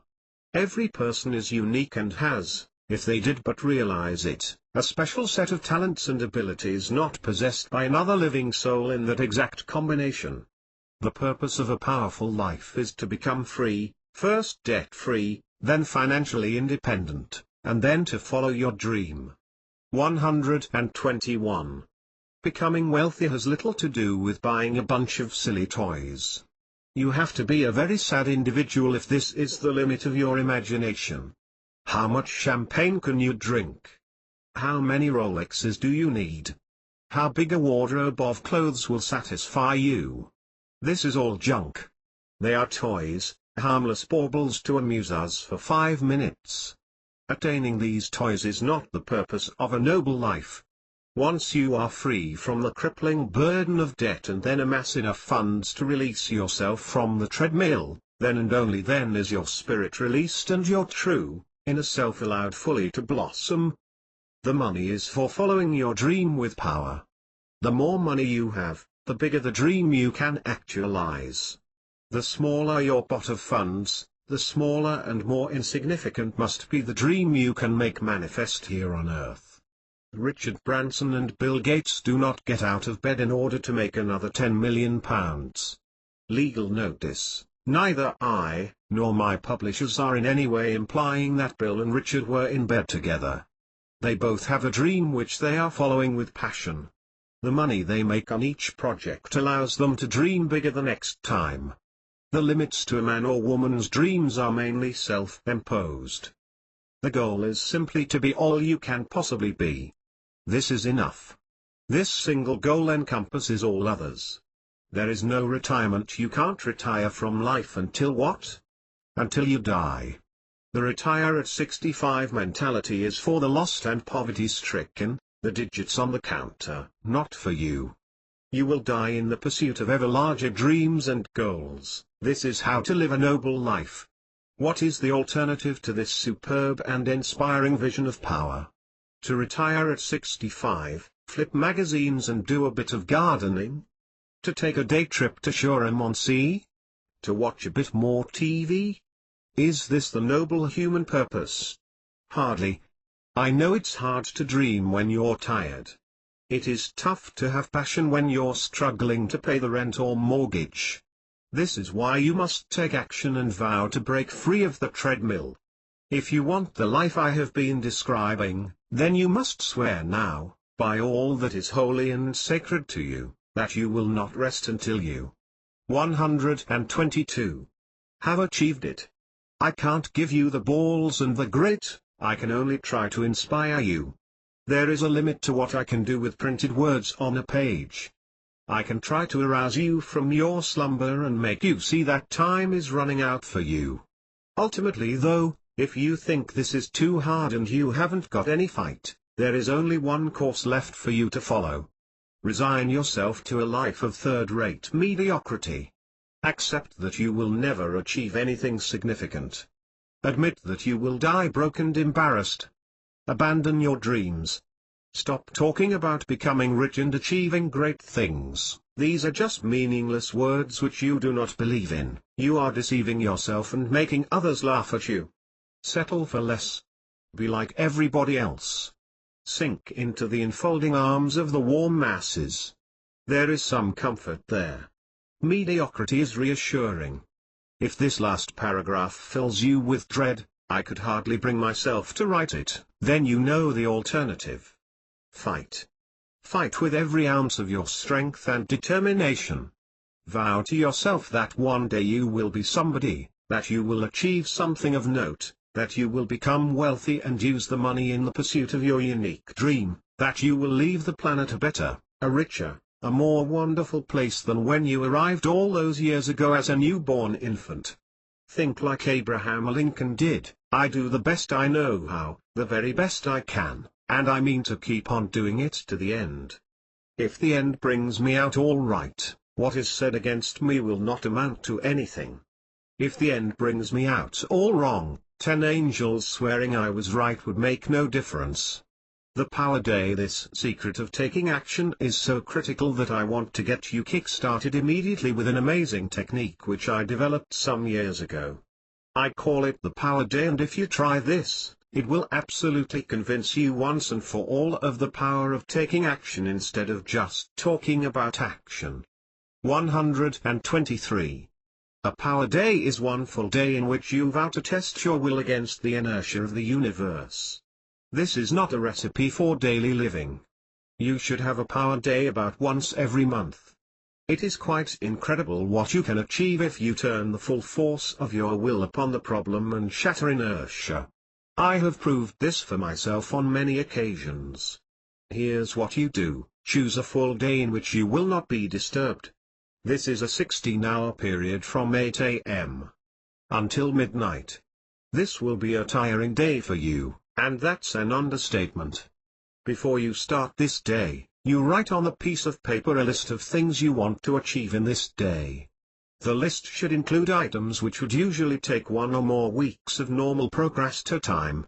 I always ensure that my list includes 1 or 2 life-changing jobs which I have been putting off starting for the last few months, or years. 2. Some practical jobs of the clear-out guttering variety. 3. Some short 10-minute jobs. 4. Some longer, 1 hour or so, jobs. 5. Some creative work. 6. Some intellectual work. 7. Some energetic practical work, cleaning, putting up shelves, etc. The point is that any one of these items would normally be your allotted task for a day or two. But a power day is not like that. During this day, it's you versus the inertia of the universe, and you are going to win. In your power day, the sheer force of your willpower will boost you through these tasks. You do not rest. You work at full speed, but on a variety of jobs, grabbing a sandwich on the run. No procrastination. No endless cups of coffee, long baths or TV programs. You work steadily through your list. The trick to getting through is to vary the work. Break up the difficult life-changing tasks. These are nearly always the creative tasks, with some menial job like clearing leaves off the patio. Rotate tasks. The point of this is not that you must finish everything, although you'll be startled at what you manage to. 124.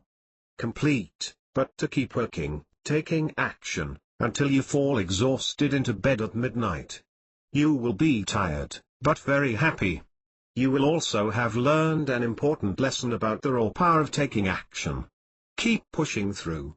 When you have completed one task, don't take time to congratulate yourself or relax. Move right on to the next one, then the next. If you are bogged down by spouse, family, dogs and cats, then take a day off work and book yourself into a cheap local hotel for 24 hours. If your family won't give you a day off, change your family. During that one day, you will have accomplished more than you would normally do in 1 month. You will have proved to yourself the results of focusing your will and overcoming inertia. More importantly, you will have started those vital life-changing tasks which are the equivalent of course changes. Try this idea, it really works. Like you, I am ruled by inertia. I succeed only because I have learned various tricks, like the power day, to overcome inertia. I have found almost no limits to this technique. Let me give you an example. It has always been one of my many ambitions to write a hit song. I have dabbled with this for many years, and some time ago I wrote half the song and then spent 6 months tripping over it on a daily basis, thinking every day, I must finish that song. Does this sound familiar? Does it have a resonance with something in your life? So during my next power day, amongst the many things I wrote on the list was finish the goddamned song. Now I think you will agree that writing a hit song or even half of one, would occupy most people for a week. But that was one of about 16 items on my list of tasks to do in one day. I did all 16 things with time to spare. Concerning the song, here's how I did it. I used a little-known and esoteric technique for producing work. Do you want to know what it was? I started the job and didn't get up until it was finished. Spooky stuff, right? 125. Songs, books, plays, etc. don't get written by drinking tea, watching TV, waiting for inspiration, messing around, chatting on the telephone or going for a walk. When I had finished the song, I pushed on immediately. I did not sit back and congratulate myself, not on a power day. I immediately carried on to the next task, typesetting the music and lyric. A good friend of mine has the capability of doing this, and so when did I call him? A few days later? Next week? No. I called him immediately. I took the draft around immediately. The great news was he was free and could do it immediately. Surely writing the song and typesetting it in one day is enough, already? Time to watch some TV or flip through a magazine, right? You are joking, I hope? It was only 11 o'clock in the morning. Yes, that song, which had waited 6 months, was completed in around 2 hours. So, I called some demo studios and told them about the song. I got them all set up to record it. Then I called some people in the music business and arranged to come and play them the demo. Next I recorded the song with me singing it. Believe me, you don't want to hear this, onto cassette to send to the demo companies for them to make a decent demo tape. Then I addressed the jiffy bags. That's all I could do until the typeset music came back, which it did at 11 p.m. that night. Did I go to bed? Forget it. I went to the office, photocopied the music and posted it to the demo houses at midnight. From 12 noon until 11 that night, I rattled off the other 14 jobs, one of which was to complete the outline for a children's book I am trying to write. Get the idea? In one day I had taken 2 major steps towards money trees in the future, children's books and music, and cleared up 14 jobs which had been hanging around for weeks or months. Remember, you don't have to be a one-shot genius marksman. I certainly am not a genius, I can promise you that. The person who hits the target is often the one who fires enough shots, some of them wild. In a firefight situation I was taught by my instructor to forget about fancy postures and accurate shooting, just get your head down and return fire as rapidly as possible. This is not a bad analogy for 126. Success. Get your head down and fire as rapidly as possible. Your bullets, of course, are your creative output. Think what you could achieve during a power day. I want you to schedule a power day right now in order for you to convince yourself about the raw power of taking action. You will be startled by the results, I can promise you. Chapter 8. You must know when to stop. The wise person decides how much is enough before setting foot on the path to riches. Now we arrive at the deepest secret of happiness associated with wealth. Also, this is the most difficult initiation test of all 7. Yes, knowing when to stop is actually more difficult than making it in the first place. Remember one thing. The aim in life is to be happy. Money is one way, yes, a big way, in which you can achieve happiness, but don't lose sight of the fact that it is happiness you are after as a final goal, not money. If you ever make any real money, you will be so caught up in your astonishing success that you will find it very hard to quit. You will be tempted to work harder and faster to get more whilst the going is good. Then, if you hit a lean time, you will work harder and faster to try and get back what you have lost. In short, you will always be working harder and faster. Knowing when enough is the most difficult challenge you will ever face. Most people do not face this challenge because they rarely make enough to live on and almost never create a surplus. However, it is useful to ask yourself the question at any stage of your life, even if flat broke, as I hope to prove. 127. This is one of life's big questions, and I believe it would help you to try and answer it right now. In this single question I believe is embodied the spirit of the next 1,000 years, no small claim. What is the question? Do you have enough? Strange question. Perhaps you're thinking, enough of what? Or even, what is he talking about? I have deliberately phrased the question in this simple form. You know what I'm talking about. You know what the question means. So I would like you to close your eyes for a moment, and let the question work its magic, before I elaborate and spoil its simple power. Now I will answer your question. Enough of what? I mean enough money, enough material possessions, enough things. And before you answer a resounding, no, that's why I bought this book.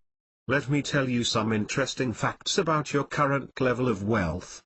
I have accounted for inflation in these statistics. Wealth fact #1 You are approximately 1,000 times richer than the average ancient Egyptian. Ignoring pharaohs, you are only a mere 50 times richer than a pharaoh. Of course you don't have the piles of gold they had, but that's not the point. The point is what they could and did buy with that gold, which was mainly slave power. It has been estimated that modern inventions such as the motor car, washing machines, dishwashers, etc. are the equivalent of owning 1,000 slaves, making you wealthier now, whatever your level of poverty, than the kings of the ancient world. But, are you 50 times happier than a pharaoh? Are you 1,000 times happier than the average ancient Egyptian?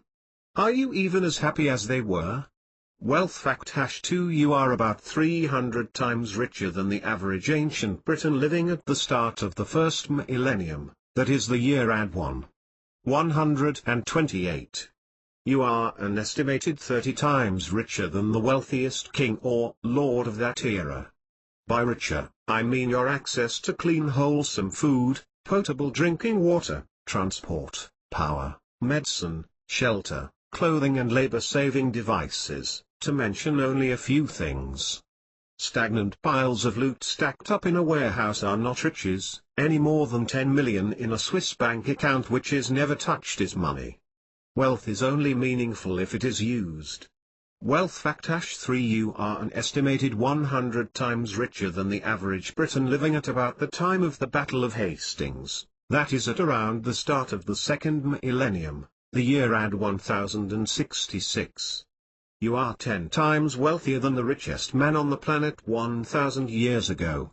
I am not including land ownership in these statistics. The mere ownership of land is not wealth. Riches are measured in what the land produces. To prove this point, let me hereby grant you 100% ownership, absolute, of the planet Pluto, all 10 trillion acres.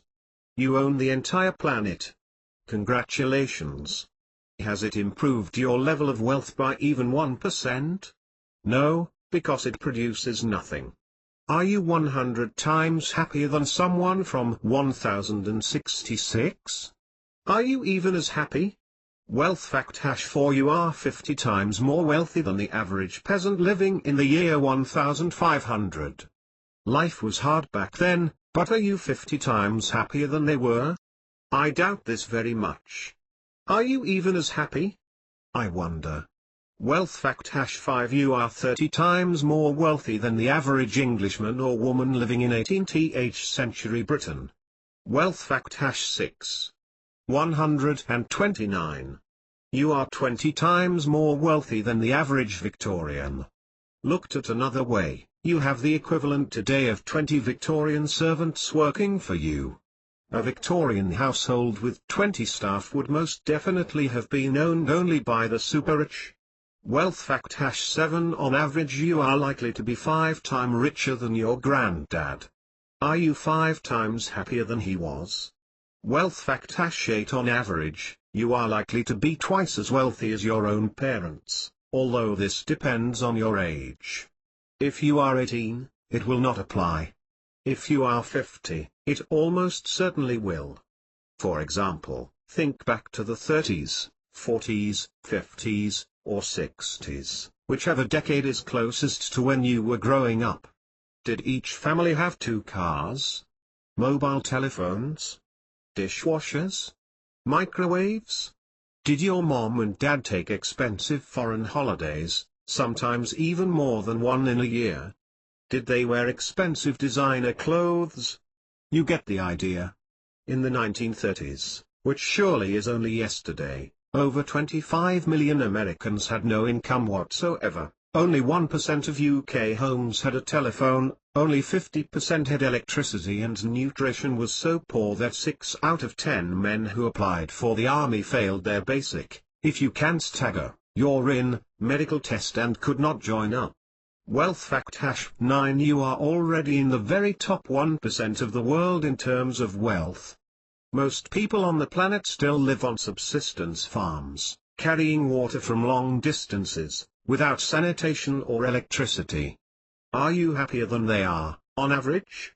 At this point in the proceedings, I want to ask my question again: do you have enough? Think about it. You are already 1,000 times wealthier than an ancient Egyptian, 300 times richer than someone living in Adwan, 20 times wealthier than the average Victorian, 5 times, 130 wealthier than your grandfather, and in the top 1% of wealthy people on the planet. Do you have enough? This is not a one-shot question, it is a question for life. You need to continuously ask yourself this from now until you die. If the answer is still no, then I want to ask you a supplementary question which you need to answer right now: when do you think you will have enough? I am not asking these questions for amusement only. I believe the answers hold one of the keys to your happiness for the rest of your life. Again, no small claim. Let me explain. Welcome, fellow rat. Recently I've started to notice something. I have become aware of the incredible stress under which most people live their lives, myself included. People are working harder, faster, and certainly under more stress than at any time in history. I agree that the labor is not usually hard physical toil, but still the average person is slaving away 40 or 50 hours a week to make enough money to make ends meet, that is to sustain their poor lifestyle, which is 20 times wealthier than the average Victorian. Furthermore, they are not happy. In general, we are all overworked, highly stressed, and on a treadmill getting nowhere fast. It's the rat race which was identified so long ago. Incredibly, although we are all approximately 1,000 times wealthier than an ancient Egyptian, we feel broke. Most people are fighting a losing battle against a tide of debt and expenses which threaten to sweep them away if they do not keep their noses pressed firmly to the grindstone.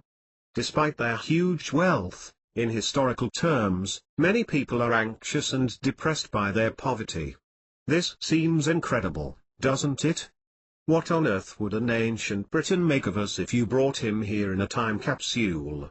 He would see the clean, safe water on tap. It took him one full day each week of backbreaking labor just to get enough water, and that was brackish and flavored with dead sheep. He would see the stunning abundance of food at almost giveaway prices. You have to. 131. Work just 24 hours a month to buy all the rich abundance of family food. He would have to work an average of 160 hours for some basic meat and bread. He would note your clean clothes and the dozens of different sets of clothing you owned. He owned one set and it was constantly filthy as there was no soap and no hot water. He would marvel at your health, your teeth, your longevity. His life expectancy was 30 years, his teeth were rotten stumps, and people died all around him from disease and hunger. I could go on about transport. He had none, opportunities, zero, education, crude, entertainment, sitting around a campfire and telling wild boar jokes, but I also think he would be shocked at the level of unhappiness and stress we were all living under. He would legitimately ask why on earth we were all striving so hard when we had everything and more that we could possibly need. Why? He would ask, did we not all feel incredibly wealthy and happy? Well, let me ask you a few questions. Do you feel extraordinarily wealthy? Are you happy? Do you have an almost stress-free life? Do you have plenty of time to do the things you want to do, or are you always working to hold back the tidal wave? Are you engaged in a constant struggle for more, more, more? If so, when do you think you will have enough? Now please do not think for a moment that I am on some kind of anti-wealth, back to nature, tree-hugging crusade.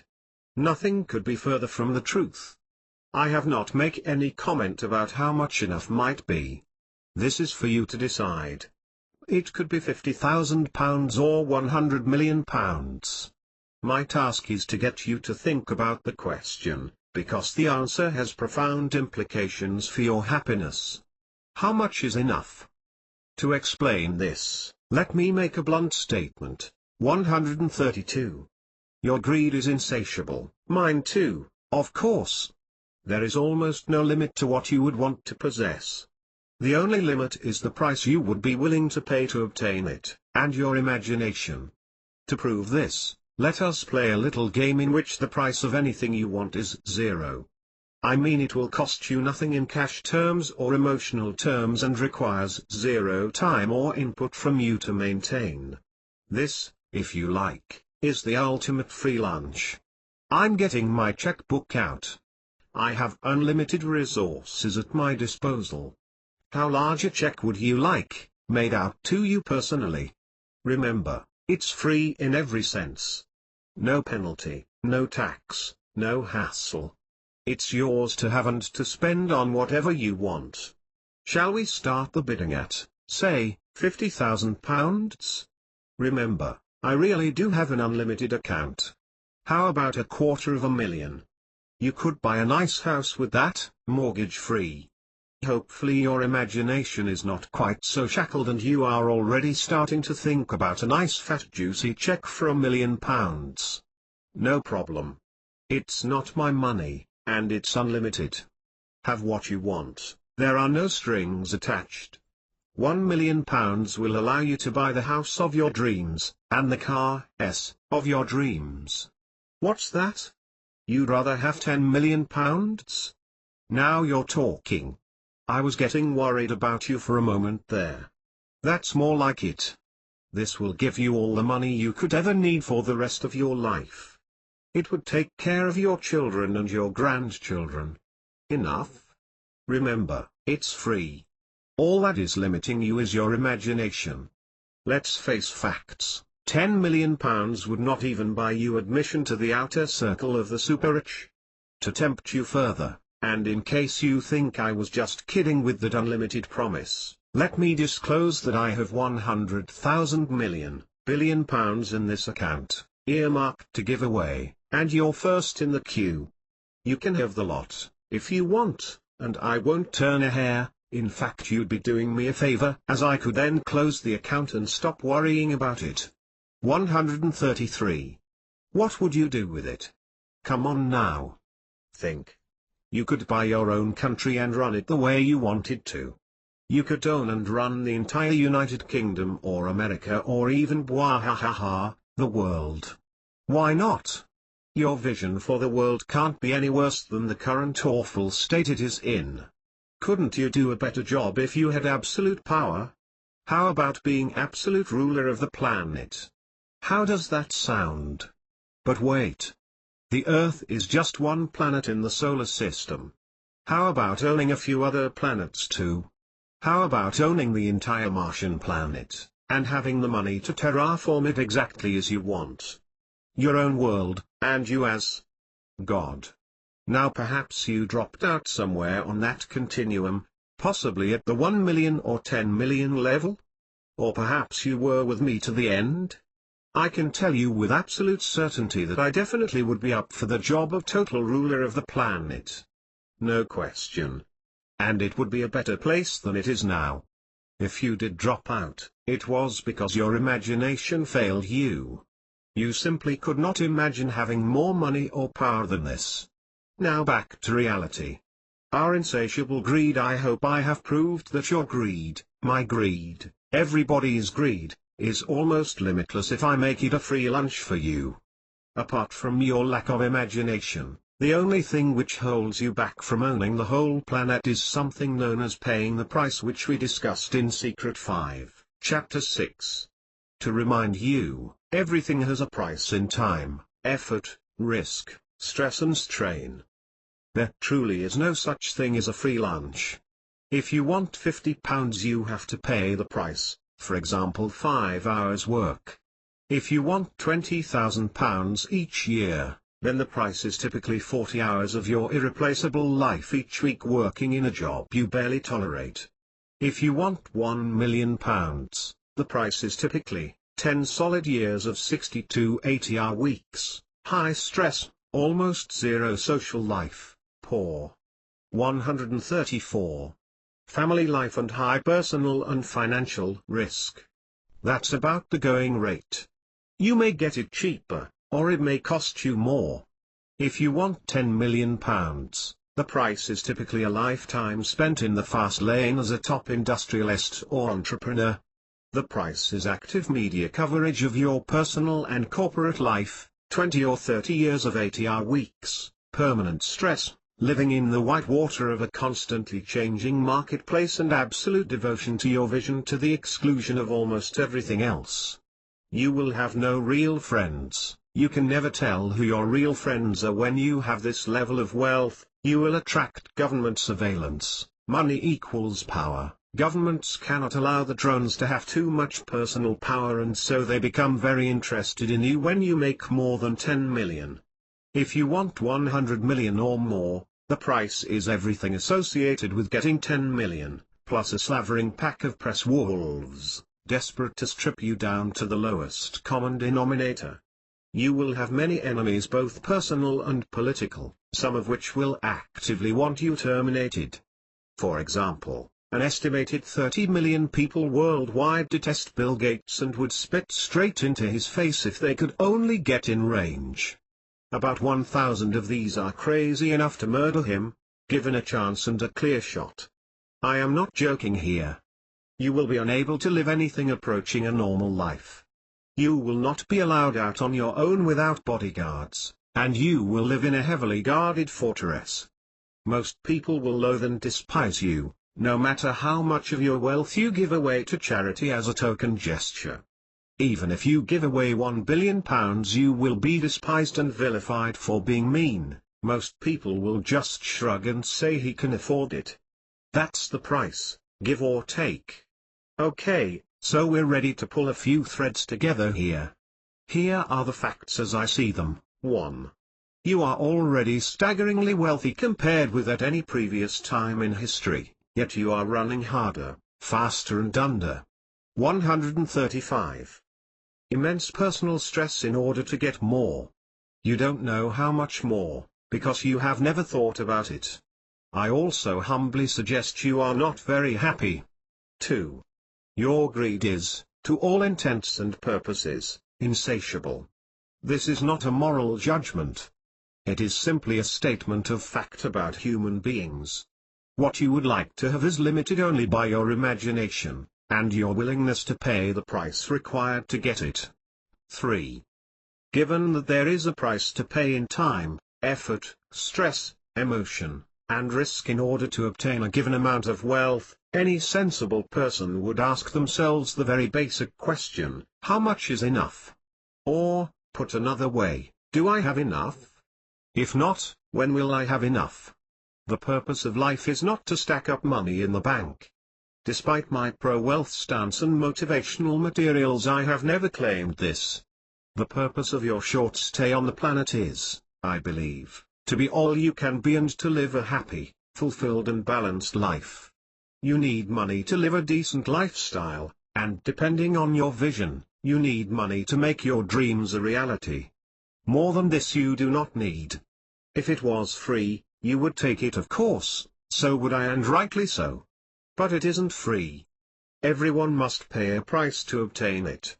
When you ask yourself the simple question, do I have enough? Something almost magical happens. Many people describe a feeling of release, a sort of letting go. You might feel that you are finally able to drop a burden which you have been carrying all your life. Whatever you feel, there are surely only 3 possible answers to this question. 1. I have more than enough. 2. I have exactly enough. 3. I do not have enough and am willing to pay the price to get more. I now need to ask myself, so when will I have enough? To expand on these 3 answers, 1. Now you bring it to my attention, I realize that I have more than enough. I am debt-free, and have considerable savings, yet still I am. 136. Working 60 hours a week in a high-stress job. A lot of my money actually goes to pay for my high-profile lifestyle which is required by the job. For example, I need to live close to my job and housing is very expensive in our area. If I moved, I could get a larger house for half the money. It costs a fortune to commute to work. My children are in private school. We pay a nanny to look after the children because my wife works as well. It's crazy. Why do I do it? I don't know. Probably because I've always done it. I guess it is just a habit. If I made certain life changes, I could work 2 or 3 days a week. We would have to move, and have a simpler lifestyle, but we are both so stressed at the moment. Surely it could not be worse. I've realized one thing, I could easily make more money. I just need to work harder, faster or smarter. But I choose not to. That is a breakthrough for me. I choose not to. That is real power. Could you live a simpler, lower stress life? Could you work less hard and live more simply, doing more of the things you want to do, whatever they are? Sure, you could easily make a lot more money, but how about considering the choice of not doing this? This book is all about you taking one of two choices, to become wealthy and pay the price, or to live a planned, simpler, more balanced life. There is no right or wrong path, although I have my own preferences, naturally. You know you can make more money by working harder, faster, longer, smarter. Nobody is denying your abilities. It's easy. But why not consider the option of choosing not to do this? This means setting a limit on what you have, saying, in effect, I have enough, and using the time you would have spent in striving for more, to do the other things you've always promised yourself you will do. This phenomenon is known as downshifting and is sweeping across America. If this isn't an option for you right now, still you need to constantly be thinking about this option throughout your life. Answer 2. Yes, now you mention it, I have exactly enough at the moment. Of course, I would like more, and if it was free I would take it from you with thanks. But I know that in order to get more I need to 137. Sacrifice more of my life, and I am not willing to do this. There are many other things I want to do with whatever time is left to me. I would rather do those than work harder, faster and take on yet more stress in order to accumulate more money. I am not willing to pay the price for higher financial rewards. Making more money is not difficult. There is plenty of overtime at work, and I could take a second job in the evenings. But I have taken a powerful decision in my life. I have decided that I have enough. I have chosen not to pursue yet more money. Could you be at peace with your current level of wealth? Taking such a decision frees you from the constant struggle to make more. It frees you from the nagging guilt about not starting your own business, or expanding your current one. It saves you having to buy more books like this, and tapes and seminars. Answer 3. No, I do not have enough. I want more, a lot more. I am willing to pay the price. If that means 10 or 20 years of constant struggle to make a couple of million, then that's what I'll do. I have asked myself the question, when will I have enough? And I have an answer. I do not want to struggle in a high-stress environment forever, accumulating cash until I die. I want a 4-bedroom detached house fully paid, a brand new Mercedes, and the equivalent of £500,000 in today's money in the bank. That would mean I never have to work again. That's enough for me. If I can make £500,000, I know I could make 1 million or 10 million for that matter. I have no doubt about this. But I have made a choice. I know what I want and I'm going to get it. I am willing to pay the price. I know what that price is, approximately. I also know how much is enough, and this lets me know when to stop chasing wealth, and concentrate on many of the great things which life has to offer. How about you? If you desperately want more and are willing to pay the price, then great. I certainly did, and I paid the price too. But what I didn't do was to ask myself the question, when will I have enough? I didn't. 138. Even think about that. I just plowed straight in, never raising my head to look at how far I had come. I had no real plan and no exit strategy. Let me be clear, we are talking exit strategies here. Exit from the rat race, as it used to be called. Work at making money until you drop. Are you going to work at making money until you drop? If so, why? What is it all for? Only a fool would do this. So, if you are not going to work until you drop, when are you going to stop, or cut back? I don't mean stop living and atrophy, I mean stop accumulating cash. Answer: when you have enough. So you need to know what enough is for you, bearing in mind the price. Also, you need to think about what else you want to do with your life, if anything. And this is a problem for many people. We are all so conditioned to work until we drop that we have given little thought to what else we want to do with our lives. Perhaps now is the time for you to think a little about this. The best way to get wealthy is to start a business, but you should not start or run a business unless you have a clear answer to the questions: when do I get out? When will I have enough? Running a business is all about making maximum money in minimum time, then selling out or closing down and getting yourself a real life. If your business is also your passion, as I have recommended, then you might never actually close it down, but it becomes more of a hobby than a driving force which dictates your life. The stasis concept: if you run your own business, no matter how large or small, I want you to at least consider the following proposal, which, as far as I am aware, is uniquely my own idea. All businesses need to expand, otherwise they are dead, right? Wrong. I don't believe this. When you expand your business, two things happen. 1. You run harder and faster and pile on the stress both for you and your employees. 139. 2. You don't make any money because you plow every penny back in to fuel the expansion. Worse, you frequently go into heavy debt to fund the expansion. It's all jam tomorrow. If you continue this process, you are pinning all your hopes on selling the business some way down the line, and cashing in your chips. This may, or may not happen. Most times it doesn't happen due to a variety of factors. Markets change, people change. You find you have this huge gaping mouth to feed every month.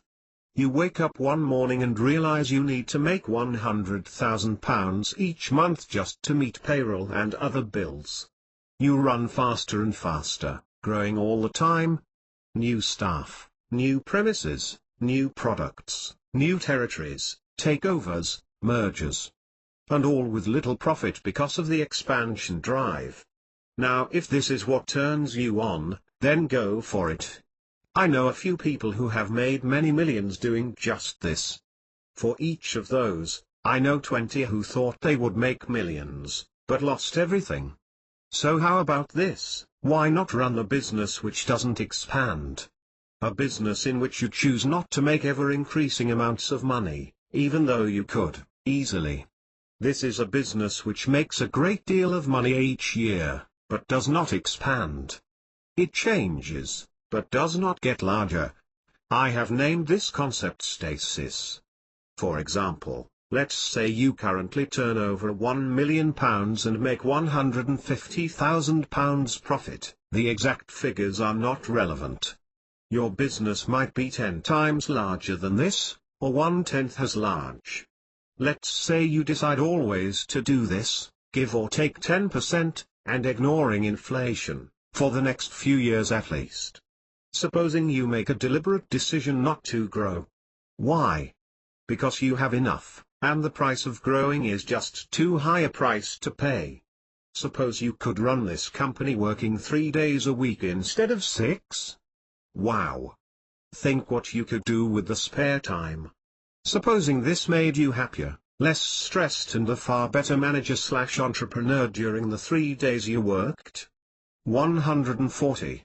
Could you turn over £2 million and make £300,000? Sure.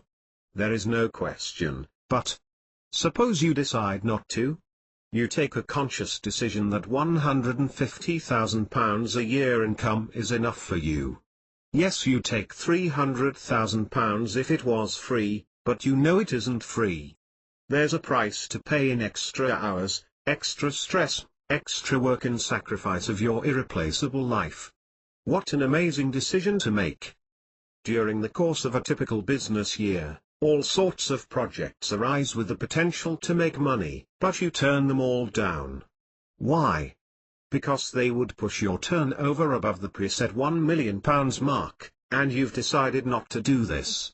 You are not going to run after every project just because it could make more money for you. The analogy is deciding not to take an evening job down the pub in addition to your day job, because you have decided that you already have enough. Could you make extra cash working down the pub? Sure.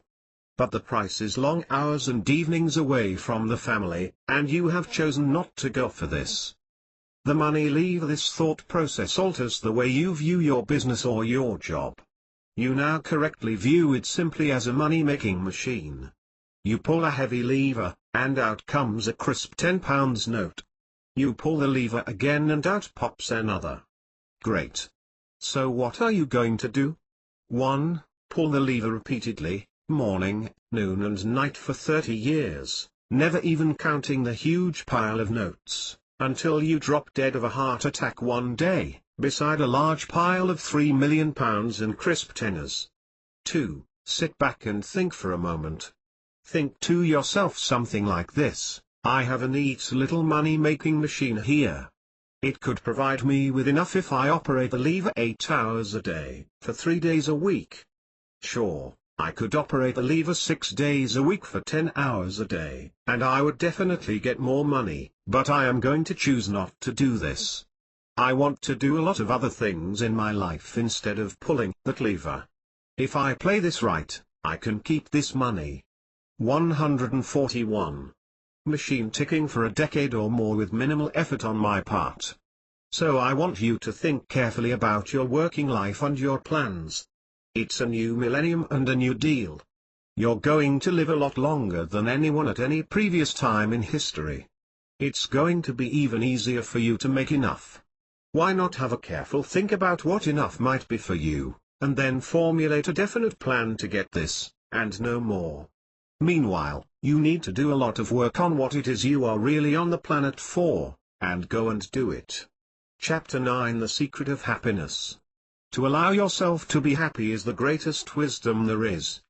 Since we have been discussing happiness in the last chapter, I thought I would just toss in the ultimate secret of happiness for you as a sort of free bonus. Yes, that holy grail which has eluded wise men throughout the ages, is yours, free in the closing pages of this book. You might like to know that the secret of happiness can be explained in just 8 words and is, in fact, quite mundane. It does not involve meditation, drugs or self-flagellation. Each of the 8 words is worth £1 million, but here they are: free, tomorrow, today, live for better, working a whilst what? You can't make sense of that? I gave you the words for free, but the correct order is going to cost you plenty. 142. Pause, whilst the anagram freaks try to work it out for themselves. Got it? No? Okay, you'll have to read on. Now the price for my arranging the words for you is about 10 minutes of your time to read this section carefully, because it has important implications for your happiness. The first thing I want to say is that the human psyche, your psyche, is a very delicate thing indeed, and can be badly damaged, particularly during your early years, by what would outwardly seem to be not very much. Put another way, your mind is an incredibly delicate and subtle mechanism, a finely tuned and highly sensitive instrument. So delicate is this wonderful apparatus, that it is flat out impossible to grow up without some damage to its mechanism. Moderate damage is normal and severe damage is common. Please read that last sentence again. I would say that 100% of people, that's everyone, has moderate damage to their psyche, and about 1 in 3 have severe damage. I am talking about damage caused by a normal upbringing, not an abused upbringing. Thankfully, abuse is not the norm, but more importantly, the psyche is damaged by numerous small incidents throughout your childhood where you didn't get exactly what you needed, exactly when you needed it. Parents are, after all, people. They are neither omniscient nor telepathic. They do their absolute best, working from the basis of their own damaged psyches. And so the cycle continues. Now the point here is that because everyone is damaged, this means that everyone exhibits symptoms of mental disturbance during, and often throughout, their lives. I'm talking 100% of people here. Such symptoms include, 1. Anxiety. 2. Depression. 3. Sleeplessness. 4. Irrational fear/panic attacks. 5. Feelings of worthlessness, insecurity, pointlessness. 143. 6. Suicidal thoughts. 7. Substance abuse, particularly alcohol, which is a wonderful anesthetic for the harshness of life. 8.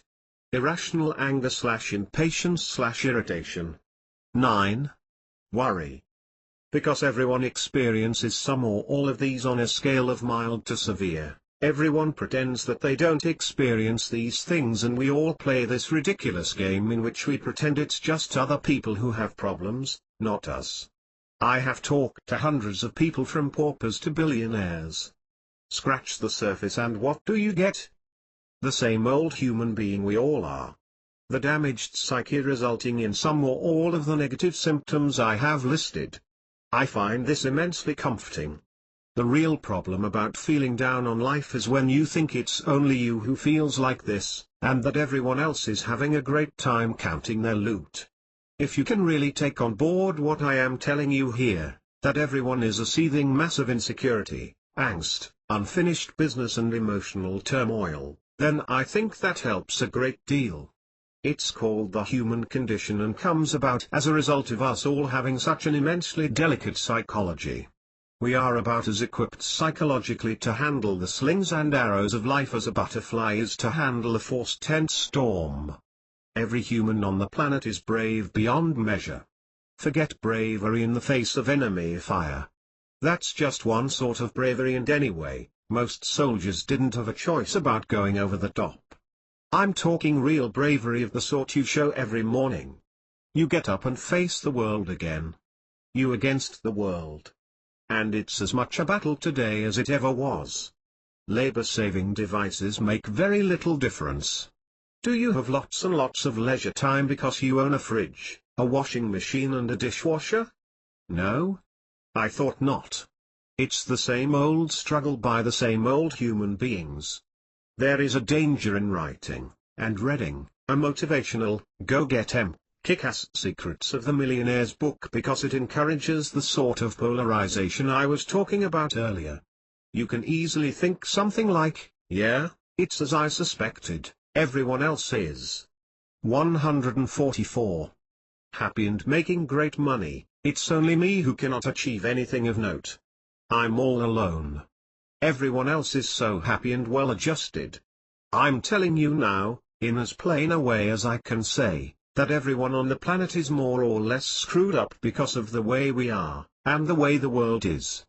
You just cannot avoid the damage. You have to accept it, patch up what you can and live with the rest. So what can you do to increase your chance of happiness? Live today. The first part of the key to happiness is to live today. That means you must try to live in the present moment, experiencing what is happening right now to you, good or bad. This is it. This is your life. This is not a dress rehearsal. But the twist here is to set this in the context of everything I have just said. Recognize that angst and upset are part of the human condition, experienced by everyone. This is just what it is to be a human being. We are all like this. Why? Because from baby to teenager we had thousands of needs, most of which were met, many of which were not. Each time a need was not met, particularly from early childhood, it caused psychological damage, sometimes mild, sometimes serious. The brain is highly adaptive and most damage can be rooted around in order to allow the organism to continue functioning, albeit at a slightly reduced capacity. We develop coping strategies, the most effective of which is just good old-fashioned, plain avoidance. We simply avoid the people and situations which cause the emotional pain, and this stops us living life in all of its full color. When I say, live today, I'm not talking about some blissed-out, tree-hugging hippie who tries permanently to empty his mind in order to contact the now. I'm talking about experiencing today with all of its upsets, angers, joys and sorrows. Just riding the wild bronco of life and not letting that sucker kick you off. And when, as I often do, you experience a moment of intense pleasure, I want you to think to yourself, this is as good as it gets. And it's true. These moments are as good as it gets. 145. Life is hard. Just as hard today, in its own way, as it ever was. Perhaps not as hard on us physically, but a lot harder on us mentally. That's why we're not a lot happier now than in 1400, to pick a year at random. So I want you to snatch happiness when it comes to you, like a drowning man or woman seizing the proverbial straw. This is what it means to live today.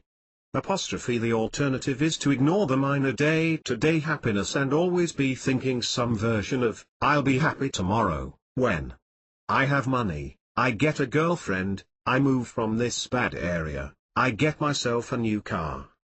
You won't.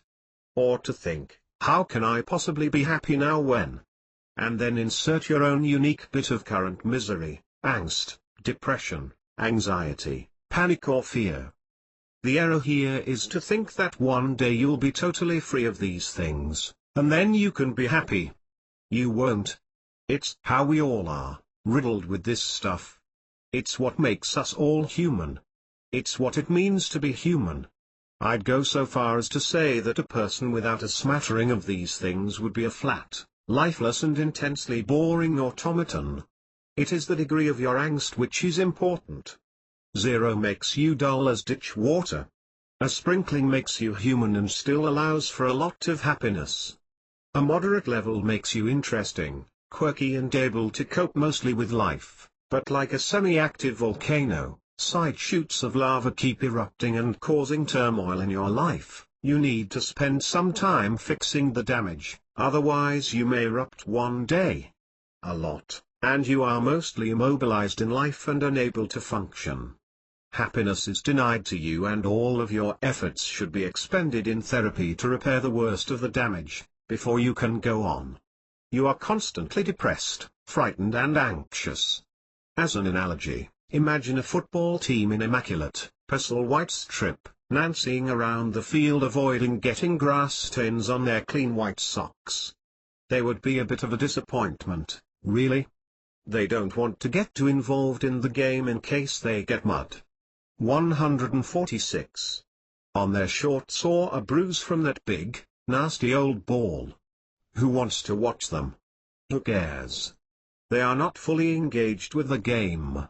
A football team whose players are muddied, bruised and riled are an altogether more interesting spectacle. They'll be fighting with passion and determination, taking daring risks, sometimes winning some ground, sometimes losing some ground, but always entirely absorbed in the game and playing right now in the present moment. But a team who are injured, demoralized, cold and wet need to do one thing: retire from the field, get some serious rest, bandage their cuts and recuperate. There is no point in their playing any longer. In fact, they can't play. Their minds are not on the game, but fully absorbed with their pain and humiliation. So, you see, the trick is to grab the happiness, now, in spite of any current misery from your worry list. A brighter future. The final part of the key to happiness is, whilst working for a better tomorrow. So the whole secret is, live today whilst working for a better tomorrow.